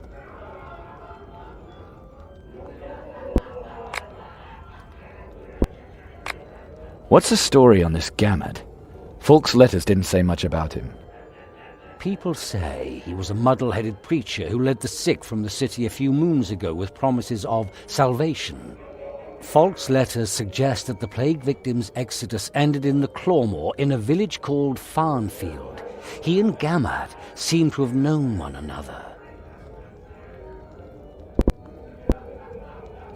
The Clawmore. Wasn't there supposed to have been a huge Alhanian ritual site there at one time? The Alhani originally founded Warrung and ruled pretty much this whole area. So you should definitely find some Alhanian ruins there. If they really did have a ritual site in the Clawmore, it must have been very powerful. You still hear truly wondrous things about their mages today.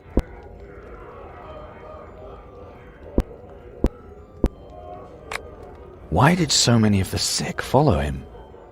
Gamad seems to have had some kind of healing artifact. He promised to heal all those who followed him. And the authorities allowed this heresy because they were happy that the source of the plague was removing itself. Possibly. Rika from the refugee camp may know something about the Clawmore. Apparently, her lover went with Gamad.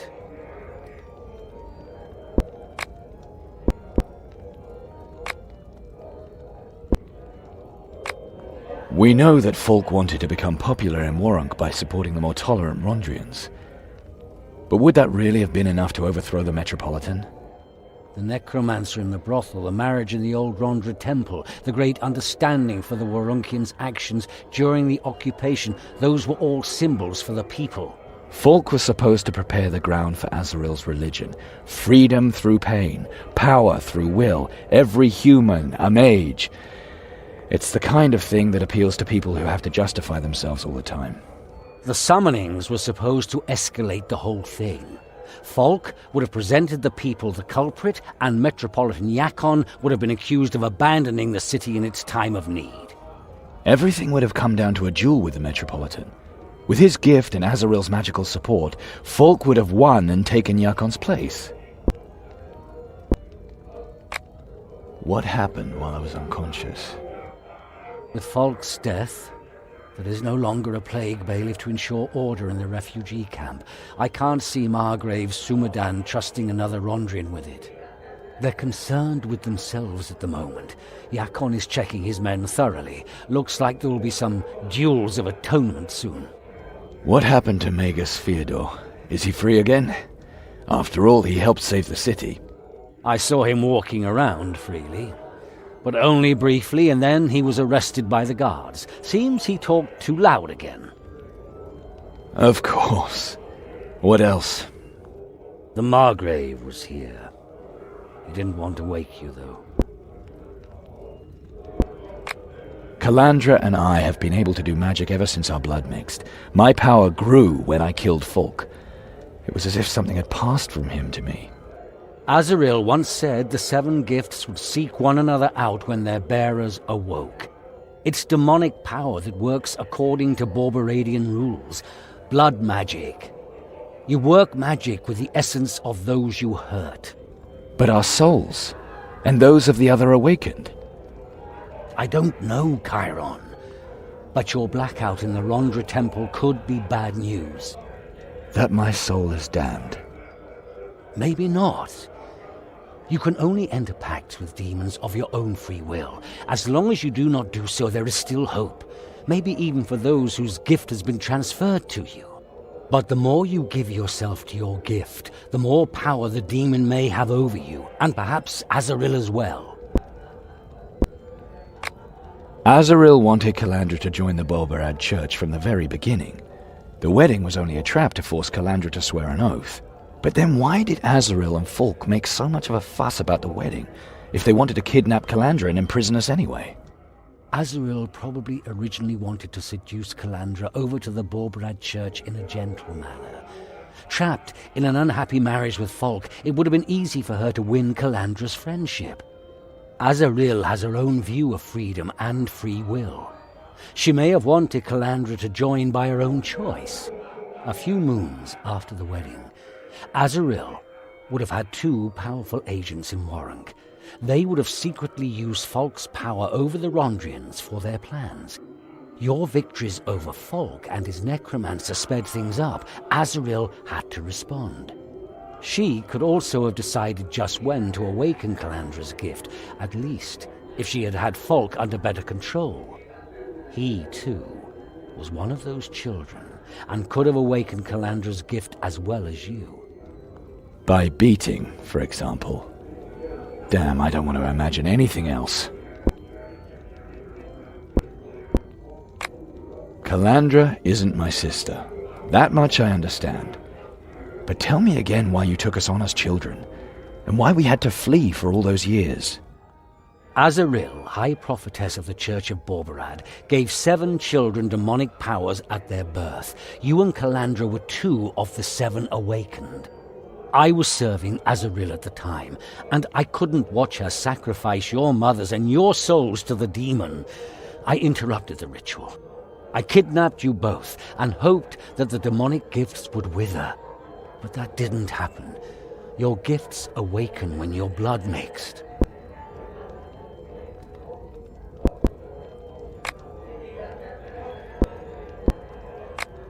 It's almost funny. Rondra's power drops me in my tracks, and at the same time the head Rondrian gives me an assignment. You're the only one Yakon can trust now. He's taking the opportunity to learn something about the sick and Folk's allies. Maybe he saw you fighting and became suspicious. Your gift isn't all that unobtrusive. And as long as he can't be sure of his own people, your power represents a risk. Well, he's lucky that this Gamad is my only trace to Calandra. Otherwise, I could get some stupid ideas. Good luck in the Clawmore, Chiron. Let me know if I can help, and get in touch when you're back.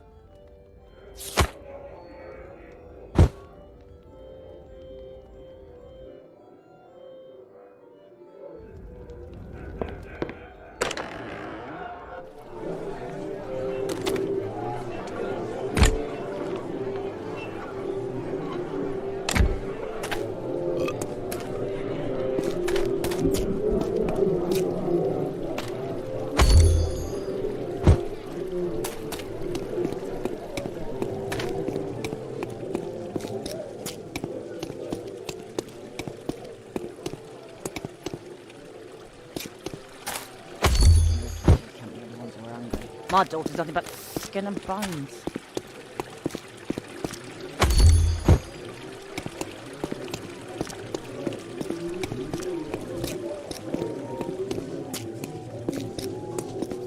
I think that's Chiron.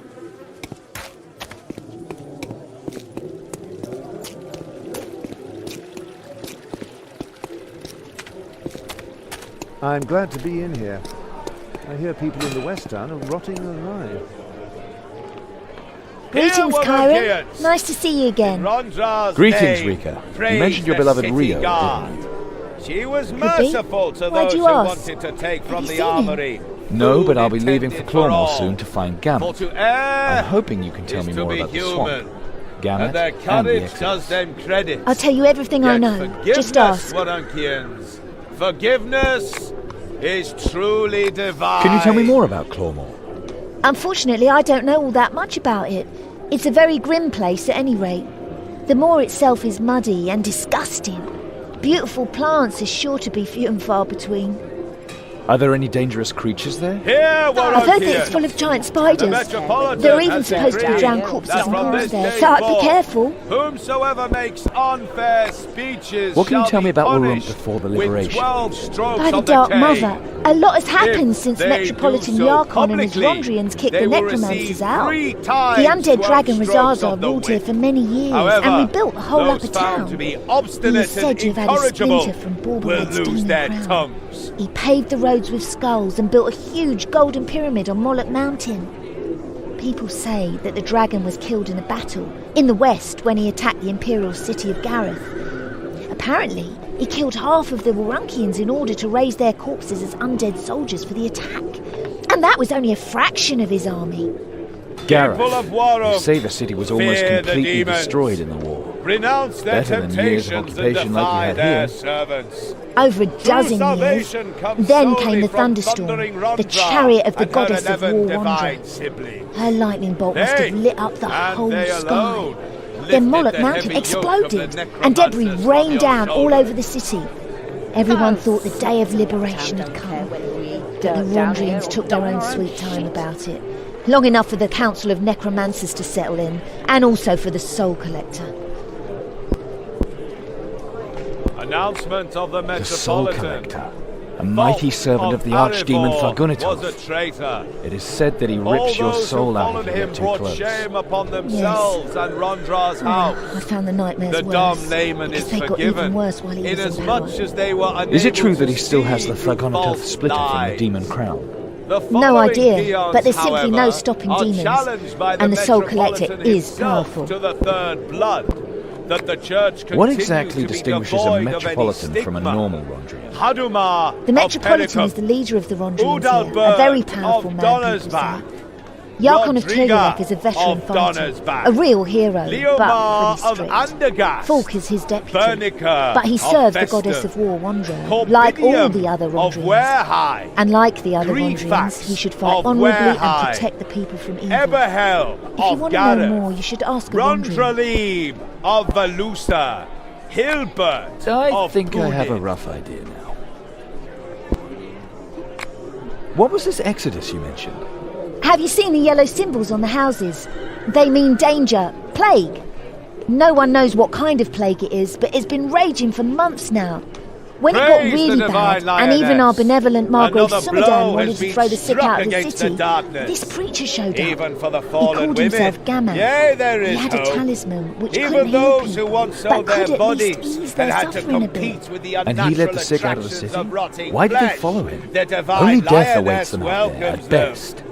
That's what I said is too, an omen and for stayed your here. own return But he to told the the path people of what that is redemption right and awaited good. them in Clawmore. No, Salvation that it from is never Mishkara's too caprice, he called it.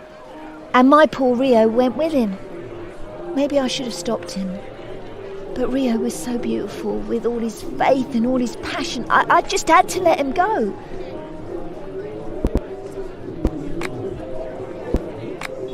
Then I'll be on my Praise way. the divine lioness. Would you do me a favour? Another blow When I has see your been Rio, I'll struck tell him against that the you are waiting darkness. for him here. Even for the Thank you. fallen women. See you Yea, soon. there is hope. Even those who once sold their bodies and had to compete with the unnatural attractions of rotting flesh. The divine There lioness isn't a welcomes problem for them. which I don't have the right This remedy. is an omen for your own return to the path of what is right and good. Know that it is never too late.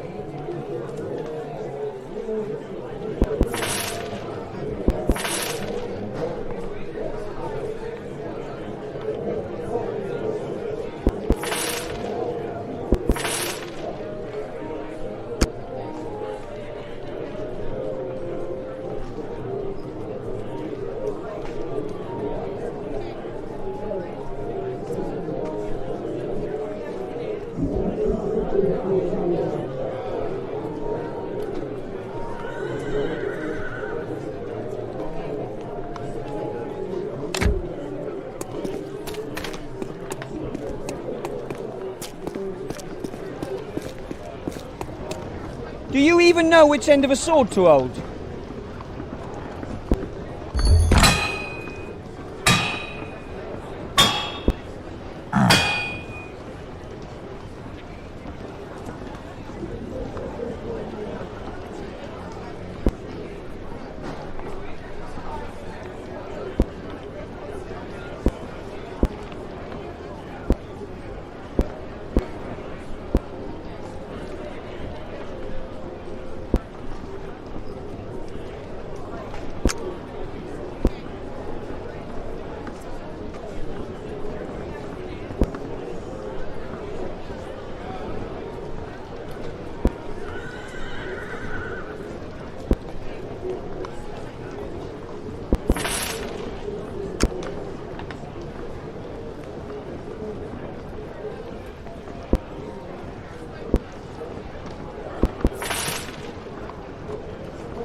Interested in a couple of assignments?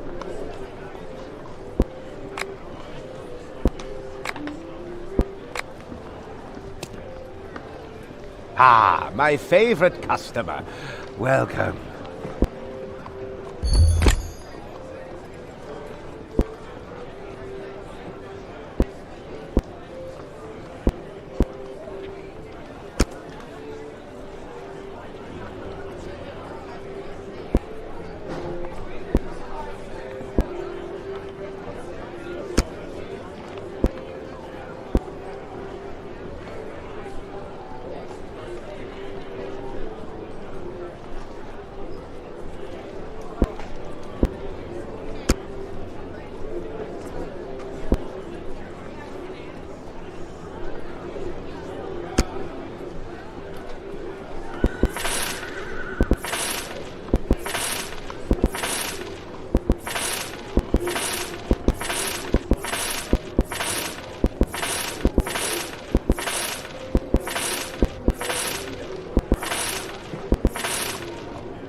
those Rondrians. Finally someone's cracking down around here.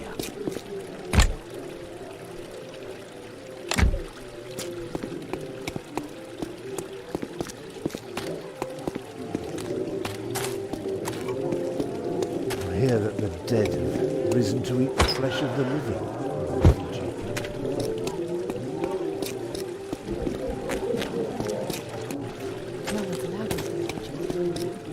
What kind of demons run amok?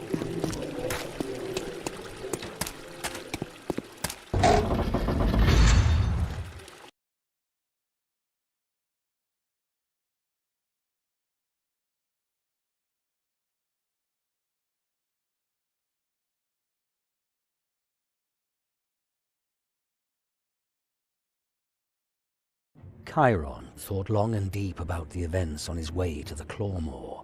What did the powerful sorceress Azaril want from his sister of all people? What had Falk meant when he had spoken of the dark side of the magical gift and the awakened as he lay dying? Chiron could only find the answer in the mysterious preacher who had once led the sick and ailing from Warung and was said to reside in a village called Fernfield. A man named Gamat.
Help!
You sure showed them.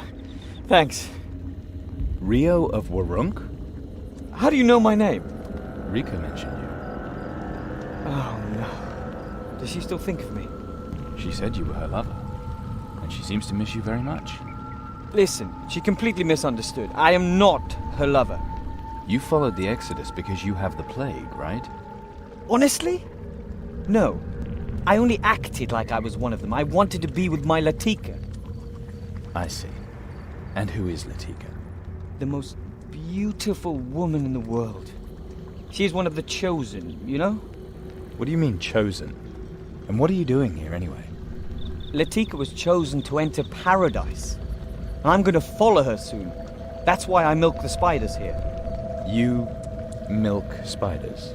We make jewelry from the spider silk. For the holy man's great ceremony, this eases the transition to paradise.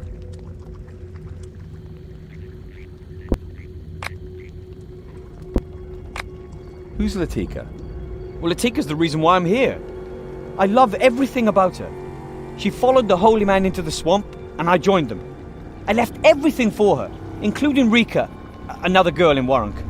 And now, as one of the chosen, Latika has gone to paradise, and every day I pray that I might follow her.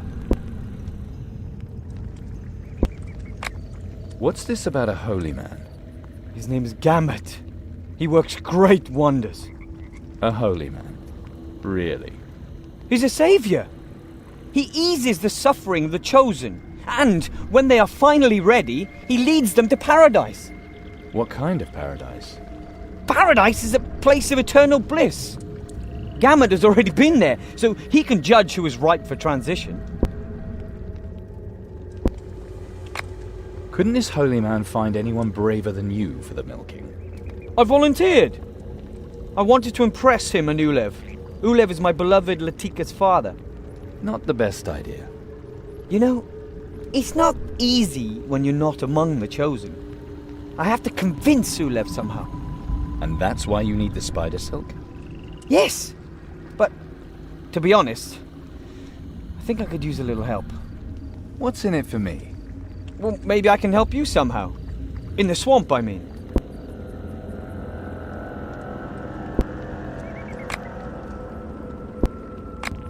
I'm looking for 2 women who traveled to Fernfield. In an elegant carriage. They were there. Ulev would know more. Guess I'll go see Ulev then. You give me some spider webs, and I'll give you the password to get past the guard then. Take the rope bridge to the caverns in the northeast. Reuben used to say that the best spider webs can be found there, but that was before the beast ate him. See you later.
Fantastic! You got the spider's webs. Soon I'll be together with my Latika. I really have to get going. Like I said, I'm looking for someone. No problem. When you get to Fernfield, just repeat the password. The test is ours. The grace is mine. Thanks, Rio. When you get to Fernfield, talk to Ulev, the village headman. I'm sure he'll help you. See you later.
Halt, stranger! The test is ours, the grace is mine. How do you know our password? Talk! What's going on here? Who is this stranger? I'm a friend of Rio's. He said you'd be able to help me. Then welcome, stranger. What can we do for you? 2 women were here, and I need to know where they went. I understand. You want the community to help you. And community is a valuable thing to have in a treacherous swamp, isn't it? Yes, of course. And in a community, everyone does something for the greater good. So what do you want me to do? Make yourself useful to the community. The next time the Holy Man visits the Life Spring, he will reward you.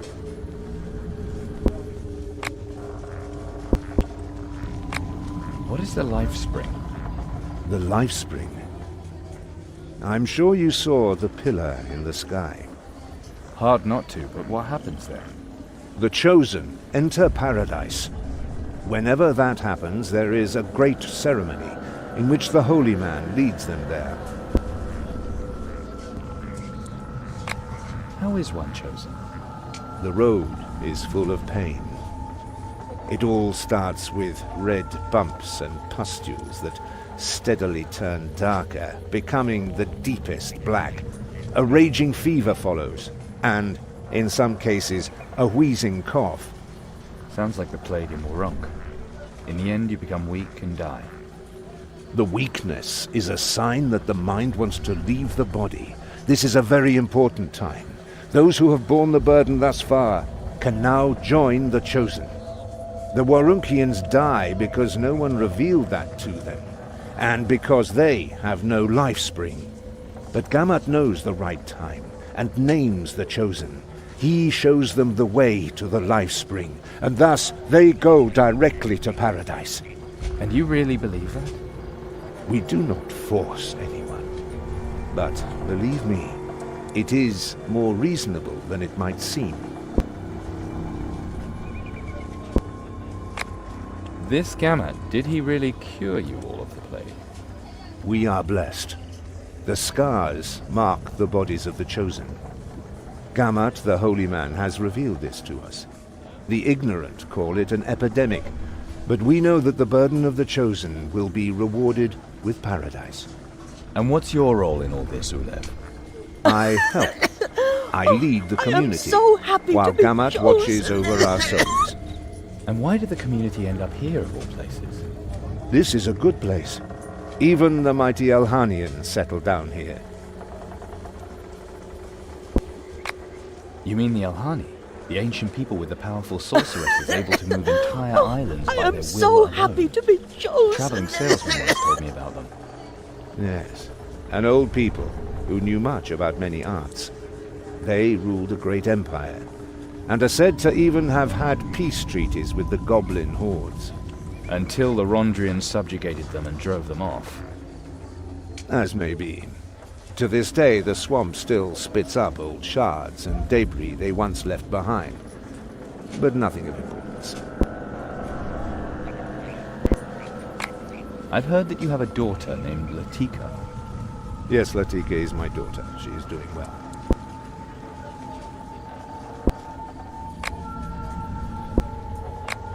So what do you want me to do for the community? There is an important ceremony coming up at the Life Spring. We urgently need more wood for the masks. You want me to prove myself by chopping wood? There's almost nothing but demonic wood in the swamp. You will understand that the Holy Man does not want to endanger the souls in their transition to paradise. We have already lost half of the village. The ruins are completely soaked with the swamp's evil influence. In the west, on the other side of the palisade, we dare not go there. There are too many undead. The drowned corpses are exceptionally dangerous. But there are still some carts stuck in the mud that we use to move from Warunk. Their wood is new enough to use. Then I'll just be getting on with it. If you come back with unspoiled wood, we will all look for traces of your 2 women. I will see to that myself.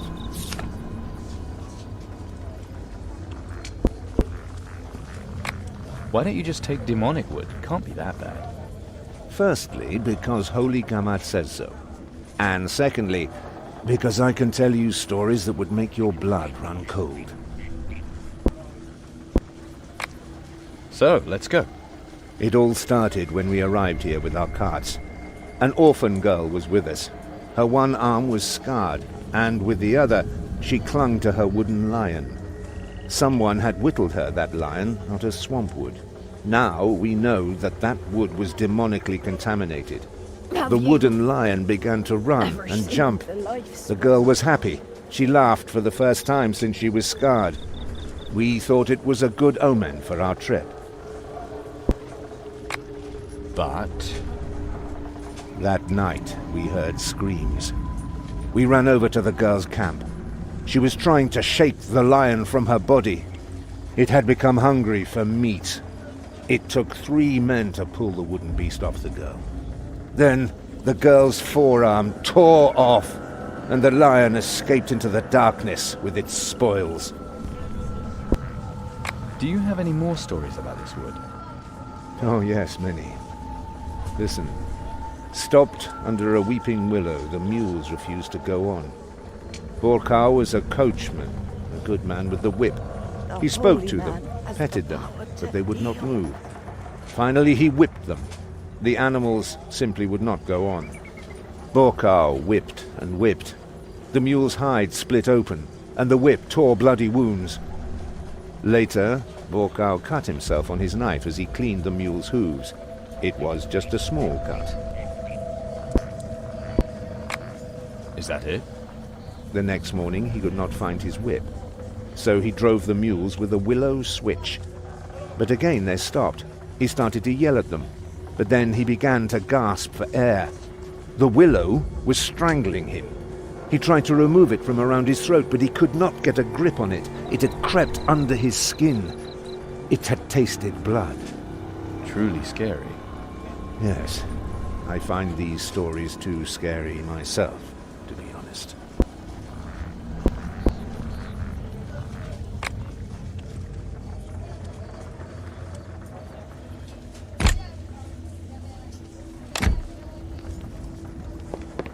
Have you? Genla is and always will be a deal. You want to do something for Fernfield? Very good. We've use for any help we can get.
Good luck.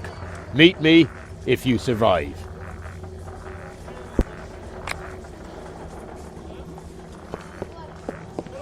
Genla is and always will be a deal.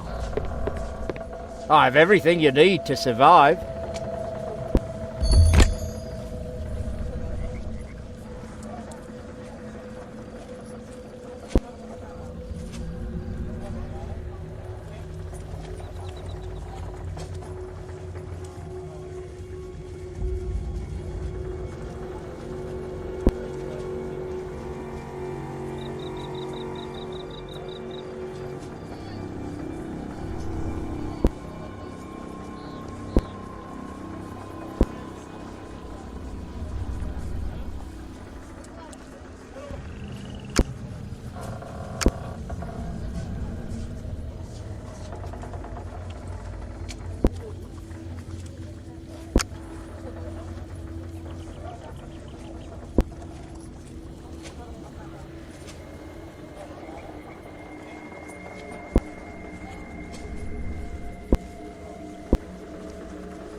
Herbs, potions, sundries. Dark Mother be with you.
I know you'll find something here.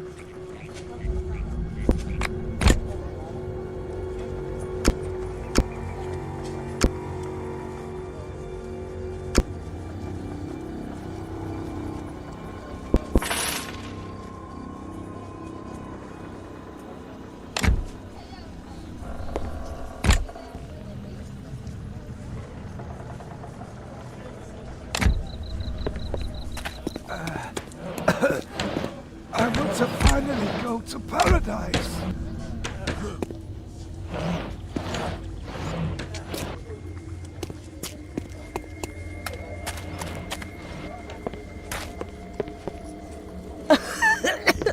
Oh, I am so happy to be chosen. I want to finally go to paradise.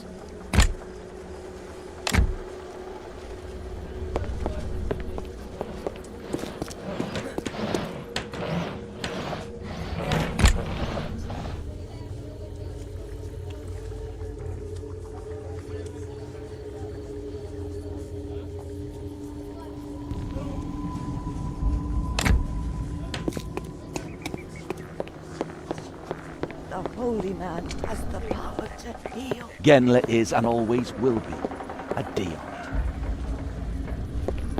I don't trust that stranger. What does he want here anyway?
guy looks like he's out to cause trouble. Genla is and always will be a Deont. You want to do something for Fernfield? Very good. We've use for any help we can get.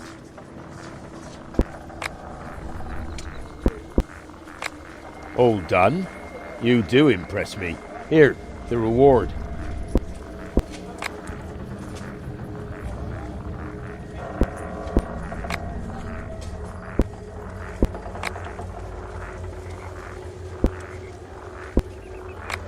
Good luck. Meet me if you survive.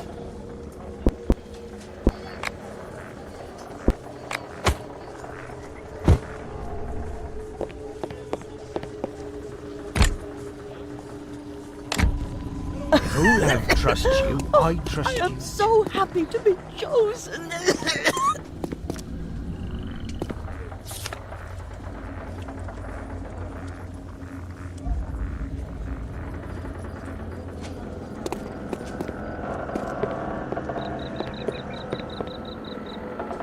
Parain be with you, stranger. My name is Chiron. What do you want from me? I'm Genla. I was Parain's Deont here. And? You spoke with Ulev. He wants you to get the wood for him, right? You cannot believe a word he and his so-called holy man say. They are blasphemers and murderers.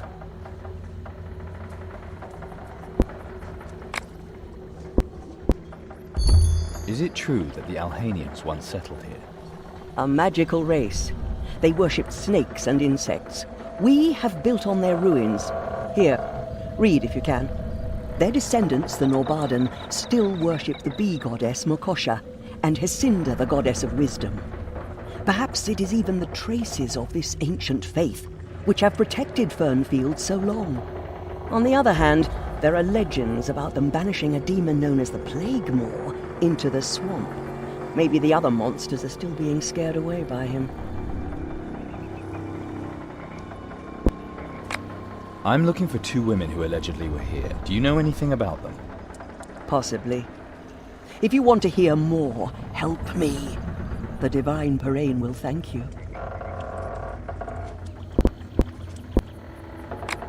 I haven't seen many Parain Deonts.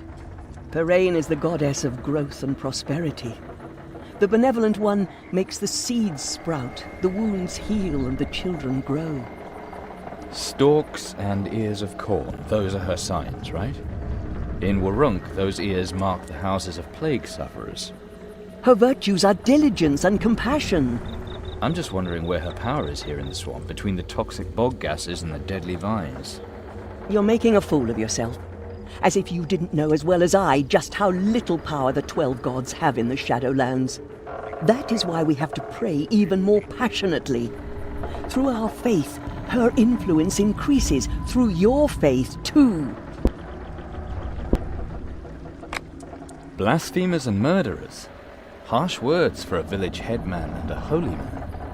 Ulef and Gamhat brought the plague here, thanks to their so-called exodus.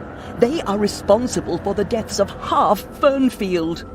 You are a priestess of Parain. Couldn't you heal them? I tried. Many times. But the disease is insidious. It must be demonic in origin. The patients were desperate. Gamhat incited them against me. And then they stormed my goddess's shrine. I thought Gamhat relieves their suffering. Black magic and illusion. The bewildered see in Gamhat exactly who they want to see. In reality, he exploits the sufferings of the sick while letting them celebrate him as a saint. And those who could soon find peace in Parain's arms, he throws into that mudhole which devours their souls.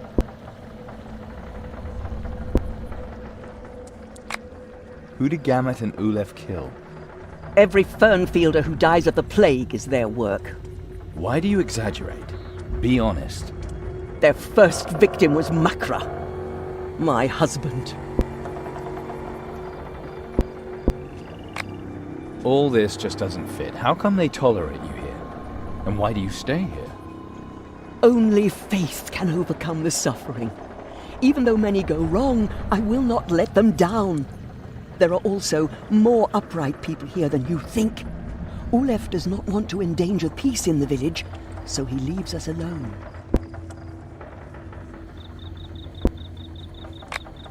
Enough already. The village existed before the Exodus, right? Fernfield was isolated. So much that Borbarad's hordes overlooked us. The swamp mutated, but Peraine's shrine protected us. The gorge beyond our village shows what might have happened. There's no longer a way to visit the great Alhanian ruins. Demonic claws are everywhere. Even the undead did not venture here. We couldn't leave, but over the years we were relatively safe. But Gamat and Ulef destroyed all that.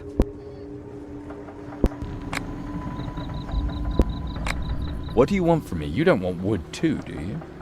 It is perhaps the last wood in the entire Clawmoor not saturated with the demonic force. I beg you, in the name of the goddess Peraine, bring it to me. This wood is my only chance to lead the Fernfielders back onto the right path.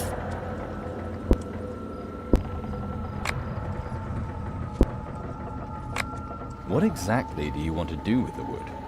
I shall use it to fulfill the goddess's will. The same goddess who can save your soul. Is that enough? Ulef talked about saving souls too. It seems more people believed him. He has forfeited his own salvation, and now he wants to drag the Fernfielders into the abyss with him. That mudhole where Gamat throws the sick damns them forever. Yes, Chiron. He likes to talk of saving souls, but elsewhere in the Shadowlands, people cut out the tongues of hypocrites like him and make them eat them. And then watch them as they choke on their own blood. And what shall I tell Ulef if I don't have any wood for him? Ulef can use demonic wood. It won't make any difference. I'll think about it. After all, I have to find the wood first. If it makes your decision easier, I can give you a more worldly reward in addition to Peraine's blessing.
Do you have any more questions? Do you still need wood? Did you find some? Yes, I have. Thank you. You have no idea how many souls you have saved here. I want to use this wood to rebuild the shrine to Perain. Without your help, every service held there would have been poisoned. Here, take this as a token of thanks.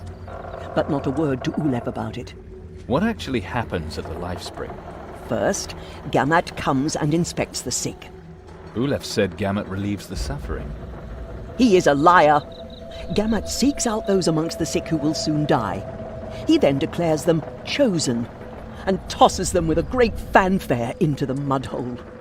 And why do the Fernfielders believe in Gamat? He has a talisman which takes away the pain. But he doesn't relieve their suffering, not him.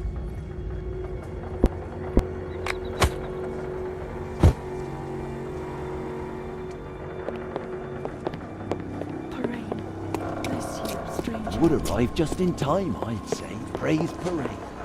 You want to do something for Fernfield? Very good. We've use for any help we can get.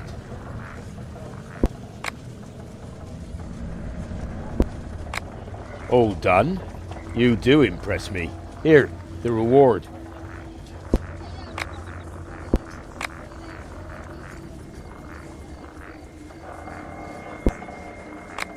Good luck.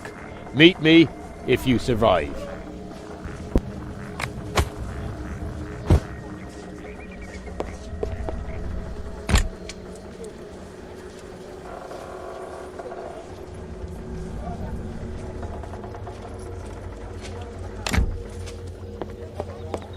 If Ulev trusts you, Are you looking I for trust something you in too. particular?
Have the 12 gods ever helped you, stranger? I am so happy to You found the spot? Do you have the wood? The carts have sunk. I'm sorry. It's a shame. But at least you tried. Thank you. We'll find something else you can do for the community, while I try to get the wood some other way. What do you want me to do? I saw Genla talking to you. I know she has little time for me and Gamat. Is it any wonder? After you killed her husband? Makra's death was regrettable, but it could not be avoided. How did he die? Gamat had already been here once before the Exodus. He was searching for Alhanian artifacts when he met Genla and Makra. They ruled Fernfield and despised the Holy Man. Even then, Genla had become obsessed with her faith and stirred the Fernfielders against him. And Makra? Genla drove him to extremes. He flung himself on Gamat. He tried to calm Makra and held him. Locked together, they both fell into the life spring. Gamat was enlightened in the life spring and returned to Warrunk, but Makra died. Strange that Gamat, of all people, was selected by the life spring, and Makra was killed. A tragic accident that made Genla's hatred grow. She couldn't inspire the Fernfielders' faith anymore, but Gamat returned, and he could. Is it any wonder? After you killed her husband? Makra. How did he die?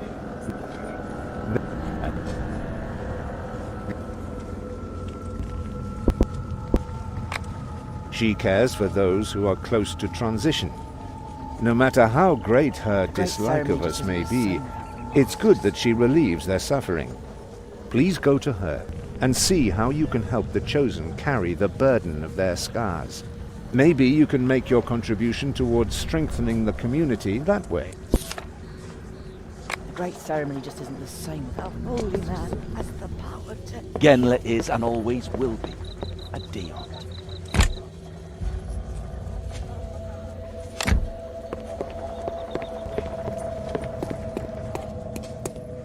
Would arrive just in time, I'd say. Praise parade. What are you doing here? Ulef sent me. I'm supposed to help care for the Chosen, for peace sake. Peace? He just wants to gain some time before the killing starts again. How can I help you? I want to make a soup out of wolf lizard eggs. Wolf lizard eggs? Are you sure? The soup will not taste very good. That's not what I meant. Don't you have to be really careful with those eggs because they're poisonous? In the swamp, almost everything is poisonous. It takes a lot of experience to be able to know just how poisonous. The green lizards here in the Clawmore even have poisonous breath. I wouldn't dare mess with them. They also have hard armor. What's the point? I'm going to use them to poison the sick. But before I do, I will bless them in Parain's name. Their souls will be saved, and not sent to the nether hells by Gammat's terrible ritual. You want to kill the sick by poisoning them like a coward. You're one of Parain's Daeons. You have dedicated yourself to life. And death is also part of life. The poisonous eggs are the only way to save their souls before Gammat sacrifices them to the swamp. Do not worry. I kill only those who firmly believe in the goddess Parain. All the others are beyond help anyway. The nests are in the north, between the cliffs. Just go past the construction. The lizards are jumpy, so they will attack very easily. 3 nests should be enough for a kettle of soup. Any further questions? What does Ulef think of this treatment? I mean, he could refuse to let you see the patients, couldn't he? So it has come to the point that I must pay for loyalty. So be it. Keep my plan a secret from Ulef, and you shall receive a special reward. Why are the wolf lizards jumpy? Those lizards are not normal reptiles, but rather chimera, mutated by demonic influence. This makes them part reptile, part demon. They smell the undead flesh, and it attracts them. Yet their instincts warn them to avoid the demonic influence. This confuses their senses. The swamp drives them mad, if you will. No wonder that they often fight side by side with zombies. The lizards don't eat the undead? No. They do eat carrion, but no undead.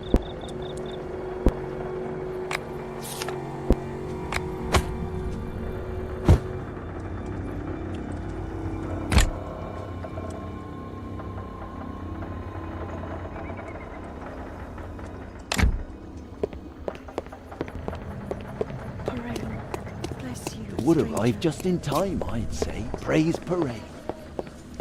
I Have the follow 12 the gods gods ever help you, He never lets stranger? us down. Do you think good wood just appears out of nowhere?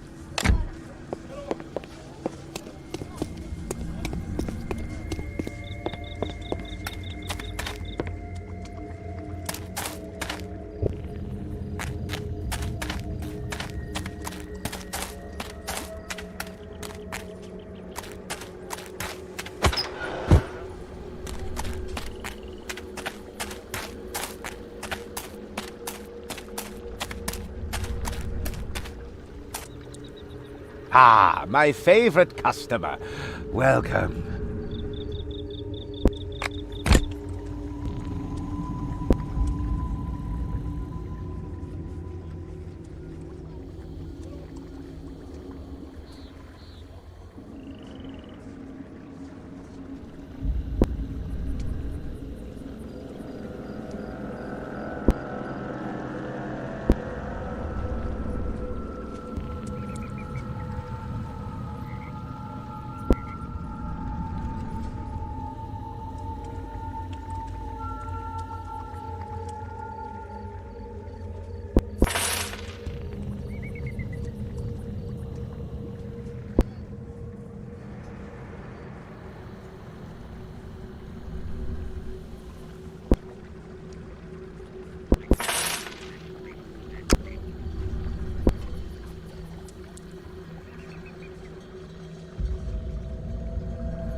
Welcome, Chiron.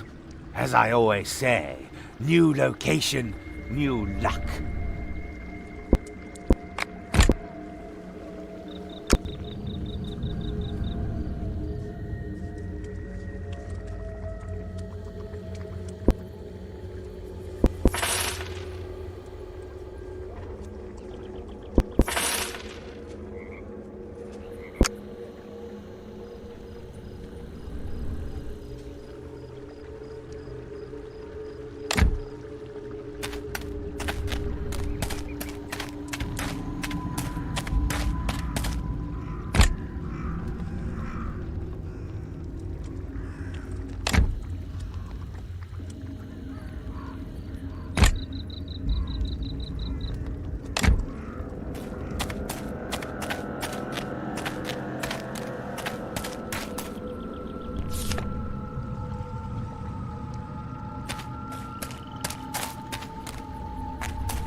Have the 12 gods ever helped you, stranger? You think good wood just appears out of nowhere?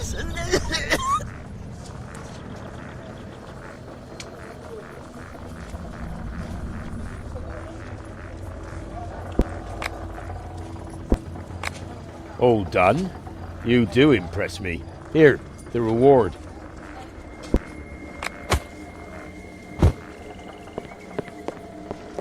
The holy man has the power to... I follow the holy man. He never lets Genla is and always will be a Dion.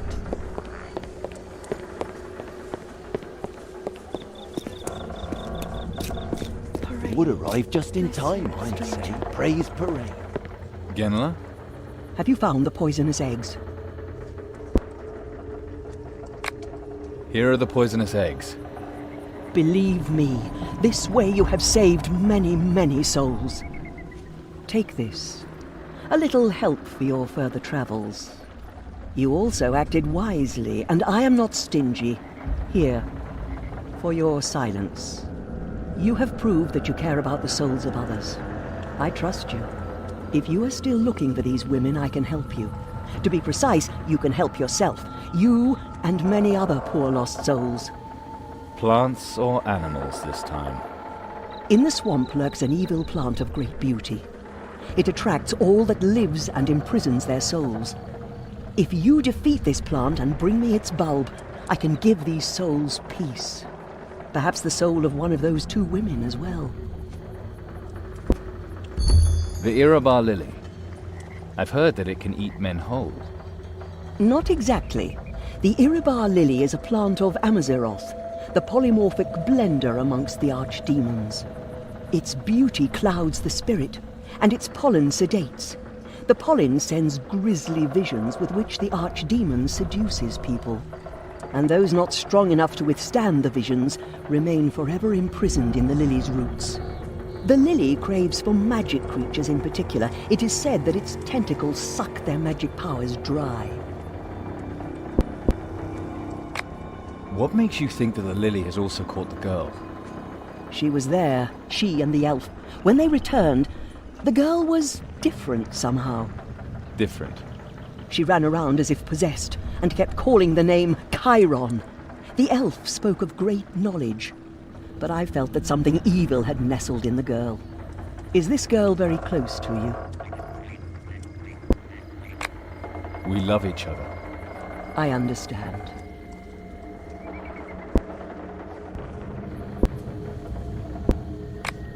I'll have to think about it some more.